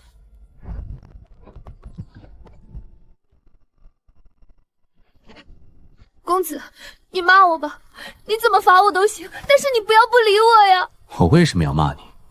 因为我擅自离开驻地，公子也因此和方千贤结仇。如果不是我，公子的计划部署不会被打乱，现在也不会陷入被动之中。结仇就结仇吧，没什么大不了的。反正我们迟早会遇到这样的局面。可是，没什么可是的，丫头，你走的不是散修的路子，日后你身边也会跟随着很多人。天底下不是所有人都能不犯错的，错误已经发生了，就算我骂你、训斥你，甚至杀了你，也不能改变局面。你确实犯错了，但这个错误还可以弥补，甚至解决它。我可以帮你1次、2次、3次，可是第4次、第5次呢？如果你永远学不会3思而行，到时候谁又来帮你？记住这次的教训就好。同样的错误，我不希望你犯2次。对了，那个蝴蝶谷的药童叫什么？我也不知道，我就是去哪里闲逛遇到的。少在我面前说谎。我既然问你，那就代表我已经知道了事情的真相。纳兰世德，这个名字有几分味道。你们是怎么认识的？5年前我被昆仑圣地重伤，冲出重围之后我就晕倒了，是他救了我。原来是救命之恩呀！怪不得号称中庭妖女的公孙怀玉会如此倾心。既然你们两个都互相喜欢，那就好好的珍惜这段时光，别等老了又后悔。公子，你不反对我和他在一起？我为什么要反对？因为纳兰大哥没有修行天赋呀。没有就没有呗。我和你师父是那种让你联姻的人吗？只要你们互相喜欢，这就足够了。其他的事情我们不干预。另外，如果有一天你遇到了危险，我和你师父都没在你身边，你可以尝试向瑶光圣子求救。为什么？我和他不熟呀。因为纳兰圣德是他亲弟弟。不过纳兰圣德不知道这件事。就冲这层关系，扶摇不会袖手旁观的。如果不是他一直在悄悄善后，你和纳兰氏社的关系早就被发现了。另外这件事情，你不要告诉纳兰使者，不然他会有危险。我从来没想过，纳兰大哥居然会是瑶光圣子的亲弟弟。明天的天骄大会，有几件事情你一定要记住。第一，不要与任何人起冲突，其中也包括方千城。第二，不准深入矿脉。公子，任何情况都不能违反这2条规矩吗？是的，哪怕方千城在你脸上吐口水，你也不能违背这2条规矩。不但你要遵守，你还要说服其他人也遵守。包括子欣。是的。公子你放心，我一定不会让你失望的。吃一堑长一智，你果然长大了。事已密成，予以谢拜。明天的布局想要不露破绽，最好的方法就是谁也不告诉。以前的他肯定会打破砂锅问到底，现在的成长正是我想看到的。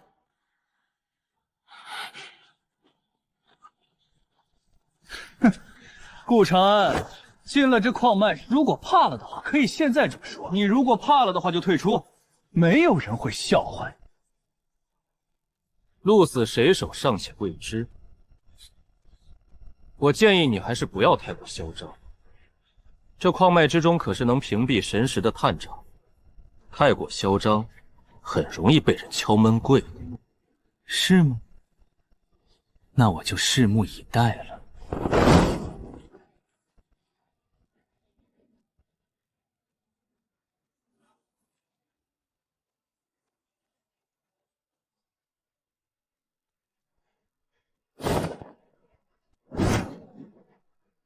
我们走右边。公孙姑娘，你这是何意？没什么意思，我就是想走右边，而且你们要陪我一起。不是，你算老几啊？队伍里什么时候轮到你来指手画脚了？这矿道四通八达，通往矿脉深处的路可不止一条。不行，任何人都不能走这条路。子宁姑娘息怒，既然公孙姑娘不让我们走这条路，那我们还是换一条吧。子宁姑娘先消消气，公孙姑娘这样做，想必自有她的道理。不如这样吧，我们分头行动，一部分人前去协助顾兄，另一部分人和公孙姑娘走另一条路。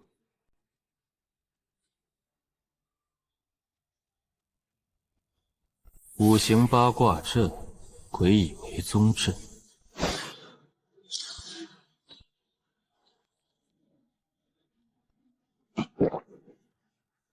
我该怎么才能让他们把这东西引出来呢？要是万一让人发现是我做的，那我估计得吃不了兜着走呀。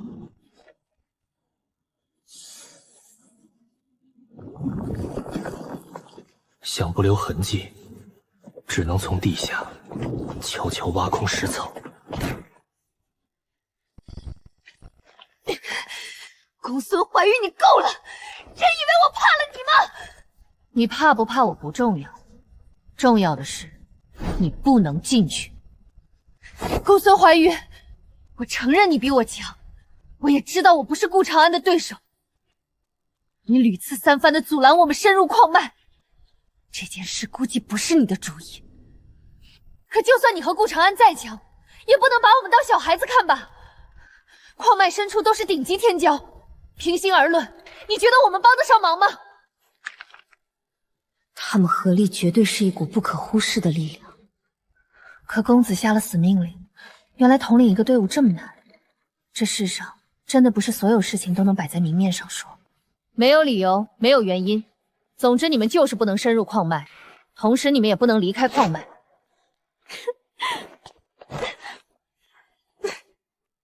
不进去就不进去了，他想死就让他死吧。你和他的关系最近，你都不在乎他的安危，我一个外人在乎什么呀？难道我们的实力在他眼中真的就这么不堪？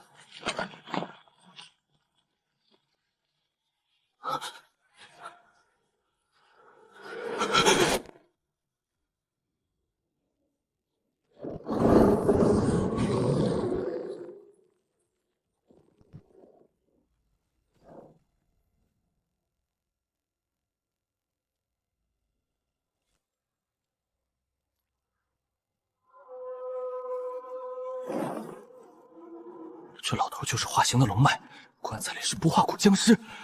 我的手剑加快了邪龙被侵蚀的速度，最多1年，里面的东西就会破棺而出。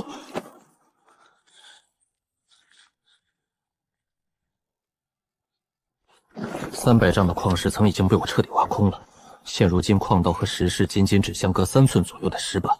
以那帮家伙有事没事先打一下的习惯，他们可要遭殃了，够他们喝一壶的了。这事想洗脱嫌疑，我得找鸟人帮忙。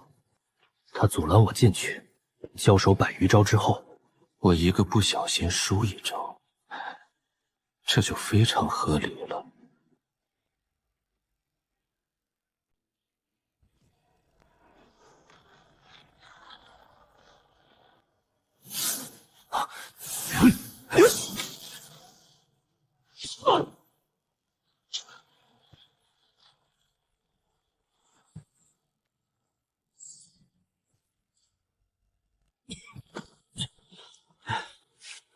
妖僧，你行不行呀？我记得佛门之人肉身一般都是很强悍的，怎么人家随便挠你一下你就破相了？这位施主拥有天下极速，小僧没有办法打败他。佛门金身若在矿脉中施展，势必会让此处矿脉坍塌。若是矿脉坍塌，顾施主或许可保无恙，但其他施主就危险了。这是小僧不愿意看到的。光头的心都黑，这秃驴不肯全力出手，一定还有其他的原因。方千成，你屡次3番的与我为敌，到底是什么意思？想知道我是什么目的？那就先把你的人头交出来，到时候我会亲自告诉你的。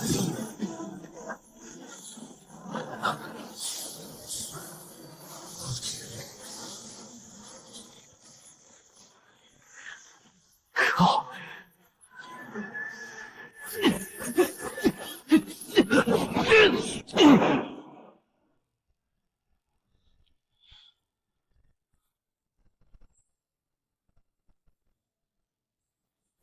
你真的很让我意外，这一下都没把你弄死。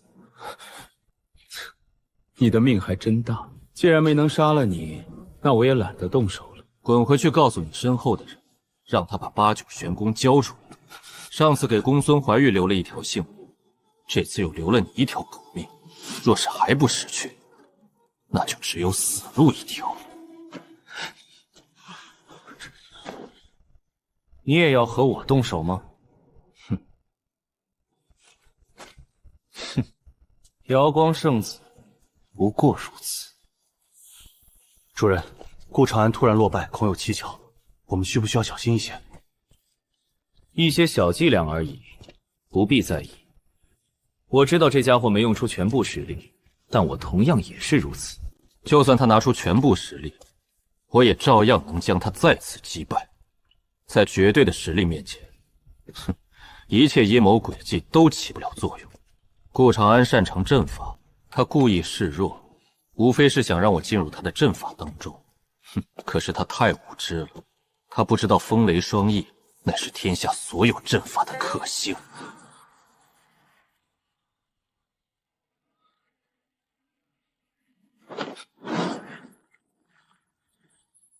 方千成也有8九玄功的残片，怪不得当初他没杀怀玉，原来是惦记背后的功法。他肯定以为我和怀玉背后有掌握完整8九玄功的天命之人传授。虽然有点出入，但还真让你猜对了。既然你已经猜到了，那你就更得死了。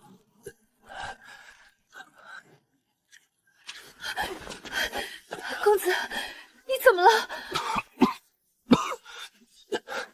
技不如人，没什么好说的，我们走吧。不用管我，我就是个废物。以他的心性，绝不会失败1次就一蹶不振。怎么回事？宁儿，这是怎么回事？这个就要问陈大公子了，谁？够了！败给方虔诚，我输得心服口服，但哪怕我输得一败涂地，我也不会要旁人帮忙的。输了就是输了，没什么好辩解。我连矿脉深处都没到达，我有何颜面活在这个世上？江圣主，我东荒技不如人，没什么好说的，告辞。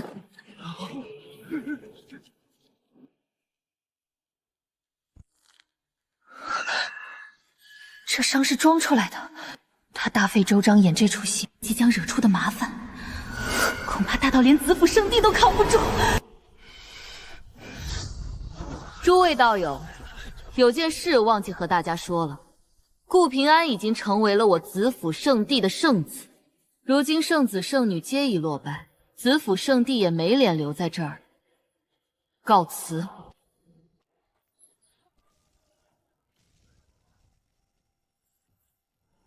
顾长安，我死！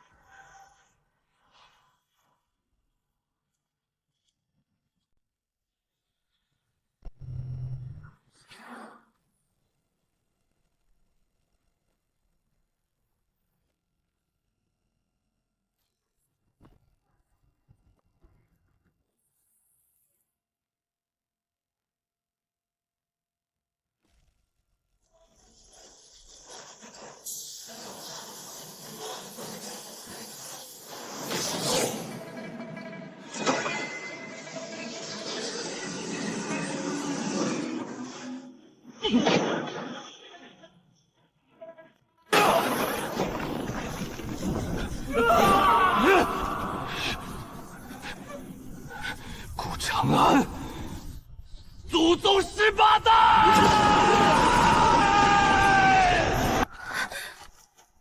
你没有受伤？神识虽然能给修士提供很多方便，但有些时候也不要太依赖神识。受伤确实会气息微靡，但气息微靡并不一定代表受伤。下次当你要确定一个人是否受伤时，你应该仔细的检查一下他的身体，在没有明确发现伤势之前，你最好不要妄下结论。怪不得他刚才抵死不让师傅查验伤势，原来是装的。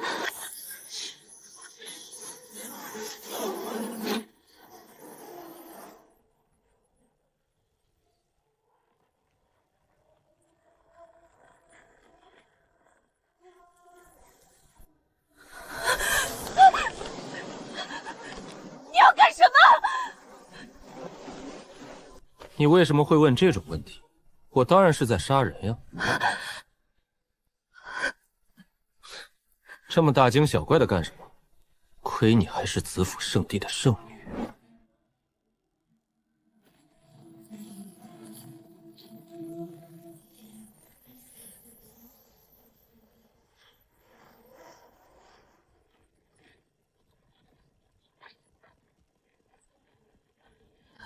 可是其他圣地的人还在矿脉里面啊！他疯了，一口气坑杀中条各大势力和顶级天骄，这事要是泄露出去，子府圣地就完了。我知道呀，可我杀的就是他们，不然我为什么演一场大戏给他们看？就是为了摆脱嫌疑吗？我这阵法虽然厉害，但他们也不是饭桶，大概率是杀不光的，你放心就是。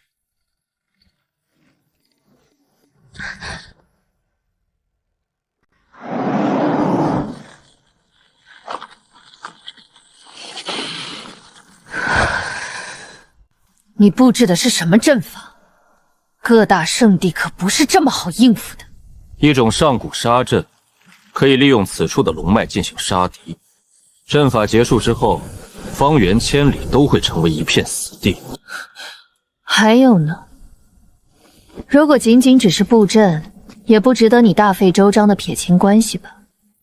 另外，你这么急于逃离矿脉，那里面应该还有大恐怖。圣主就是圣主，比一些黄毛丫头有见识多了。那矿脉下面埋着一具无名骨尸体，而且已经发生了尸变。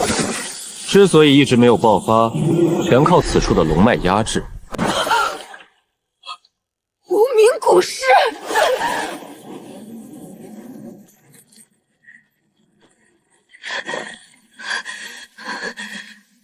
你是说，这矿脉下面有一具存放了不知多少年，且即将发生尸变的古尸？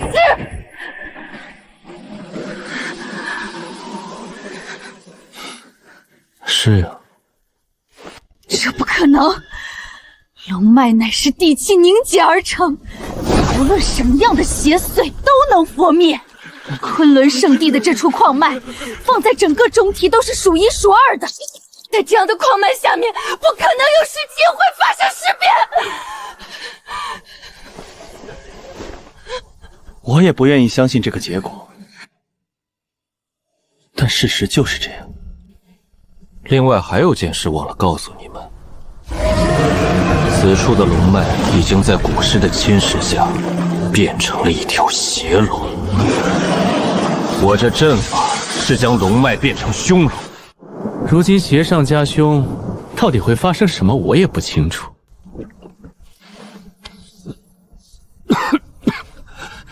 长安，那具尸体到底尸变到了什么程度？不清楚，但应该也就是那种不在五行且能飞天遁地的飞将之类。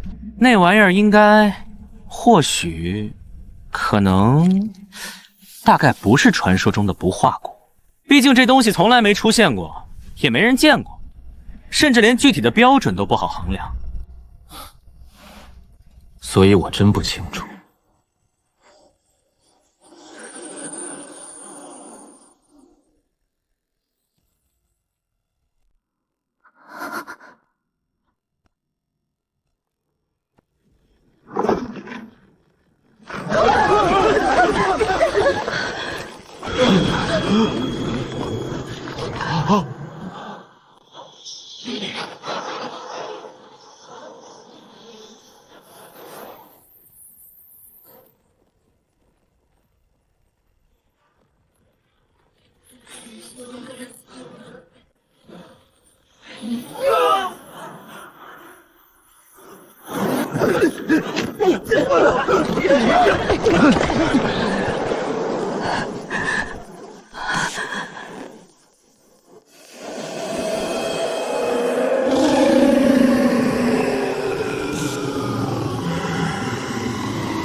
今天到场的500多位强者，如今活下来的不到30个。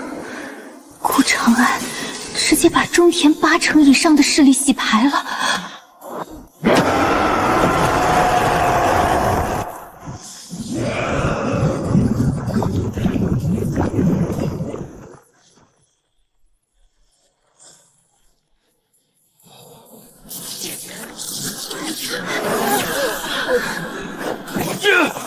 你们还愣着干什么？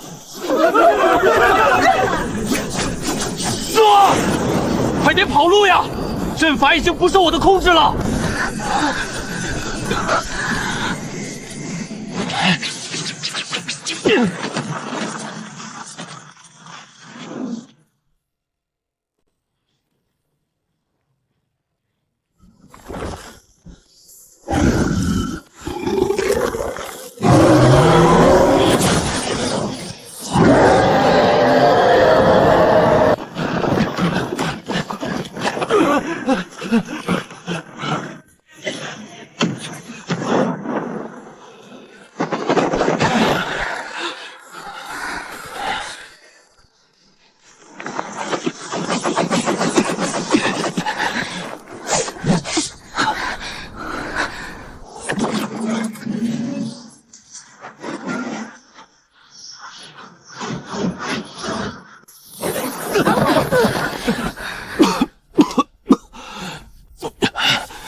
这下应该没问题了。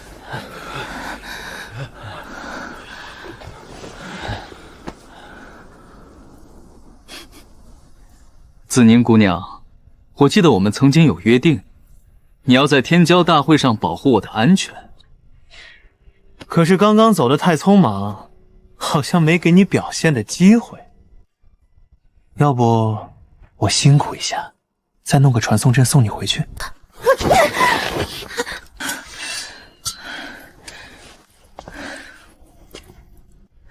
圣子，你就别为难圣女了，她经验多有不足，以后还希望你多多指点。出了这么大的事情，子府圣地不能不闻不问。接下来，我要带着圣地一部分紫苑前去救援，圣地当中的诸多事宜就全交给圣子你了。为了进一步洗脱嫌疑，我必须带兵救援，这样也能获得一部分势力的好感，为日后与72狼烟合作铺路。你们打算怎么办？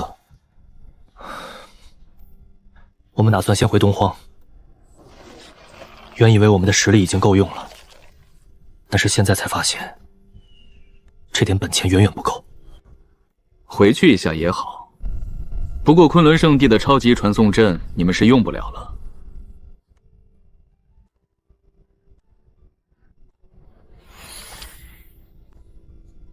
这是我给你们准备的传送道台。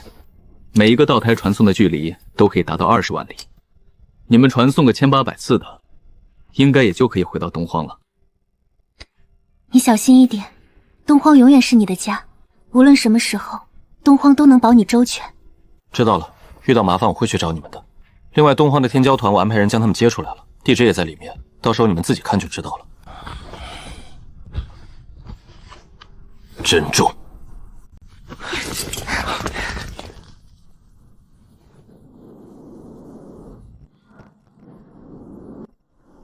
顾兄，我们这算是开始独自闯天下了吗？从今以后，你们对我的称呼要变成先生。天骄大会已经结束，没有人再把你们当小孩子看了。你们的世界里，也不会再有知错就改这种事情了。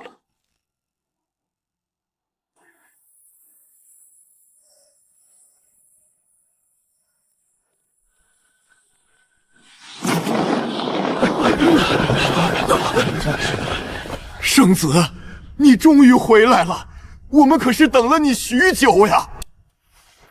多谢诸位长老的抬爱，长安真是惶恐万分。初来乍到，有什么做的不都到位的，还请诸位长老多多包涵。不用担心，你想做什么就做什么。我子府圣地别的没有，就是底气特别足。无论你招惹了谁，我们子府圣地都能保你无恙。大长老，有件事我要和你说一下。这次回来，我还带了几个人，我想动用咱家的资源培养一下。留在这儿没什么问题，可动用资源培养不是一件小事啊。你说的那些人应该都是有传承的吧？大长老，我现在是子府圣地的圣子，我能干那种亏本的买卖吗？公孙怀玉是我从72狼烟带出来的，这里面的关系我不方便细说。但您老应该明白，东荒那2位一流天骄，他们确实不能加入子府圣地，但是以后挂个客卿长老的位置，还是没什么问题的。而且据我所知，他们2个接手玄武国和夜月国，可是板上钉钉的。这其中的价值，还用晚辈多说吗？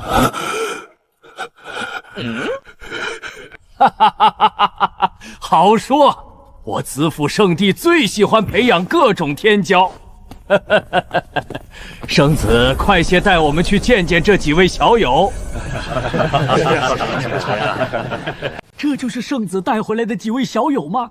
果然是百年难得一见的青年才俊呀！不是，有没有这么夸张呀？长安，你融入环境也太快了吧！我们还没从刚才的死里逃生里缓过来呢。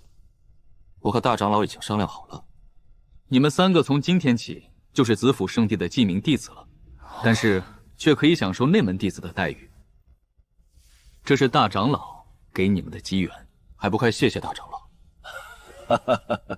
不用多礼，从今以后我们就是一家人了，不用这么拘束。我们这帮老骨头就住在圣地的后山。几位小友，若是有什么修行上的问题，可以随时来问我们。另外，我子府圣地有一套十分完善的奖放制度，只要诸位小友好好努力，我子府圣地绝不会埋没任何一位天才。圣女、圣子和诸位小友刚来子府圣地，所以对子府圣地的规矩可能不太了解。等一会儿就劳烦圣女给他们讲解一下了。我知道了，大长老。圣子大人，现在就由我来给你介绍子府圣地的规矩吧。虽然以你的手段，不出3天就会和整个子府圣地打成一片，但流程还是要走的嘛。我一个刚来的，比她这从小长大的圣女还受欢迎。诸位，你们怎么看这个顾长安？气血如铅似汞，可与禁地之子交手而不落下风，实力天赋皆是上上之选。来历神秘，身家颇生，此子绝非池中之物。此子从扬名开始，从未全力出手过，这也就说明他的潜力或许远超我们的想象。然而顾长安的潜力强大不假，可是他身上的麻烦同样也不小。72狼烟与他纠缠不清，其传承人更是直接跟在了他的身边。还有天骄大会的意外，圣主也与诸位说了，诸位怎么看？这事儿太大了，矿脉失变，中田8成掌权人陨落，偏偏我们的人在顾长安带领下毫发无伤。昆仑圣地刚围杀了他的人，转头就出了这种事，稍微有点脑子的人都会怀疑到他头上。这个麻烦是不是有些大了？顾长老，你怕是修炼时间太长？哼，把脑袋给修糊涂了吧？昆仑圣地的麻烦与我子府圣地有何关系？天骄大会出了这么大的麻烦，让整个中田都遭受了浩劫，也幸亏圣子有大气运在身，方才侥幸逃脱。我子府圣地不去找他的麻烦就算了，难不成他还要来找我们的麻烦吗？道理虽是如此，可终究无法洗脱全部嫌疑啊。我们是不是该做些什么？比如准备好如何应对各方势力的质问。哼，质问我子府圣地的圣子，是单凭一点点嫌疑就可以来质问的吗？说起嫌疑，我还怀疑这是他江不凡的手笔呢。其目的就是为了扫平障碍，坑杀年轻一辈的天骄，捉贼拿赃，有些事是要讲证据的。如果没有证据，就把这个屎盆子往圣子的脑袋上扣。那我们子府圣地也不是吃素的。确实，就算有人猜到真相，放眼整个中庭，也没人敢不凭证据来子府拿人。危险和机遇是并存的，如果没有相应的胸心和胆识，我子府圣地如何能招揽精彩艳艳的天骄？言之有理，想要招揽这样的天骄，确实需要付出些代价。那72牢烟怎么处理？前段时间他们还洗劫了圣地的一处据点，损失倒也不算多。若是看在顾长安的份上，和解还是没什么问题的。哼，目前这段时间，子府圣地和72狼烟绝不和解，而且圣主还会亲自征讨72狼烟。顾平安都成圣子了，我们跟72狼烟都算沾亲带故了，怎么还要打？侯老六，商量大事我们敬你3分，但如果你继续卖关子，我们可就要和你切磋一下了。刘叔，你再叫一遍，打就打，我怕你们呀！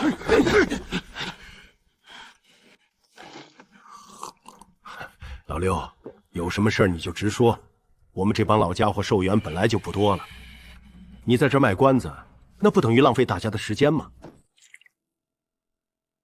哼，当初圣主是这么回答我的，他说中庭最近比较乱，子府圣地很可能会遭受到袭击。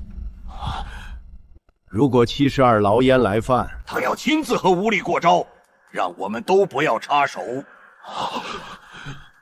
圣主真是这么说的？这是当然。那这个事情有把握吗？不知道。这种事情的决定权在圣主手里，在乌力手里，甚至有可能在顾长安手里，但绝对不会在我们手里。如果只是为了一个顾长安，子府圣地的这笔生意有点小亏，但如果要是再加上72狼烟和乌力，这笔生意可就赚大了。乌力和72狼烟要是真成了自己人，我子府的实力将暴涨。大长老，我觉得东边的一个城池应该倾注一些资源，你看200万神元怎么样？这个建议好。另外，我们还可以让圣主亲自坐镇那里。虽然那里地处偏僻，而且时常有72狼烟的踪迹，但是凭借圣主的实力，应该不是什么大问题。这件事情以后再说，现在的当务之急是先安顿好顾长安。留住顾长安，就等于和72狼烟以及东荒强国建立了一个牢不可破的联盟。这件事情关乎到子府圣地的千年大计，若是谁搞砸了，可就别怪我不念旧情了。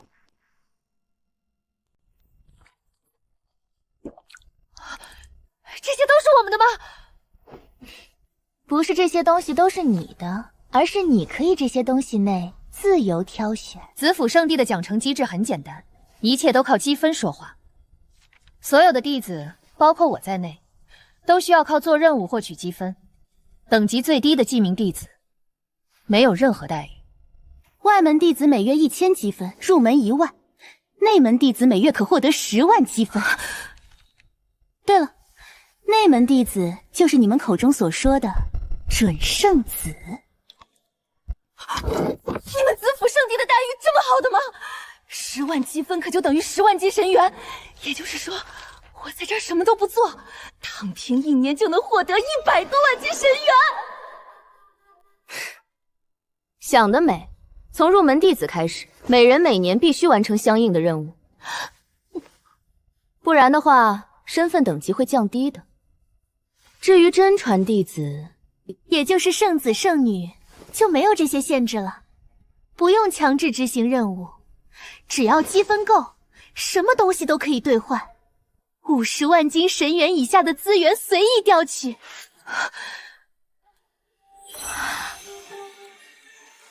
做点小任务就有这么多资源，哼！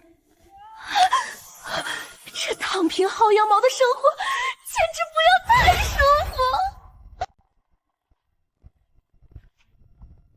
服。规矩我已经知道了，那任务去哪里领取？就在我们刚刚路过的天机阁里面，那里面除了领取任务，还可以发布任务，同时领取相应的任务，还会有一些基础情报附赠。但如果想要知道更详细的情报，这就需要花费积分兑换了。想去就去吧。我的圣子大人，公孙怀玉他们去做任务了，不知您接下来打算做什么呢？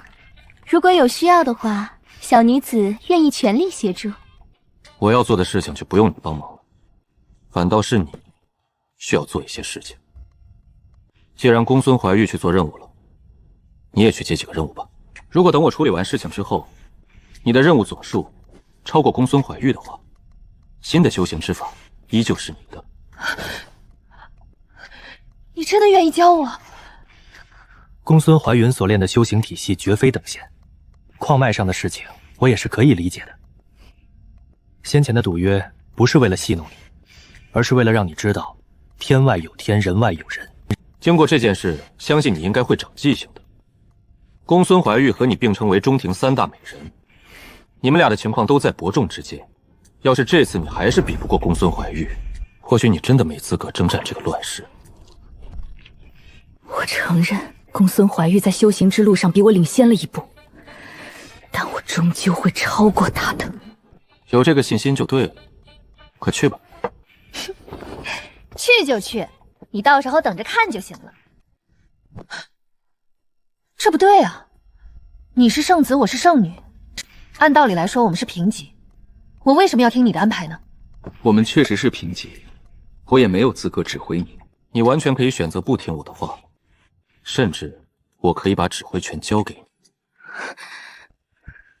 问题是这个指挥权你敢接吗？还是说你打算召集子府圣地的长老们开个会，仔细商讨一下我们之间谁做主这个问题？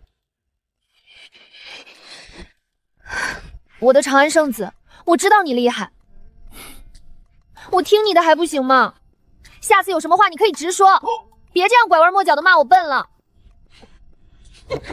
这丫头虽然爱闹情绪，但做事不会被情绪左右，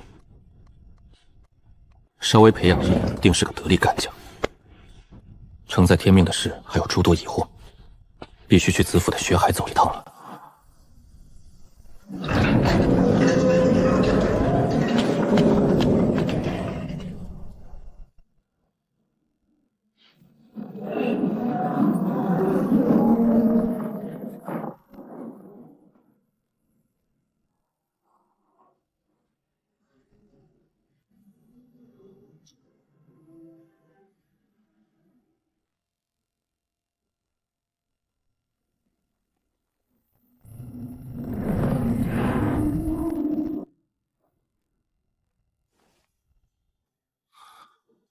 这才是子府圣地真正的底蕴，镇守血海的活化石。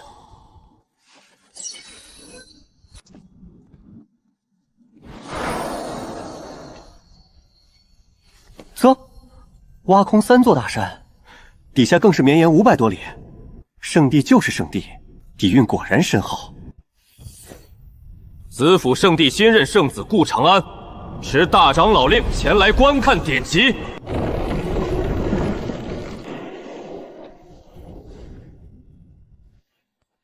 多谢前辈。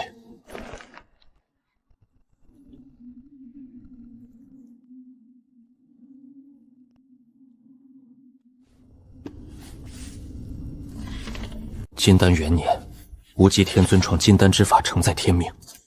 承在前夜，百拜仙尊约战天尊于圣虚禁地。翌日，百拜仙尊失踪，无极天尊承在天命。这寿元也太长了吧！祖皇年轻时听过百拜仙尊传说，那是3万年前。无限接近天命之人，竟能活这么久。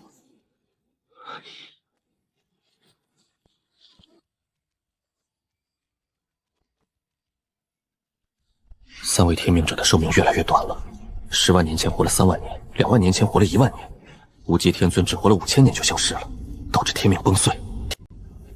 为什么历史有断层？天命者承在天命前，究竟在和谁大战？百拜仙尊留石棺，青铜古殿现荒古，这些惊天动地的事，子府圣地的古籍里竟只字未提。只有一个解释：有人或者某种不可名状的存在，在刻意抹除青铜古殿的痕迹，而且历代天命者承在天命后都会消失一段时间，归来时接待上，一定和青铜古殿有关。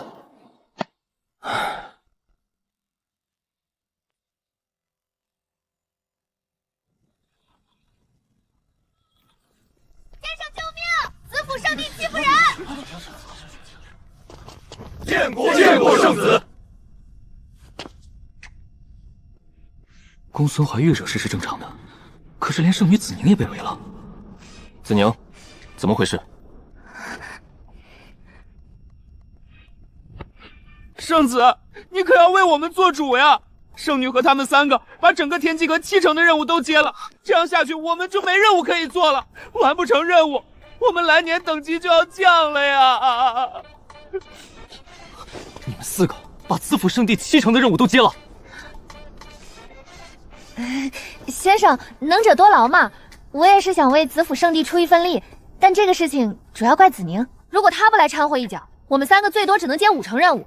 可是他抢了另外2成任务，所以才让其他人没任务。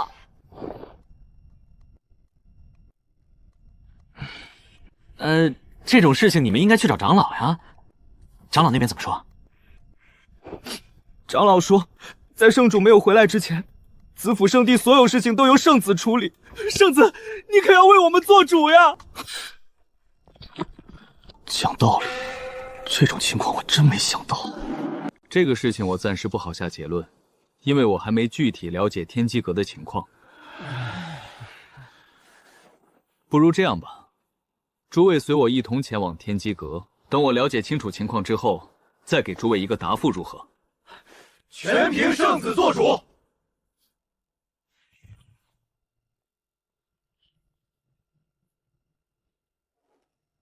长老多礼了。我听诸位同门说，近日天机阁任务数量稀少，所以想来简问问情况。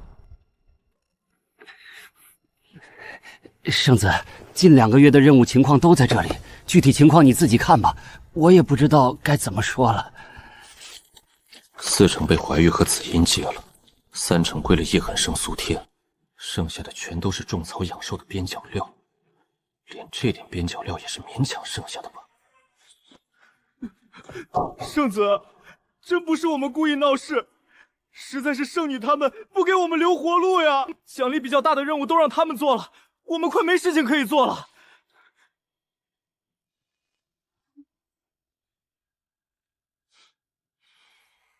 长老，天机阁的任务可以多增加一些吗？加不了，任务的产生是因为圣地有需求才出现的。可是需求这种东西不是天天都有，圣子你应该明白这个道理。道理是这么个道理，但需求这种东西是可以创造的，没有需求我们就创造需求。如今正当乱世，我认为子府圣地有很多的事情需要去做。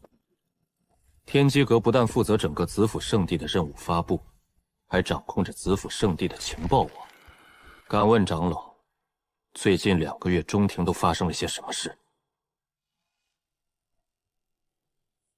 中庭最近发生的事情比较多，瑶光圣主陨落，瑶光圣子继位，同时各大势力都在联手绞杀不灭谷。除了这些之外，还有一件事。长老有什么话就直说吧，只要不涉及圣地机密，说出来给大家听听也没什么关系。这件事本来是要告诉圣子你的，可是圣子一直在闭关，所以没找到机会。既然圣子都这么说了，那说一下也无妨。最近中庭有谣言称，不化使是圣子你引出来的，其目的就是为了坑杀各路天骄。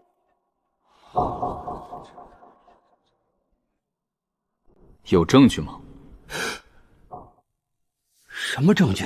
长老，散布这些谣言的人有证据吗？圣子说笑了，既然是谣言，自然没有证据了。那我们子府圣地有吗？没有，我子府圣地没有查到任何证据，表明这件事情与圣子有关。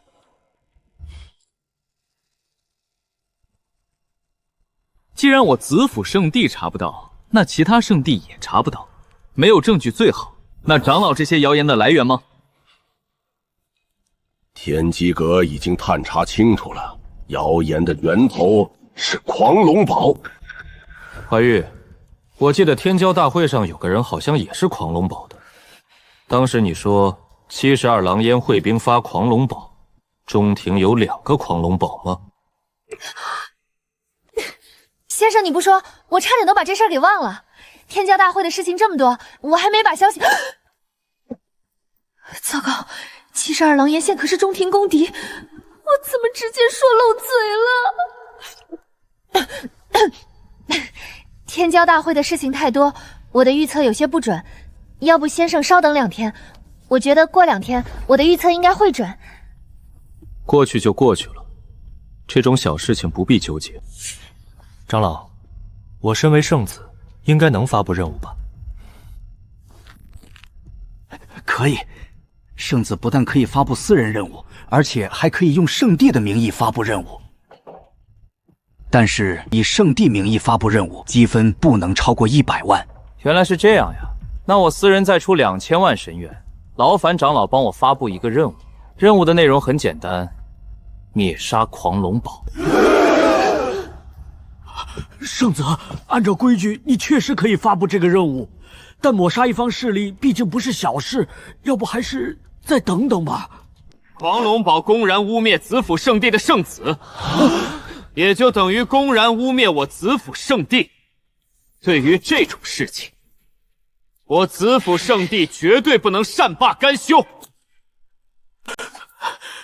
圣子，灭一个狂龙堡当然不是什么问题，但是子府圣地抽不出太多力量了。圣地的顶尖战力都被圣主去剿灭不化骨了，剩下的力量要防守圣地。如果继续抽调，圣地的防御恐怕会出问题，这可不是闹着玩的。长老误会了，这次剿灭狂龙堡的任务不需要随行长老。圣子，这恐怕不行。如果没有高手坐镇，万一……没有万一。诸位，正所谓狼行千里吃肉，狗行千里吃屎。狂龙堡只是一个2流势力，说强不强，说弱不弱。如果我们子府圣地派出长老前去，定叫狂龙堡瞬间灰飞烟没。但如果仅凭我们去抹杀狂龙堡，那么狂龙堡就会成为一个稍微有点难啃的硬骨头。我顾长安初来乍到，但我永远相信子府圣地是一个能打硬仗的圣地，不会因为对手稍微强上那么一点就缩回龟壳里当缩头乌龟。如果真是这样，你们永远都只会是吃屎的狗，而成不了嗜血的狼。现在告诉我，你们的选择是什么？灭了狂龙堡！灭了狂龙堡！按照子府圣地的规矩，这种大型任务，7成战利品归圣地所有。执行任务的弟子只能拿到其中3成外加任务奖励。但是今天不一样了，以前圣地会派出随行长老帮我们压阵，他们出力了，所以他们应该拿7成。可是这次任务他们没有出力，所以他们只能拿3成。另外这3成也不是给长老们的，是回报培养了我们的子府圣地。这事太大，规矩全改了，万一出了纰漏，我可担待不起呀！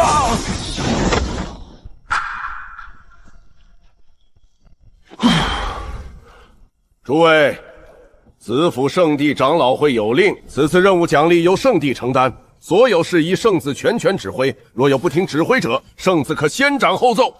凡是参加此次任务的弟子，无论任务成功与否，全部视为任务考核达标。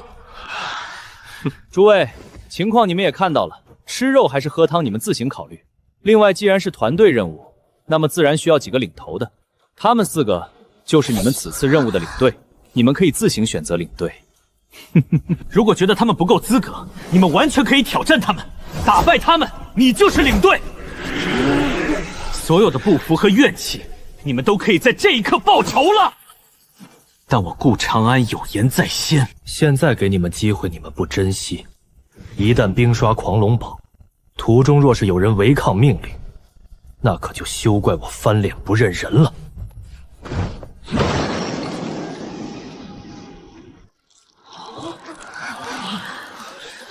挑战圣女和准圣子，这可是拿资源和上位绝佳的机会。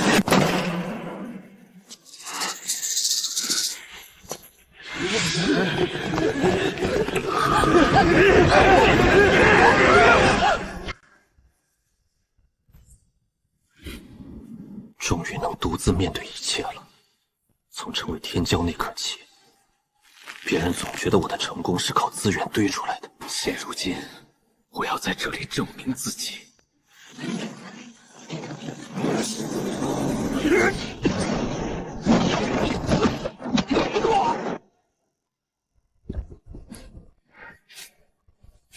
怀玉和子宁那边对付普通内门弟子没有悬念，但苏天和叶恨生打得有些焦灼。天罡断体诀和百拜仙尊的拳法都是数一数二的功法，要是过了这么久，你们还是领悟不了其中的精髓，或许你们真的不太适合征战天下。大才能创出如此旷世绝伦的功法，这天命之争定有他的一席之位。大长老，圣子创出的修行体系如此卓越，我们是不是可以帮助圣子完善一下这套修行体系？把你那点小心思给我收起来！若是让我知道有人因为这种鼠目寸光的想法，影响了顾长安对子府圣地的看法，老夫亲自把他的脑袋摘下来！诸位，我知道你们大多数人都即将面临寿元将近的问题，我狗六同样也是如此。但渴望延长寿命，不等于要做出蠢事。以顾长安的情况，他必定要参与争夺天命。一旦天命之争开始，他会需要很多的帮手。到时候，我们子府圣地将会当仁不让地承担这个任务。争夺天命开始，顾长安会眼睁睁地看着子府圣地因为修行功法差人一头吗？还有，一旦有天命之人承载天命，他所修炼的修行体系也会流传天下。顾长安会因为这种迟早都要公布的秘密，让自己的帮手落于下风吗？所以你们最好收起那些愚蠢的想法。诸位，或许你们有些人还把顾长安当成娃娃来看，但我劝你们最好不要有这样的想法。从这些天的接触来看，公孙怀玉等安可谓是马首是瞻。说得更直白一些，公孙怀玉等人的修行是顾长安在指点。平心而论，你们有10成把握去指点这3个年轻人吗？你们做不到的事情，顾长安做到了。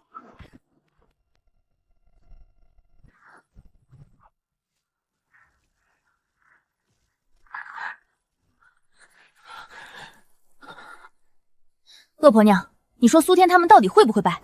哼，贼丫头，你说话最好放客气一点，小心我把你禁起来，让你10个8个孩子。虽然我欣赏叶恨生和苏天，但他们败局已定。我子府圣地的内门弟子，不是外面的那些酒囊饭坛，1对1他们都未必能赢，更别提车轮战了。之所以打到现在，那是因为内门弟子当中的高手还没出马。若是一下将2人打败，这多少会让顾长安的面子挂不住。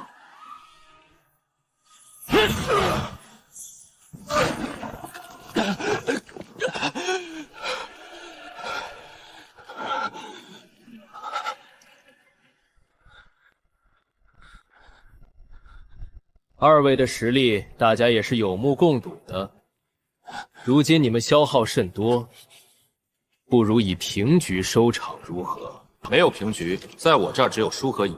要是你们打成了平局，全都给我滚蛋！看样子圣子似乎不允许出现平局。听闻苏兄所修行的功法乃是天罡断体诀，可以借助星辰之力。在下所练的绝学正是摘星术，苏兄小心了。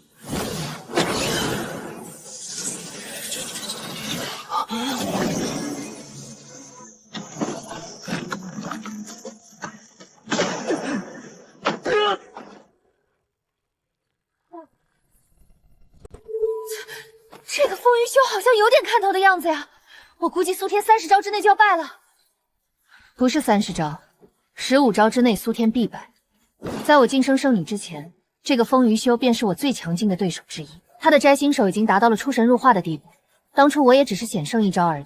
若不是他的修行天赋低一些，子府圣地的圣子之位恐怕就是他的。有没有这么夸张呀？就连你也只能险胜1招？哼，就是他。他叫杨峰，疯子的疯。他所练的功法是子府圣地另外一种绝学风魔拳法。另外，他还是4长老的关门弟子，实力绝不在我之下。之所以没能爬到圣子的位置，是因为风魔拳法有个弊端，那就是修炼这个拳法的人容易入魔。圣子圣女是一个圣地的准继承人，想要坐在这个位置上，不但需要实力，还需要脑子。你该不会是在骗人吧？就你这样的还有脑子？除了身形体态匀衡一之外，外加我没看出你有什么优点呀！我现在确实打不过你，但我不是输给了你，我是输给了顾长安。因为新的修行之法绝对不会是你这么一个贼丫头能想出来的。顾长安闭关之前曾经给了我一个承诺，只要我完成任务的数量超过了你，他就会把新的修行之法传给我。迄今为止，我完成的任务比你多出30件，所以你嚣张的日子没有几天了。你耍赖！要是你不利用关系私自多接了任务，你的数量不可能超过我。随便你怎么说，反正失败者总会给自己找理由。子府圣地是我的主场，有这个优势，我为什么不利用？你别嚣张，我一定会说服先生，让他不要教你。想去就去吧，就算顾摊反悔，我也有办法让他教我。毕竟我也是有优点。你有什么优点？我怎么没发现？天罡断体诀如果只是一部炼体功法，那它就不会在玄武国长久流传。我真的用错了，天罡断体诀根本就不是外修功法，它是内修，星辰之力只是催化剂。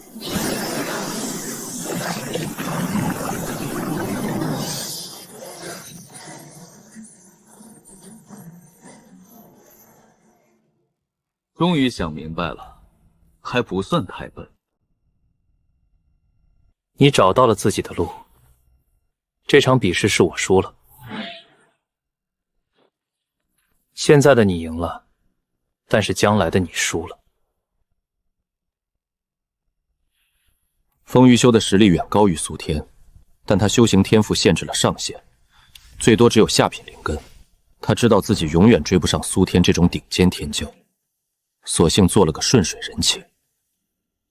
生不逢时啊！如果他换个修行体系，未必不能一飞冲天。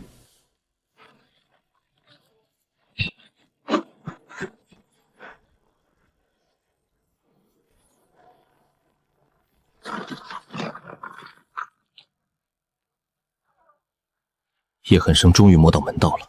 不败道人的拳法在于人拳合一，二师傅融入执念，拳法刚猛无匹，而我融入过往3山5岳的痛苦，权势如惊涛骇浪。叶恨生现在终于打出了自己的韵味。停手！杨峰挑战失败，叶恨生没能在规定时间击败所有挑战者，所以第4领队取消。本次领队有3人，分别是公孙怀玉、子宁以及苏天。现在本圣子给所有子府弟子半个时辰的准备时间，在这半个时辰的时间里，你们要自己准备好武器和丹药，同时考虑好到底该加入哪一个领队。若是害怕这次任务的危险，你们回去之后就不用来了，这样也能避免一些同门的眼光。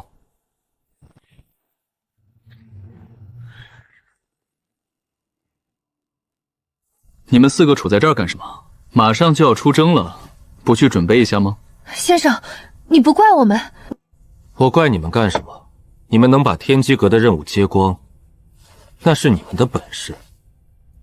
修士本就是逆天而行，因为我们要与天争，与地争，与人争。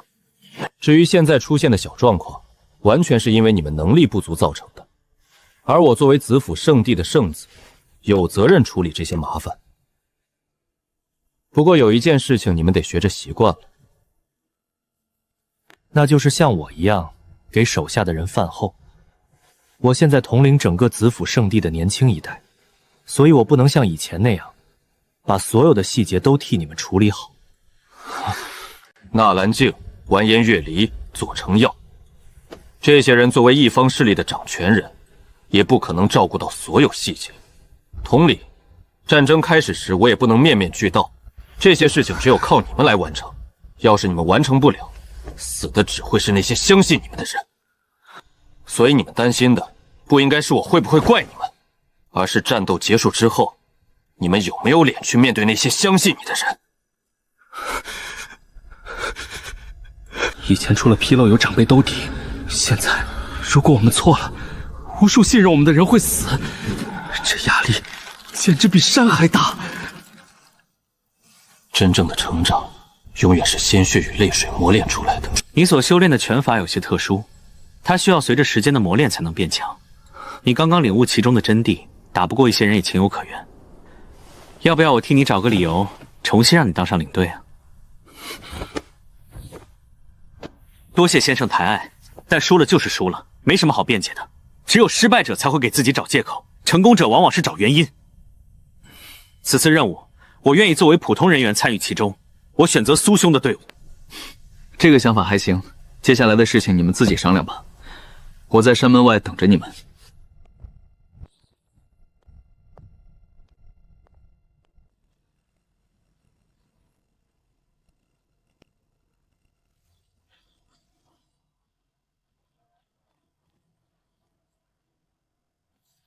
共计1080位弟子，已经全部集结完毕，请圣子下令。苏天为中军，公孙怀玉和子宁为左右两军。现命苏天正面强攻狂龙堡，子宁由侧翼发动进攻，公孙怀玉作为预备队，防止其他势力插手。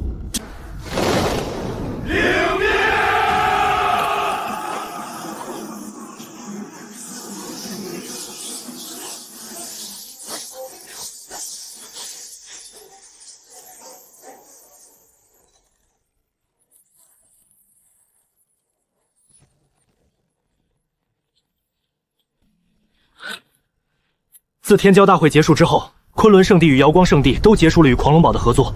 按理说，狂龙堡应该出现劣势，但最近他们的势力居然还在扩张。天机阁判断，背后应该有人在支持。能顶住子府圣地的压力，支持狂龙堡，背后的势力一定不简单。不过从中殿目前的局势来看，这些人也只敢暗地里搞小动作，所以我们不用太担心背后的势力跳出来捣乱。情况是这样没错，但狂龙堡位于三大圣地的交界处。这样的兵家必争之地，昆仑和瑶光不会眼睁睁地看着我们抢到手。一旦另外2个圣地出来和稀泥，我们这次征战恐怕要无功而返了。从人数上来说，我们这次的进攻是不占优势的，所以我们想要获胜，就必须速战速决。中军进攻狂龙堡只是佯攻，真正的绝杀则是子宁的那200人。子宁，你们需要绕过重重阻碍，直扑狂龙堡心脏的位置。务求在最短的时间内给予狂龙堡重创，这个任务是非常危险的，稍有不慎便会身死道消。你有没有把握？定不负先生所托。苏天，你虽然是佯攻，但任务同样艰巨。面对你们的攻击，狂龙堡一定会疯狂防御。你们不但要尽量将狂龙堡的高手吸引出来，而且还要在不被敌人察觉的情况下，快速向两侧移动，形成包夹之势。一旦子宁给狂龙堡造成重创，你们就要从佯攻变成主攻，由外而内一口吃掉狂龙堡。先生，从地势上来看，想要形成包夹之势，需要路过烈风客栈和金光洞。金光洞是昆仑圣地的势力，烈风客栈是瑶光圣地的势力。仓促之下，他们恐怕不会接到吧？哼，这是你们自己的问题。你们自己解决，不管你们是谈判也好，强攻也罢，3个时辰如果形不成包夹之势，提头来见。要是所有问题都解决了，我还要你们干什么？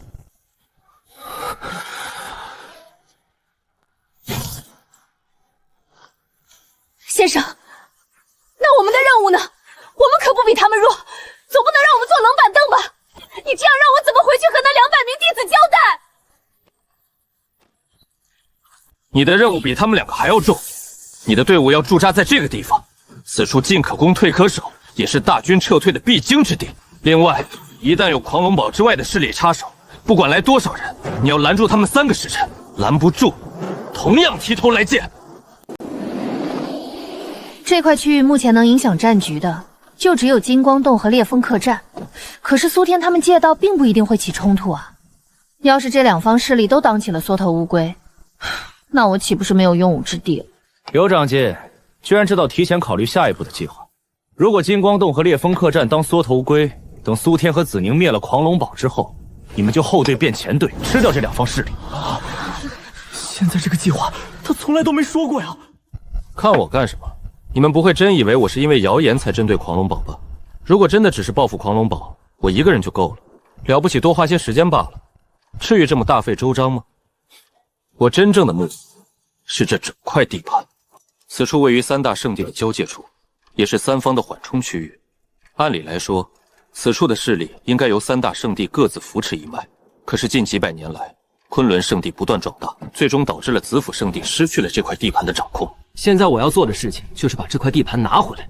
等日后争夺天命的时候，子府圣地可就掌握了一份主动权。对付狂龙堡，昆仑和瑶光或许会袖手旁观，可如果对金光洞和烈风梯战动手，昆仑和瑶光两大圣地应该不会坐视不理。我们现在没有力量抵御这两道防线了。不，我们还有其他力量抵抗这两大圣地。什么力量？我会替你们挡住瑶光和昆仑的干扰。你们要在这段时间里拿下这三方势力，剿灭狂龙堡3个时辰，金光洞和烈风旅店我给你们准备9个时辰，在这12个时辰之内，就算是天王老子也干扰不了你们的行动。至于12个时辰之后的结果如何，这就要看你们的努力了。圣子，虽然中田的顶尖势力都在对付不化谷，可是江平和扶摇依旧坐镇圣地，你真的有把握拦住他们吗？我顾长安说他们过不来，他们就一定过不来。我信任你们，希望你们也不要让我失望。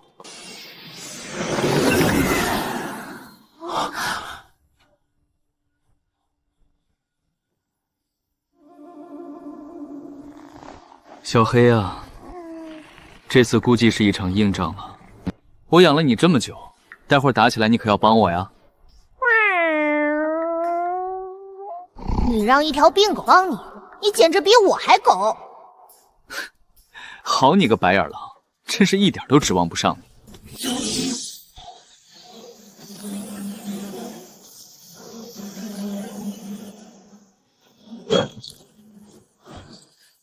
小金交给你，饕餮根骨也给你，有这2件大杀器，你应该能拖住扶摇。你就是我，我就是你，你我心意相通，费这么多话干什么？公孙怀玉的关系摆着那儿，扶摇那家伙应该不会下狠手，反倒是你要小心一点。如果你这里出了问题，我可就扛不住了。知道了，快去吧。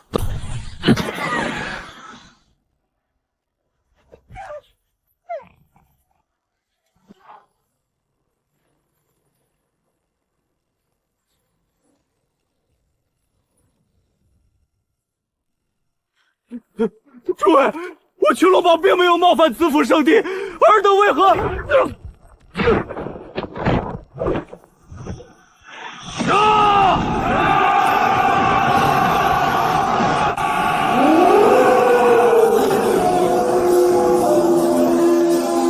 引修上前，阵法小队快速破解阵法。内门弟子挡住狂龙堡长老，战宠负责清理低级修士，外门弟子随我冲杀。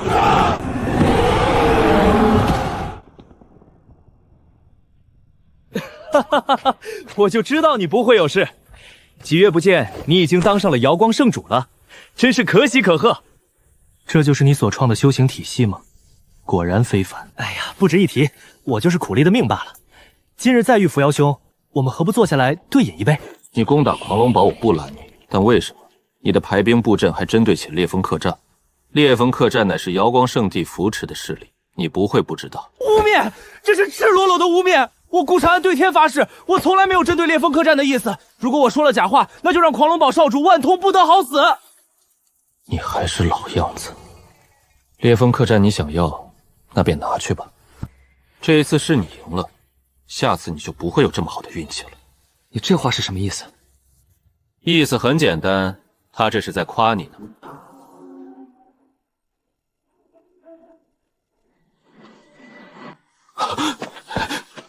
黄谷根地的气息，不用这么紧张。要是想杀你，你就活不到现在了。当初有人认为你才是天命之人，所以对你多加投资。只可惜棋差一招，算漏了一点，多少有些可惜了。乱世就是乱世，什么牛鬼蛇神都跑出来。既然你现身了，不自报一下家门，是不是有些不妥呢？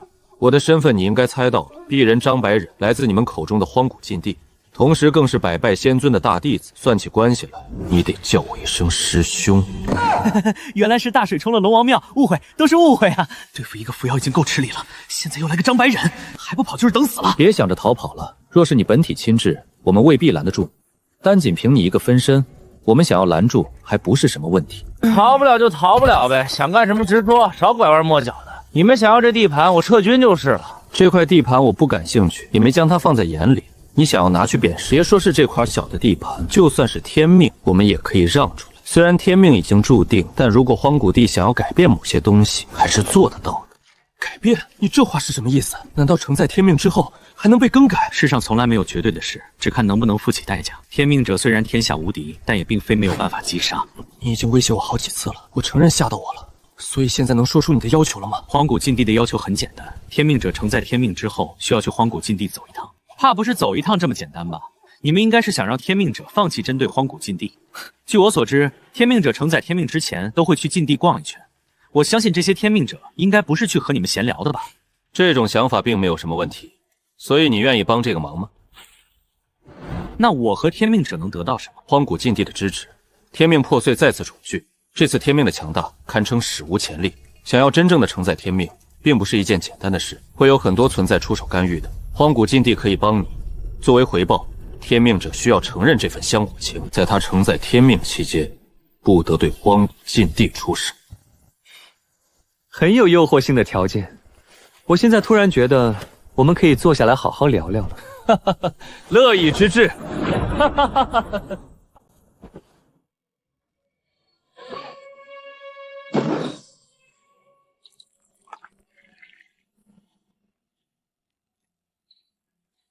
白忍兄的茶叶好生有意思，小弟可从未见过。这是我从家里带来的一点特产，名为悟道茶。每过1000年方能产出1枚，饮下之后能不人道心清澈。若是有机缘者，更是可以进入顿悟的状态。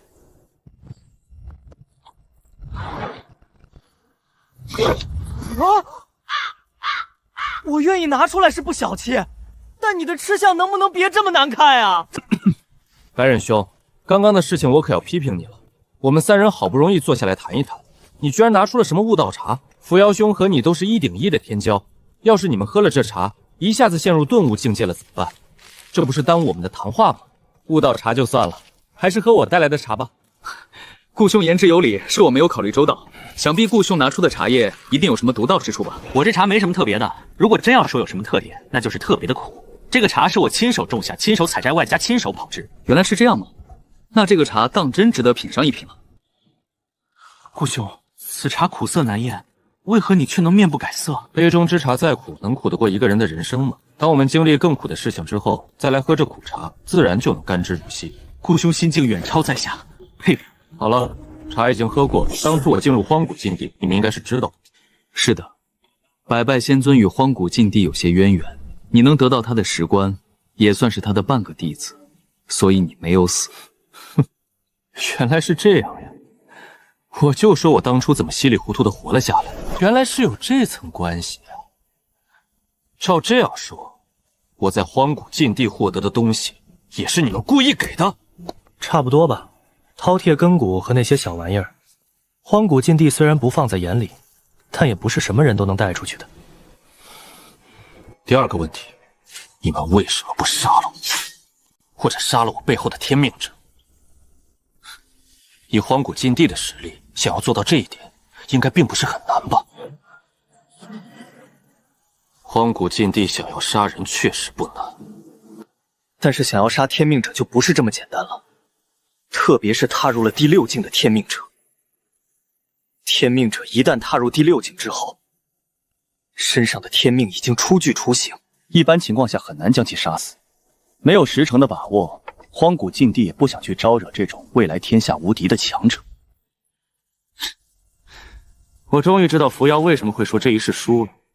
如果我没猜错的话，你们应该感知到天命者踏入第6境。当初在荒古禁地，你们对我进行投资，估计是觉得我有机会成为天命者。如果我真的成功，到时候就会和荒古禁地给结下一份香火情。与此同时，荒古禁地还派出你来争夺天命，最后你我之间，无论是谁获胜了，荒古禁地都不会亏。可是你们千算万算，始终没算到，真正的天命者是我背后的人。分析得很到位，一切情况都如顾兄所说。刚开始的时候，我确实认为顾兄就是天命之人。当时的你丝毫没有踏入第6境的表现，所以我也就没有立刻痛下杀手。毕竟想要打败你这样的天骄，机会只有一次。我自然是要好好的准备一下。但谁能想到，就是这短短的几个月的时间，真正的天命者居然踏入了第6境。如今大事已成，就算是我也回天无力了，所以白忍今日才会来请顾兄帮忙。你和我曾经有过约定，你答应帮我解决天骄大会上的一切障碍，方千城是我自己解决的。现在我不要求你对付方千城，你帮我弄死他怎么样？那你完成曾经的约定了吗？就算我愿意帮你出手对付他，荒古禁地你打算怎么解决？我可没那个能耐帮你扫平荒古禁地。白忍兄不要见怪，我刚刚是和你开玩笑呢。现在我们还是接着来聊正事吧。大事之争本就你死我活，杀了顾长安，如果能得天命，我绝不会手软。第3个问题，白忍兄先前所说的下界是什么意思？还有，那青铜古殿上的巨手代表着什么？他们会不会再次降临？这些问题，在下暂时不能告诉你。等顾兄什么时候达到这个高度，你自然就会明白了。没事，既然这些东西不能说，那再换个问题：天命者为什么会针对禁地？青铜古殿下的不祥与禁地有没有？顾兄，怎么这些问题也不能问吗？一杯茶的交情，只值3个问题。机会顾兄已经用完了，继续追问就有些贪得无厌了。不问就不问了嘛，拐弯抹角的骂我干什么？荒古禁地的条件我答应了，希望你们在关键的时候也不要食言。作为没有回答第3个问题的补偿，我可以另外告诉你一个消息：想救活你身边的那只神兽白泽，你需要去幽冥森林走一趟，那里或许有办法可以救他。这个幽冥森林在哪儿？东荒，想要找到幽冥森林，需要一些特殊的方法。你怎么突然这么好心了？该不会是故意坑我吧？放心，我说的话绝无半点虚言。如果幽冥森林都救不了白泽，天下就没有办法救他了。看你这么信誓旦旦，我心里更慌了。要不你替我去幽冥森林走一趟吧？你提什么要求我都答应。我不会去幽冥森林的，那种地方就算是我去了也得死。这一世的天命已定，但下一世的天命我志在必得。所以像你这样的对手，我自然要坑死你。就算坑不死你，也要想办法拖住你的脚步。你说对不对？这种话你怎么能堂而皇之的说出来？你脸皮比我还厚。通透，果然不愧是禁地之子，脸皮比一般人厚多了。就冲你这份礼物，等我以后有时间了，我高低得把你从荒古禁地里刨出来揍一顿。如果有胆子，那你就来吧。当我承载天命之后，我一定要建立一个统一天下的势力。如果到时候你败给了我，我会给你在天庭当中给你留一个看大门的位置的。哼！下一世的天命，你好像又要遇到强敌了。你不会又要暂避锋芒吧？这样左退右退的，你得退到什么时候？我有我自己的选择，不用你操心。救活我弟弟，我欠你一个人情，一个永远都不会失效的人情。不是，你不去幽冥森林走一趟？顾长安，我其实很羡慕你，因为你无拘无束，可以在这片天地间任意逍遥。但这世间的人，不是谁都能像你这样的。这是方千城的风雷双翼，当初被不化谷撕了下来，我替你保存了一段时间。有风雷双翼相助，你在幽冥森林的存活的几率会大上一些。你们这些家伙身上的秘密怎么这么多呀？你们干脆起个外号叫秘密人得了。本体好像和昆仑圣地打起来了，我得赶快回去帮忙了，不然他要出问题。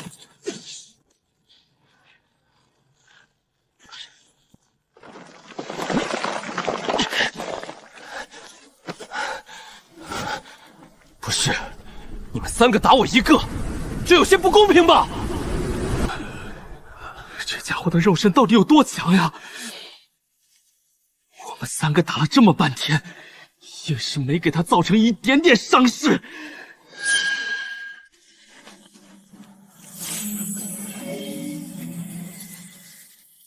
太欺负人了！今天这个事不算完，你们给我等着！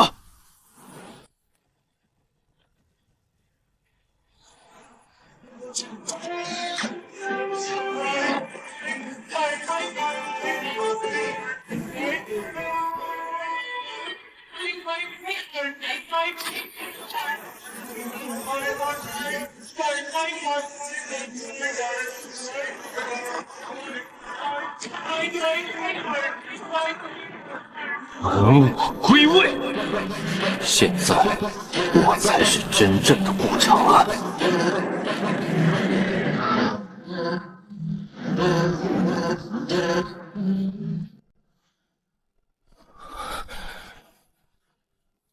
原以为他的实力已经够强了，谁曾想他居然还没发挥全部实力。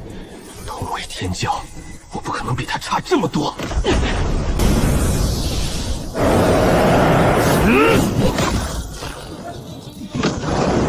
强，太强了！他仅凭肉身力量，就击溃了我引以为傲的一身修为。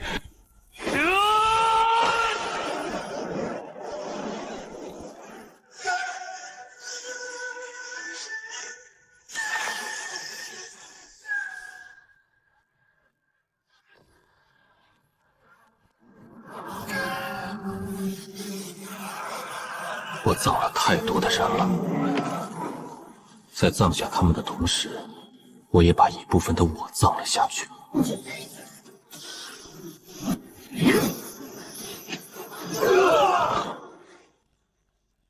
早就叫你们不要以多欺少，你们偏不听。这下挨打了吧？12个时辰之内，昆仑圣地不得跨过界碑，否则别怪我不留情面。放肆！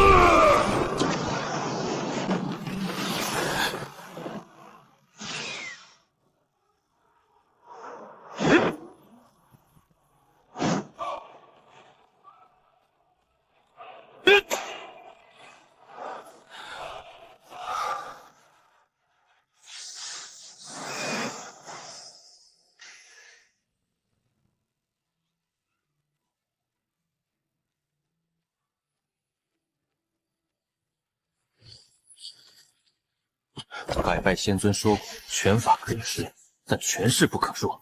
一拳打出，定要叫对手肝胆俱裂。对手再强，也休想让我出拳的速度变慢半点。一拳不行就2拳，纵使打上100拳、1000拳，我也绝不退后半步。回来吧！哈哈哈哈哈哈！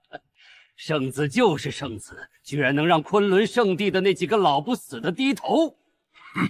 从今以后，谁敢说圣子的不是，我第一个不答应。可拉倒吧，圣子的实力未必比你弱，就刚刚那种拳法，你能接住几拳？你可别忘了，我们这些老骨头气血已经开始干枯，而圣子却正值当打之年，交手时间一长，圣子能活活拖死你。会不会说话呀？搞得像你很年轻一样。圣子强大，这就说明我子府圣地才是天命所归。如今圣甲虫在圣主手里，等圣主回来之后，就让圣甲虫测一测圣子的气运。若圣子是天命之人，我们要不惜一切代价承载天命。那乌力怎么办？他同样也很强啊。若是乌力也加入了子府圣地，那我们就只能勒紧裤腰带一起培养了。想不到天骄太多也会成为一种烦恼，真是让人无奈啊！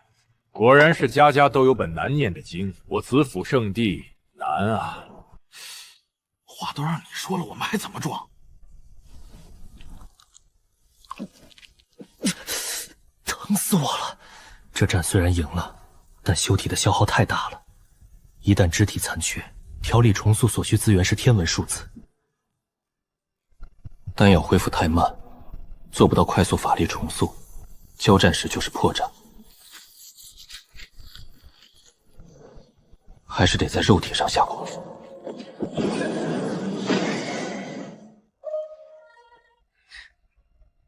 好你个小黑，想不到你居然是神兽白泽，相处这么多年了，你骗得我好苦。我现在又不会说话，再说了，我一身白毛，你叫我小黑，你的良心不会痛吗？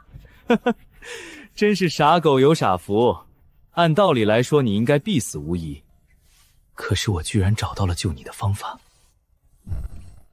所以接下来的时间，我估计又要为你奔波了。我一把喂一口，一把喝一口的把你养大，你以后可不能当白眼狼。阿丽那边我做的已经够多了，接下来是他自己的事了。听张百云的意思，天命者踏入第6境之后，基本上已经没有什么东西可以威胁到他了。鸟儿终要自己展翅飞翔。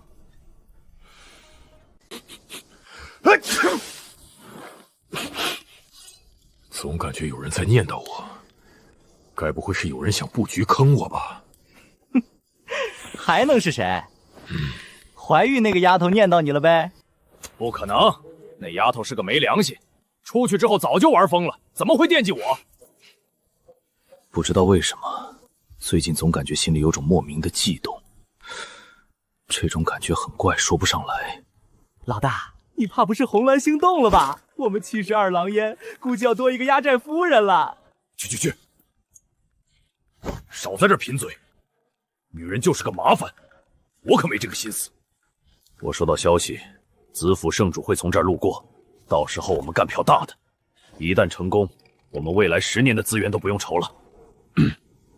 不过在动手的时候，千万要注意，不能伤到子府圣主。老大，这恐怕不行吧？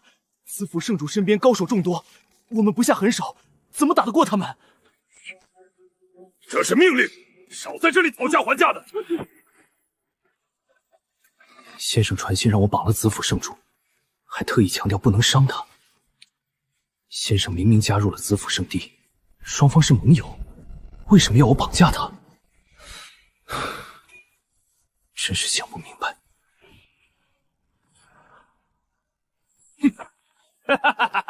此山是我开，此树是我栽，要想从此过，留下买路财。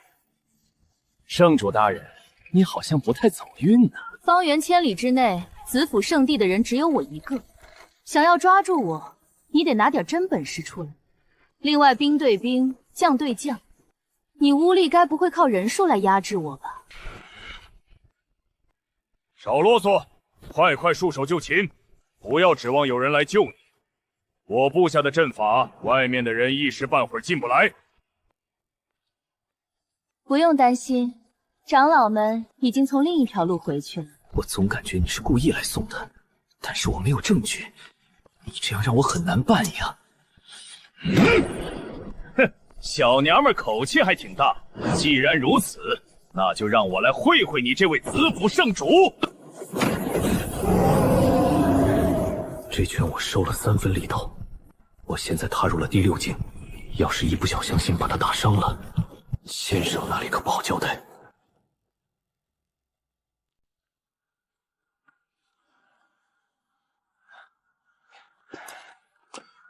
先生，任务完成了，很好。杀了多少人？高层修士18人，中层修士1320，底层修术以万计。不错，能打出这样的战损比，天骄之称当之无愧。去把尸体收拢一下，顺便清点一下这次的战利品。另外，此次领队的人留下。是。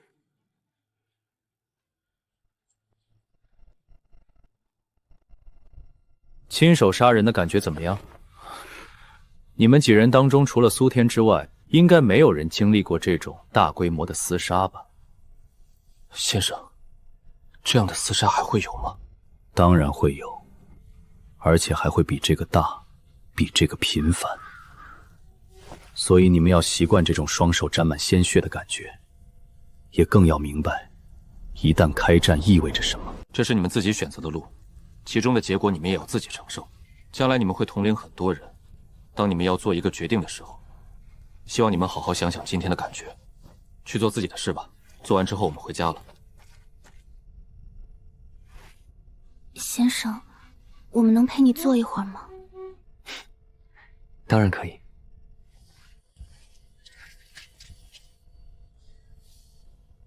金光洞是我最先带人打进去的，他们的一位长老被我一鞭子击杀。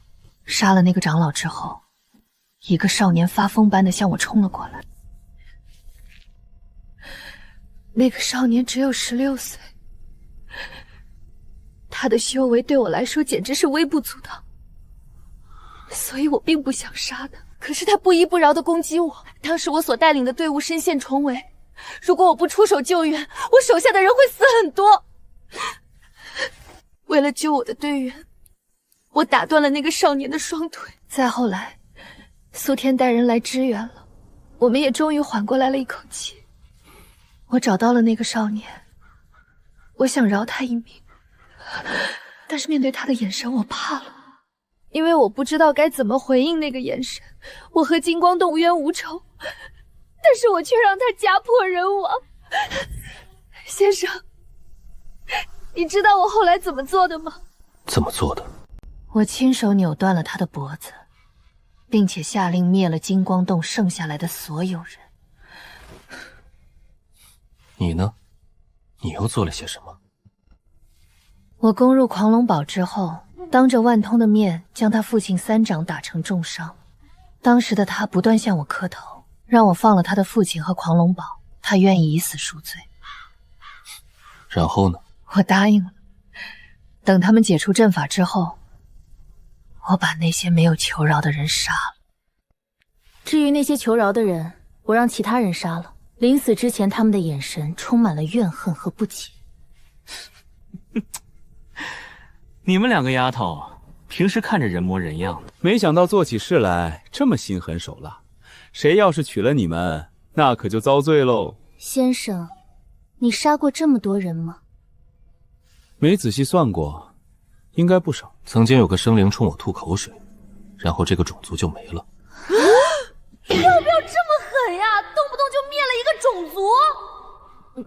先生，灭族之后，你有没有后悔过？现在细细想起来，确实有点后悔。我应该重新找个理由去灭他们全族的。毕竟因为被吐口水这种小事灭族，多少还是会给我心里添加一些罪恶感的。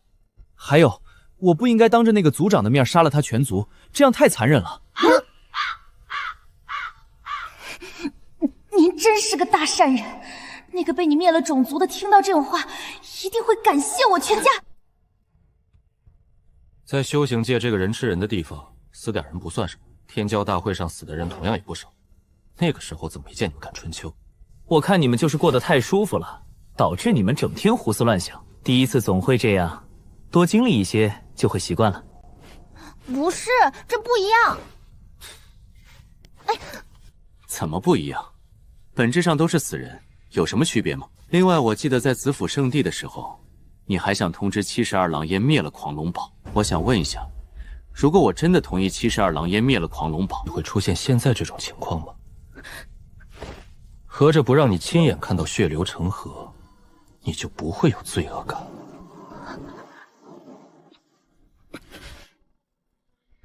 本质好像真是这样，唯一的区别就是我自己这次亲自参与了灭杀任务。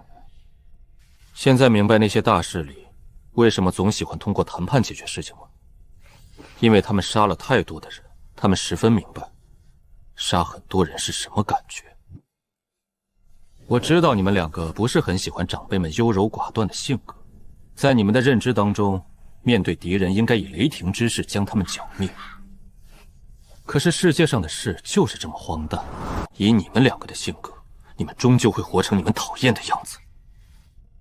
先生，既然大能们都不杀人，那为什么各大势力还在厮杀不断？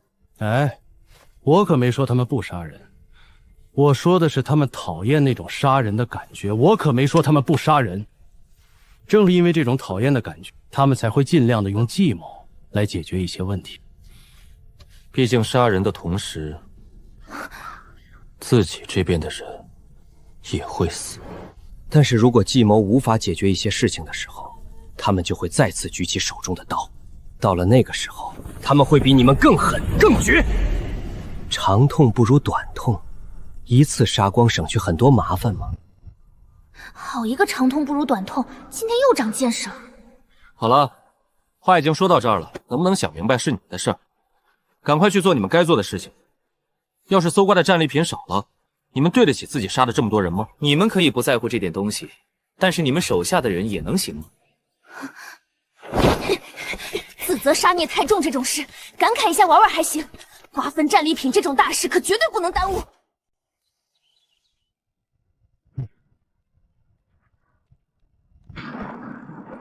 顾长安，你给我滚出来！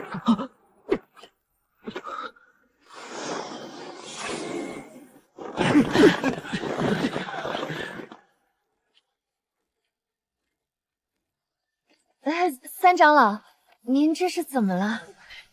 妖女，我不知道你用了什么样的办法迷惑整个圣地，但只要我林开夏还活着一天，子府圣地就轮不到你们嚣张。让顾平安滚出来和我说话！好你个老帮菜，你再说我家先生一句试试，信不信我打得你满地找牙？别冲动！不高兴，你放开他！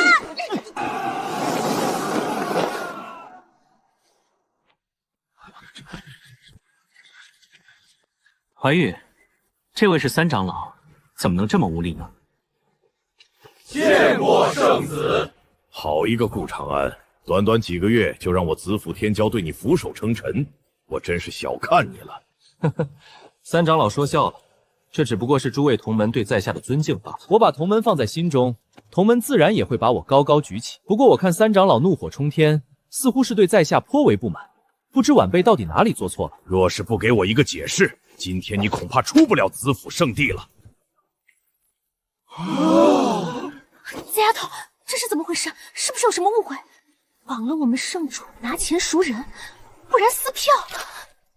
我也不知道呀，这件事情我没听师傅说过，这绝对不是七儿狼烟做的。我马上传信回去询问。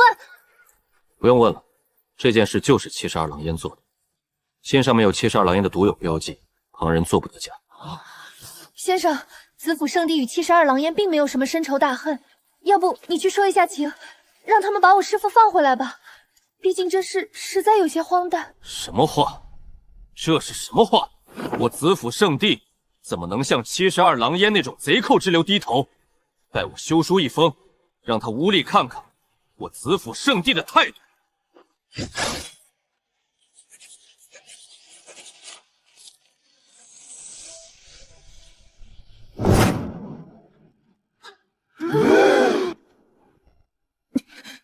你怕不是想把圣主弄死了，自己上位吧？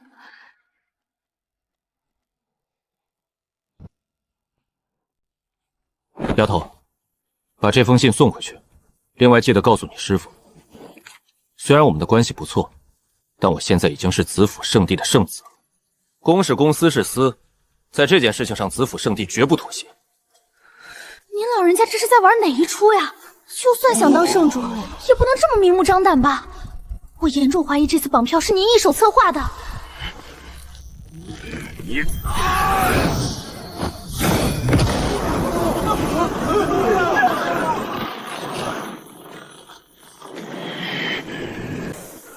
三长老，在下最近正在思考一些问题，所以对自身修为掌控的不是很好。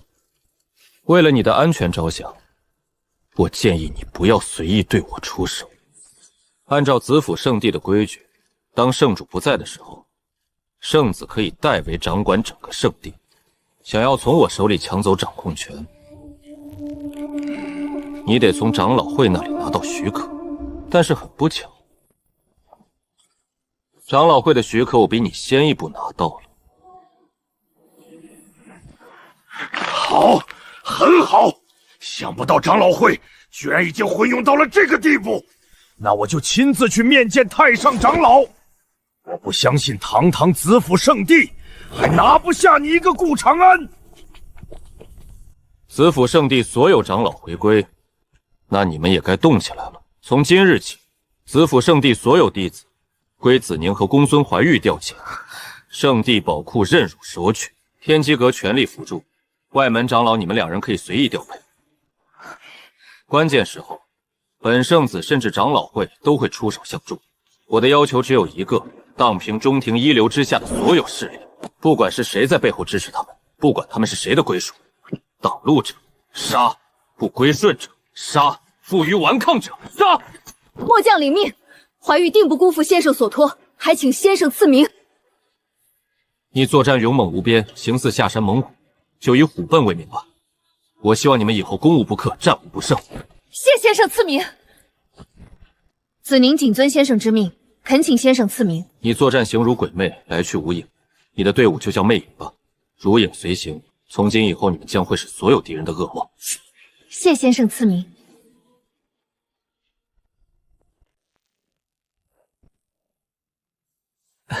子府圣主，你们的圣子好像不太想交赎金。要不你还是传信回去劝劝吧，到时候撕票了，双方都不好过。你这枕头上的刺绣蛮好看的，我好像没见过这种风格。要不你这枕头借我睡几天？你给我准备的枕头太硬了，我睡不习惯。老子在和你说撕票的事，能不能严肃点儿？纳兰静，你真以为我不敢杀你了吗？恐吓这种招数太幼稚了，换一个。顾长安和72狼烟纠缠不清，整个中田谁不知道？他现在是子府圣地的圣子，你可能会杀我吗？这种事说出去都没人会相信。圣主就是圣主，果然观察入微。72狼烟与子府圣地其实都是一家人，这次真是大水冲了龙王庙，我在这儿给您赔罪了。改日我亲自送你回去如何？不要。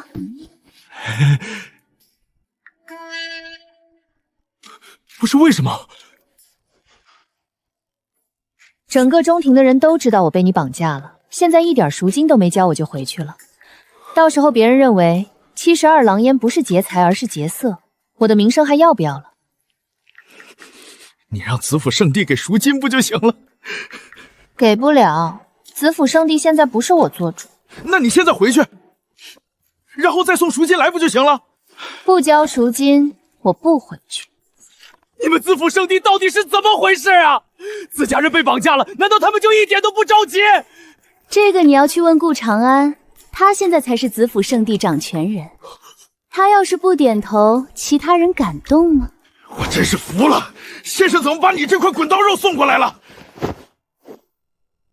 你叫顾长安什么？你不该问的，这下你真的回不去了。既然你这么喜欢这里，那就好好的待着，哪儿都别去。为人正直，不沉迷美色，做事粗中有细，真是一个不错的男人。不过我好像发现了一个小秘密，看样子最近不能出去玩了。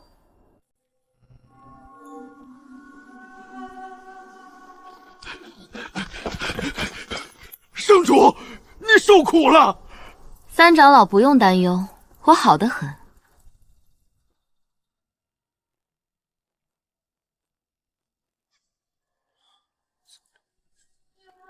这样就能找到他，放心吧。72狼烟的藏匿手段，没有人比我更清楚了。那好，我先走了。我好像明白了点什么。圣主被72王烟绑架，子府圣地与72王烟不共戴天。从今日起，子府圣地上下不得与72王烟的人接触。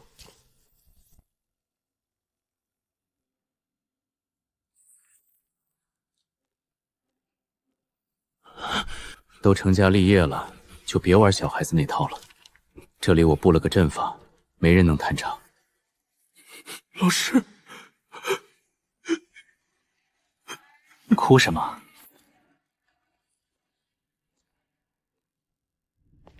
你能有今天的成就，那是你的能耐，我只不过是推了你一把而已。舞台我已经给你搭好了，接下来就看你的表演了。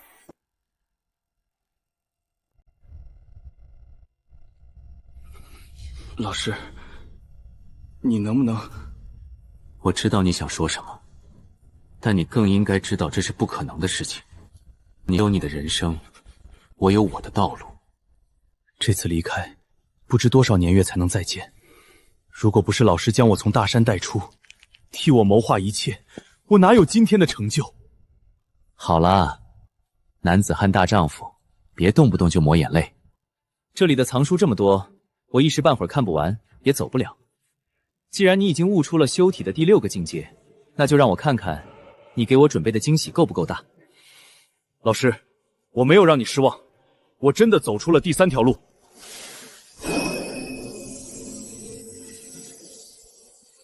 好你个臭小子，哈哈哈！你真的走出了第3条路。修体的第5境名为本我，这个境界看似强大，但是却有一个根本的问题无法解决，那就是随着境界的提升，肉身和神识会产生隔阂。想要解决这个问题，大致的路线只有2条：一是斩去本我，2是突破本我。无论是斩去还是突破，这都意味着修行者要放弃一些东西。可是你却想出了这巧夺天工的突破之法，以精为灯，以神为火，以气为油，点燃了一盏明灯。有了这盏灯的指引，肉身和神识再也不会发生分离的情况，同时还能将自身潜力发挥到最大。你果然没有让我失望。老师，以前都是你在帮我，现在就让我帮一下你吧。我现在能够帮到你了。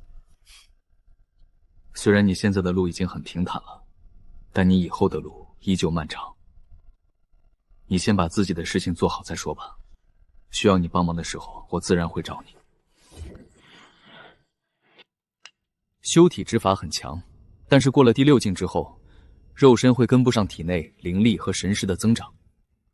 想要继续达到平衡，那就需要在血肉骨上面下功夫。这里面是我对后续境界的一些假设和推演，应该能给你提供一些思路。另外，风鱼修和杨峰都是可造之才，新的修行体系我已经传给他们了。你手中掌握着第6境的秘密，想要招揽他们不是什么难事。至于是否招揽，你自己决定。目前我能帮你的就只有这么多了。忙了这么久，我该休息一下了。你走吧。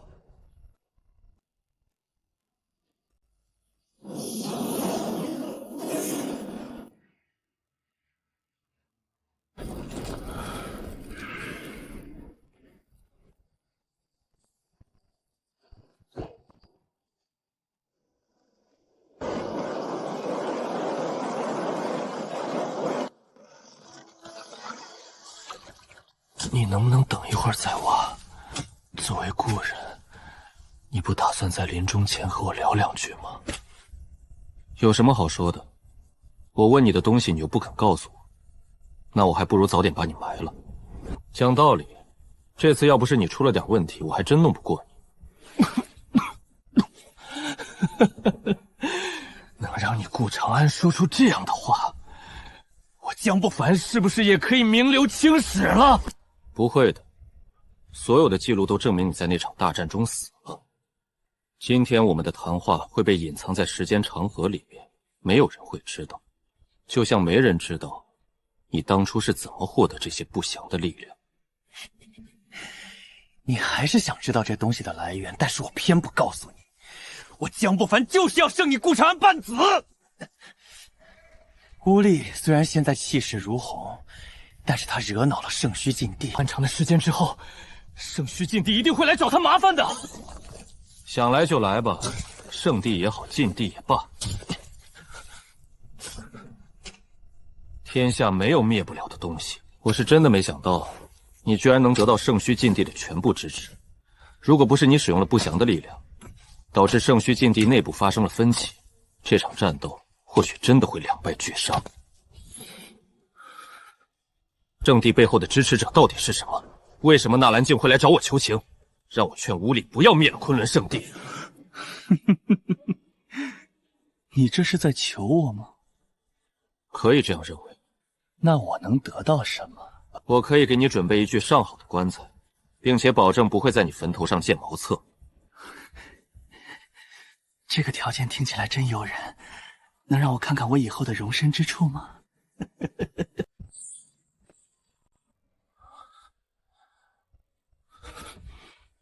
撑了这么久，到头来我最满意的居然是这几块木头，这简直是天大的笑话。看在这具棺材的份上，那我就告诉你一点东西：我们的头上还有存在，圣地只不过是那些存在的据点罢了。10万年前，我们这片天地诞生了天命者。我们这里虽然很难诞生天命者，可是一旦出现，那我们的天命者将会比一般的天命者强大。这就好比生长在野外的花草，总要比温室里的顽强一些。天命者切断了上面的联系，我们也彻底脱离了掌控。可天命者虽强，但却不能永生不死。一旦天命者死去，我们无法抵抗上面的清算。不过好在天道还算眷顾我们，这里诞生了第2任天命者。为什么第2任的天命者寿命会短了许多？还能为什么？当然是被人打伤的喽。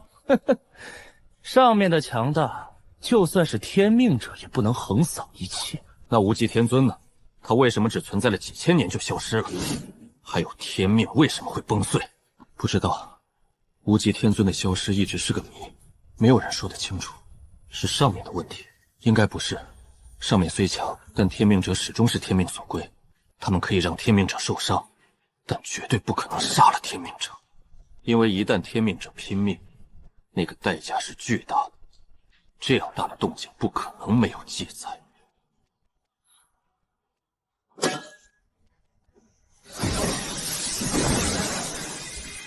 再聊聊嘛，这么急着烧死我干什么？你聊你的，我做我的，不影响。对了，上面大概什么时候能和我们这里恢复联系？乌力城在天命的时候，联系就会恢复。这也是纳兰镜要你阻止乌力灭昆仑圣地的原因。曾经的子府圣主，现在已经变成一个小女人了，真是让人失望。如果我是乌力，我一定会灭了昆仑圣地。纵使身为蝼蚁，也敢向天横刀，更何况我们也不是蝼蚁。既然如此，为何不敢向上面宣战？话都说的差不多了，你真的不打算告诉我不祥的来源吗？你既然这么聪明，那你可以猜呀，猜到了算你赢。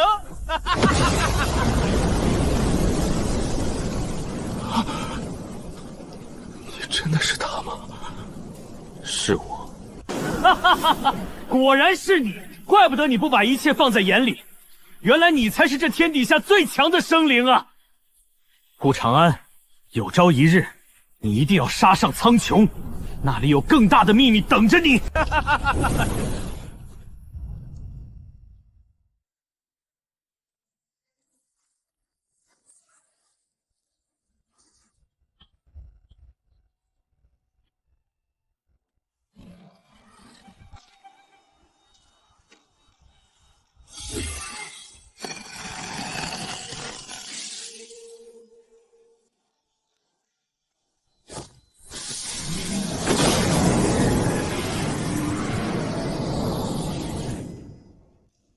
14年间，天下激荡。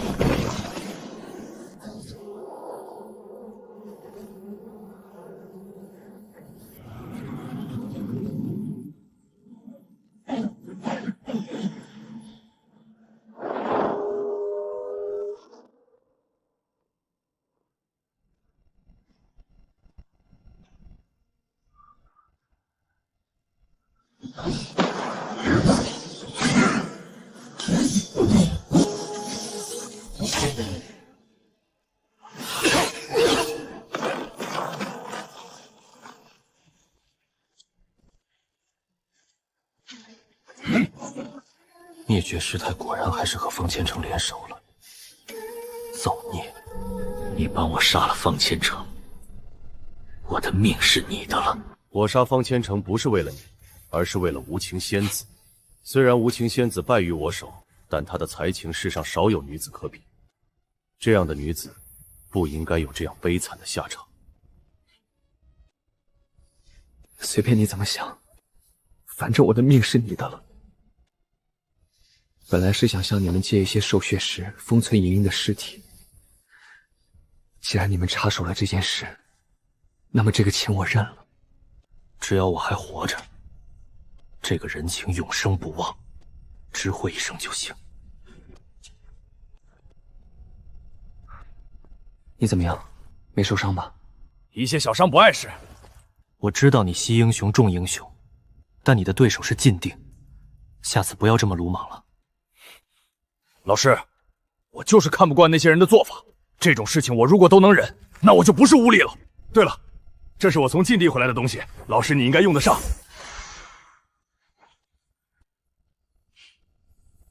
72张张页我已经得到了3张，这东西还真是和我有缘。老师你放心，我一定会帮你凑齐72年金页的。不用了，这东西全看缘分，刻意去找你是找不到的。另外我也是时候走了。老师，你要不再等等？我最近又找到了很多书籍，这些书你都没看完，你怎么能走呢？少在我面前耍心机，别以为我不知道你在故意抢夺外面的典籍。那些我没看的书，全都被我复制了一份，离开这里我照样可以慢慢看。哼，老师，就算你不留下来，那你至少也要告诉我要去哪里吧？你不会打算连这个都不告诉我吧？巧了，我还真不打算告诉你。以你的性子，不出300年，你绝对会来找我。我可不想天天被你烦。你现在是天命之人，未来要承载天命的存在。你遇到的事情一定会多如牛毛。我这个人很怕麻烦，你不是不知道。老师，这是我的一些修行感悟，关于修体的第3个大境界，我已经摸索出了7成，再给我一些时间，我一定能将这个体系彻底完善的。好歹也是天下第一圣地之主，怎么老是闹这种孩子气？书上虽然说天下没有不散的晏殊，但书上还说人生何处不相逢。我只是走了，不是死了。你再弄出这种表情，信不信我抽你？我可以等，但是其他人等不了呀。凌霄师伯、完颜阿姨，还有很多你熟悉的人，难道你就不怕再也见不到他们了吗？要不你还是……扯淡！新的修行体系，你走得最远没错，但我同样也是它的创始人。这个体系的寿元极限是多少？难道我不清楚吗？他们前段时间已经达到了命登境，而且命登境绝不会是他们的极限。按照最差的估计，他们2、3千年之内是不会有寿元问题的。现在你和我说他们等不了，你是觉得我好糊弄吗？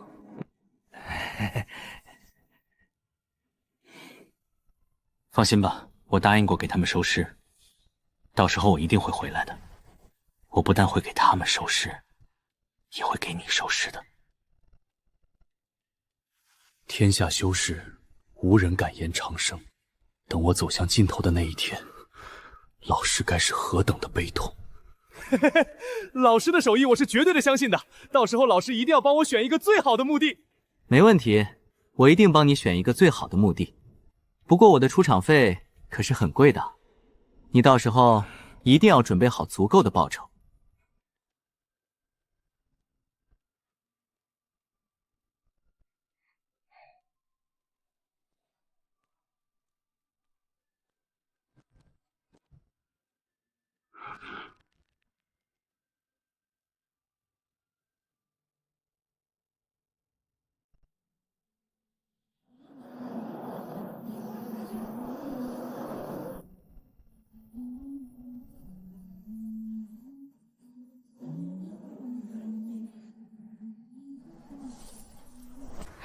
我突然好想变成雪，这样我就可以落在先生肩头了。可是先生撑着伞，你只能落在先生的伞上。落在伞上也好呀，那样我就能陪先生再走上一程了。若是先生将雪扶，那就任他扶去，能在他手掌上停留片刻，足矣。圣地的史书是你负责记录，关于先生的部分你写好了吗？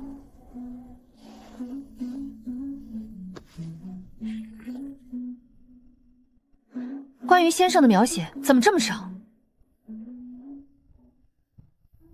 以先生的才能，史书所占据的烟幅应该是现在的100倍。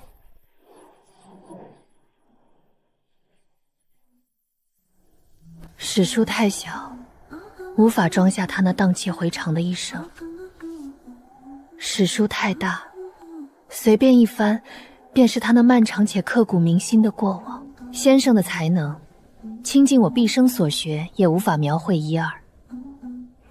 如果写成文字，我的敬仰能填满整个学海。可是那又能怎样？整个学海的书籍加在一起，就能描绘先生的人生吗？看似拥有了一切，实则一无所有。先生又是怎么从这漫长的孤独中熬过来的呢？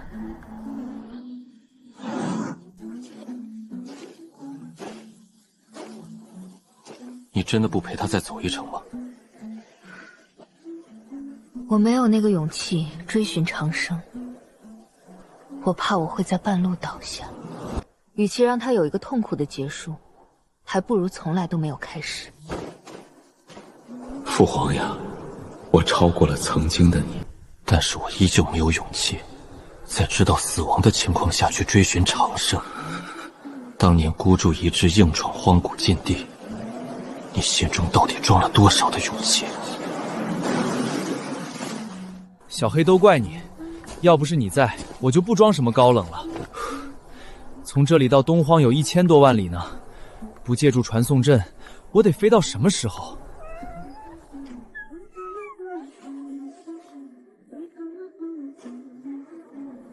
算了，飞回去就飞回去吧。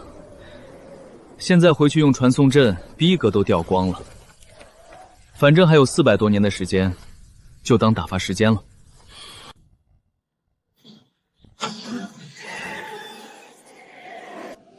小黑的情况越来越差，怀孕的丈夫纳兰幸德也已经封存起来了。为了这一人一狗，我无论如何都要走一趟幽冥森林。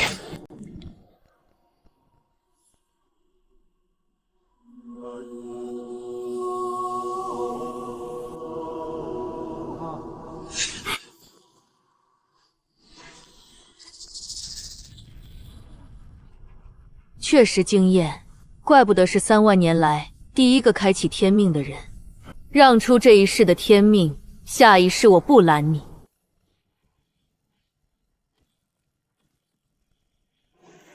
天命之争，没有不战而退的说法。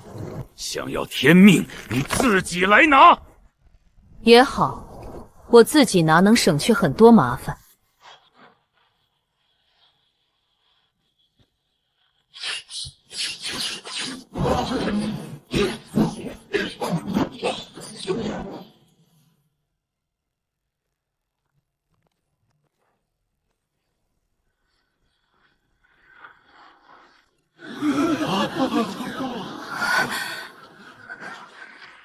怎么回事？夫君竟陷入了苦战。师父放心，圣主绝不会败。师娘，要不要我带虎奔前去助阵？不用，他们的战斗层次远超我们想象，强行介入只会成为累赘。先把这些外溢的余波清理掉，保护好弟子。是。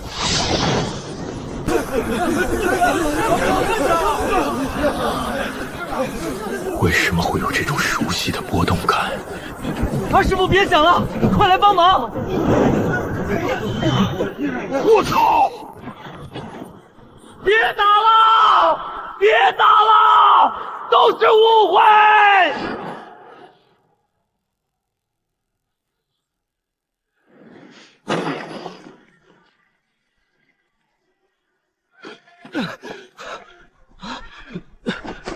太虚殿送公羊，拜见宁安仙子。你怎么认出我的？以他的性格，你不可能知道我的相貌。晚辈确实不知前辈容貌，但苍兰宗虽没落，晚辈对一些功法仍有所耳闻。何况长安大哥走前特意留了东西。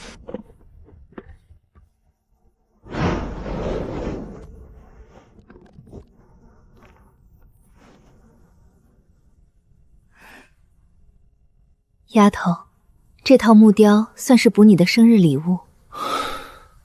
路漫漫，莫走太急，回头时我依旧在你身后。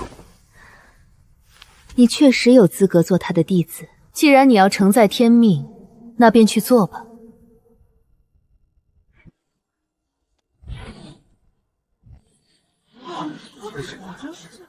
你就是完颜月离？是的，你应该是千年前大玄皇朝苍兰宗的天骄李念生吧？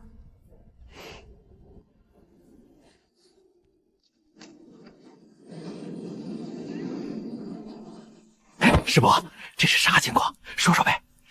你的师父顾长安也是我师弟，但宁安仙子千年前便已扬名，一心追寻长生。老师智有甚广，这位想必也是。误会一场，大家都散了吧。二师傅，你传先生八卦，就不怕他们哪天回来找你算账？张百仁，你个坑货，该不会是在骗我吧？都到这儿了，不下去看看怎么干净？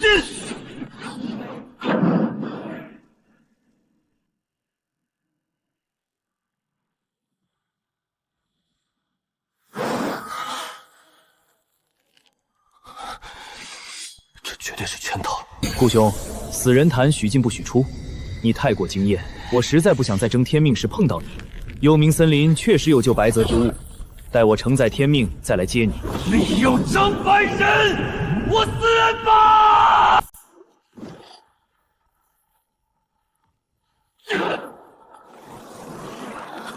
张百仁，等我出去，咱们没完！又是死人，我就卖个棺材，怎么跟死人过不去？前辈，棺材我这确实没多余的，您身上也没遗物，就将就一下吧。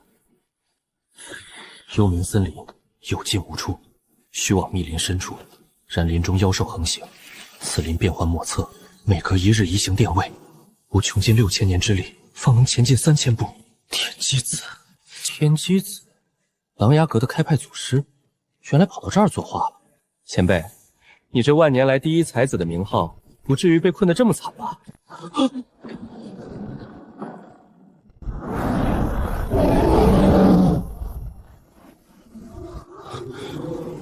暴力金刚熊，上古遗种。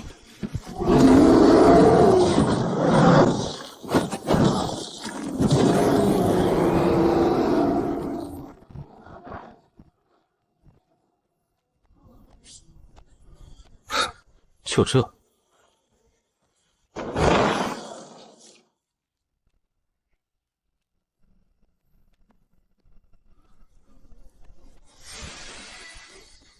好，我就看看这森林到底有多大。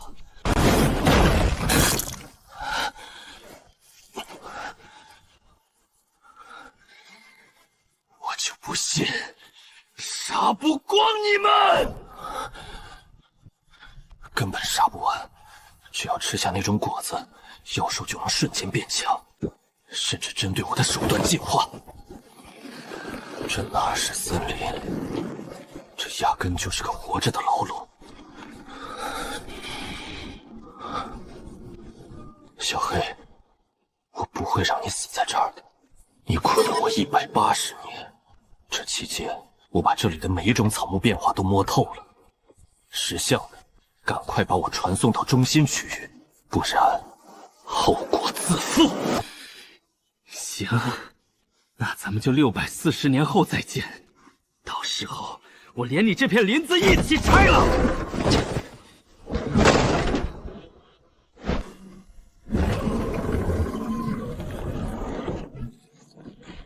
这就是640年，感觉眼睛一闭一睁，这就是打个盹的事儿。系统，沉睡挺能打发时间啊。宿主之所以觉得有趣，是因为沉睡次数不够。当时间被无限拉长，你现在觉得惬意的事，终将成为你最大的恐惧。危言耸听，沉睡就是打盹，哪有那么可怕？就算世界变了，禁地里的那些存在总该记得我吧？那1000万年呢？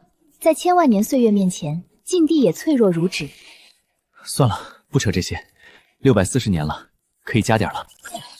系统，你这标签怎么还是模糊的？修行体系不是定了吗？该时代第6境后境界尚未命名，无法给出具体标签。哼，系统，你还真是严谨的可爱。哪里出错了？标签怎么还不动？你是修行体系创始人之一，应该清楚跨度有多大。这相当于640年的苦修，第7境圆满哪是那么容易达成的？最后一次机会，把我传送到中心区域。行，那咱们接着玩。在小小森林里面，卡呀呀卡呀卡。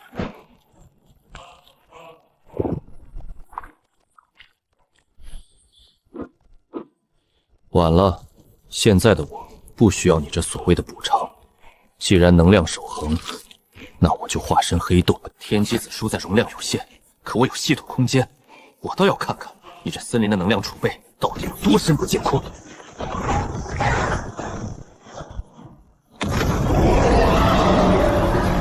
来得好！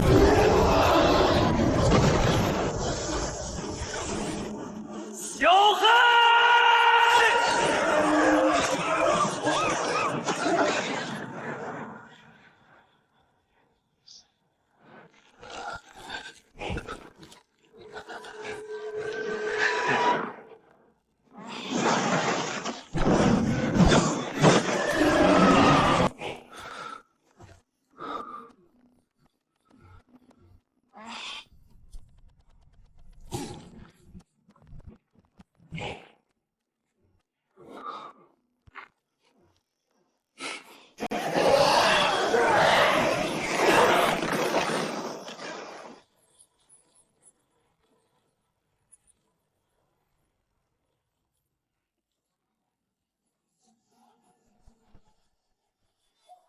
怂货，有种出来大战300回合，前1000年不是很拽吗？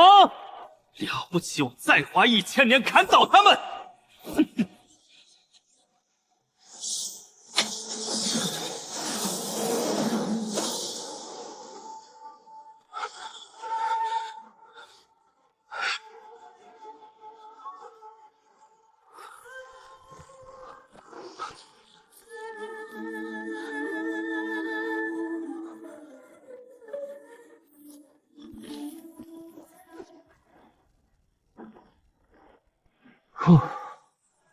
舒服多了。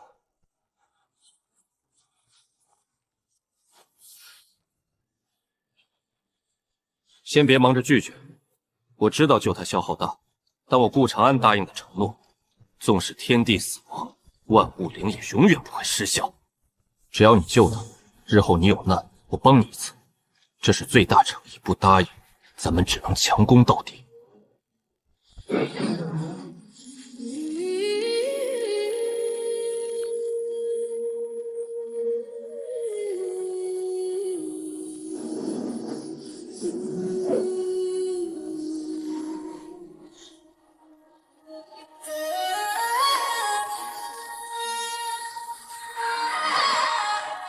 东西还你了，我的承诺也有效。多久能治好？逆转生死需2000年，另需那只虫子的一滴血孕育新生命。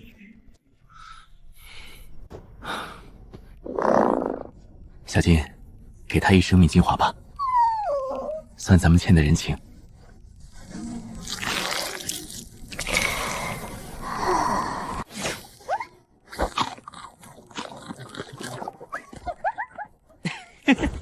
达成共识了，我在这儿开块地种点灵草，你应该不介意吧？可以。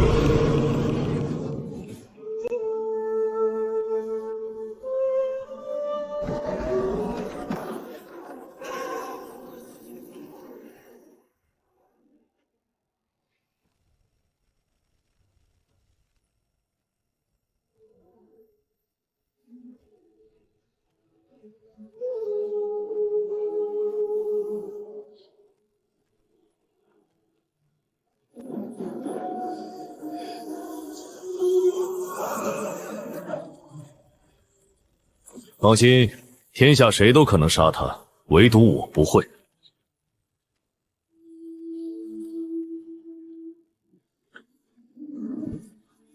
老师，你总是能适应环境，幽冥森林这种地方你都能如鱼得水。你还说过不准碰，不然打你屁股！老师啊，老师，你还是算无疑者，连我来这儿你都猜到了。只可惜我马上要走了，最后的道别可能要等很久很久。这次换你来找我们了。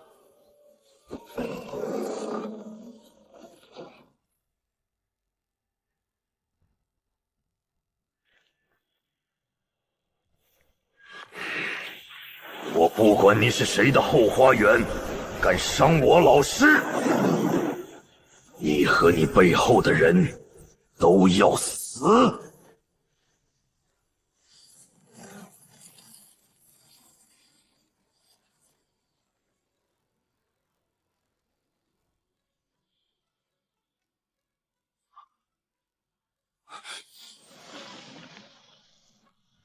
咦，衣服怎么直接碎了？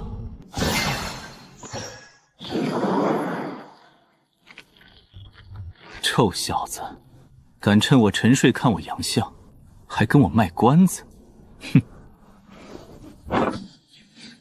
等回去了看我怎么抽你！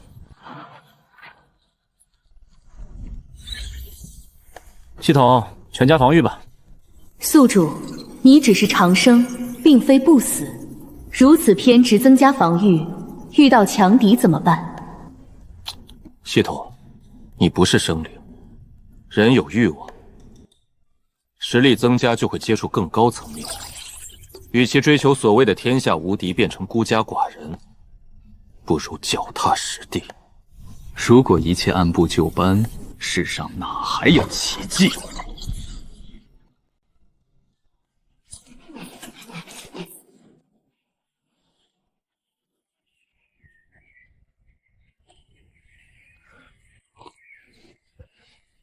兔十八，你老婆今天该生了吧？待会儿去地里拔10根千年人参，当我的贺礼。不用不好意思，管理兔族有功，这是你应得的报酬。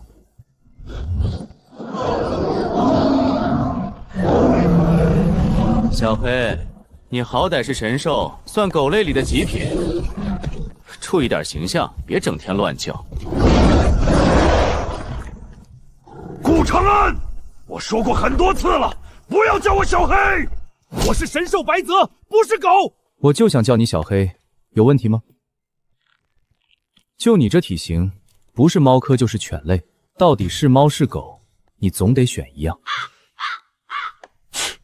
你这种经历了外面那么多事的人，心境难道没受影响？只要不给自己添加枷锁，人间何处不是仙境？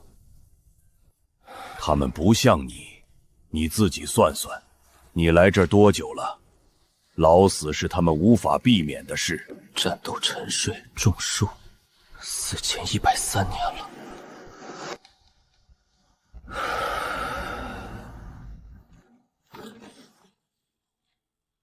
你说的对，也该出去转转了。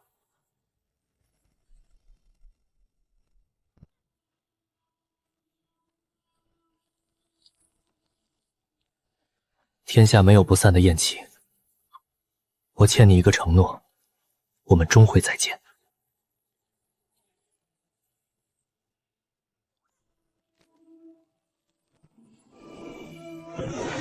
谢了，等我回来，一定把世界的种子都给你带一份。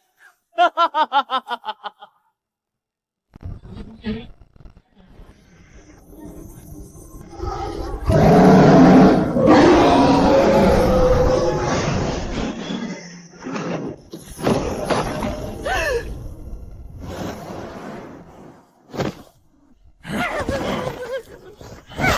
我们出来了，这是哪里？这里是黑风山。黑风山在西周边境，距离子府圣地200多万里。滚吧！今天的事敢乱说，要你的狗命！滚！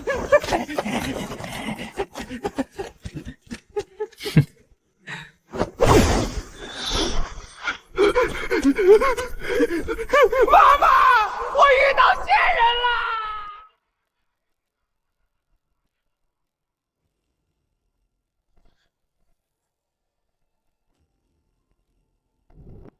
荒殿帝，这名字霸气，你徒弟可比你厉害多了。不对，屋里不是能舍弃牵挂的人。偏徒弟有他太多记忆，他绝不会主动离开。800年前的飞升一定有问题，他遇到了麻烦。没这么严重吧？那昆仑圣地怎么也走了？圣虚禁地被赶走后销声匿迹，荒古禁地也跟着不见了。这不是普通的飞升，我要找到他们，是死是活，总得见个真章。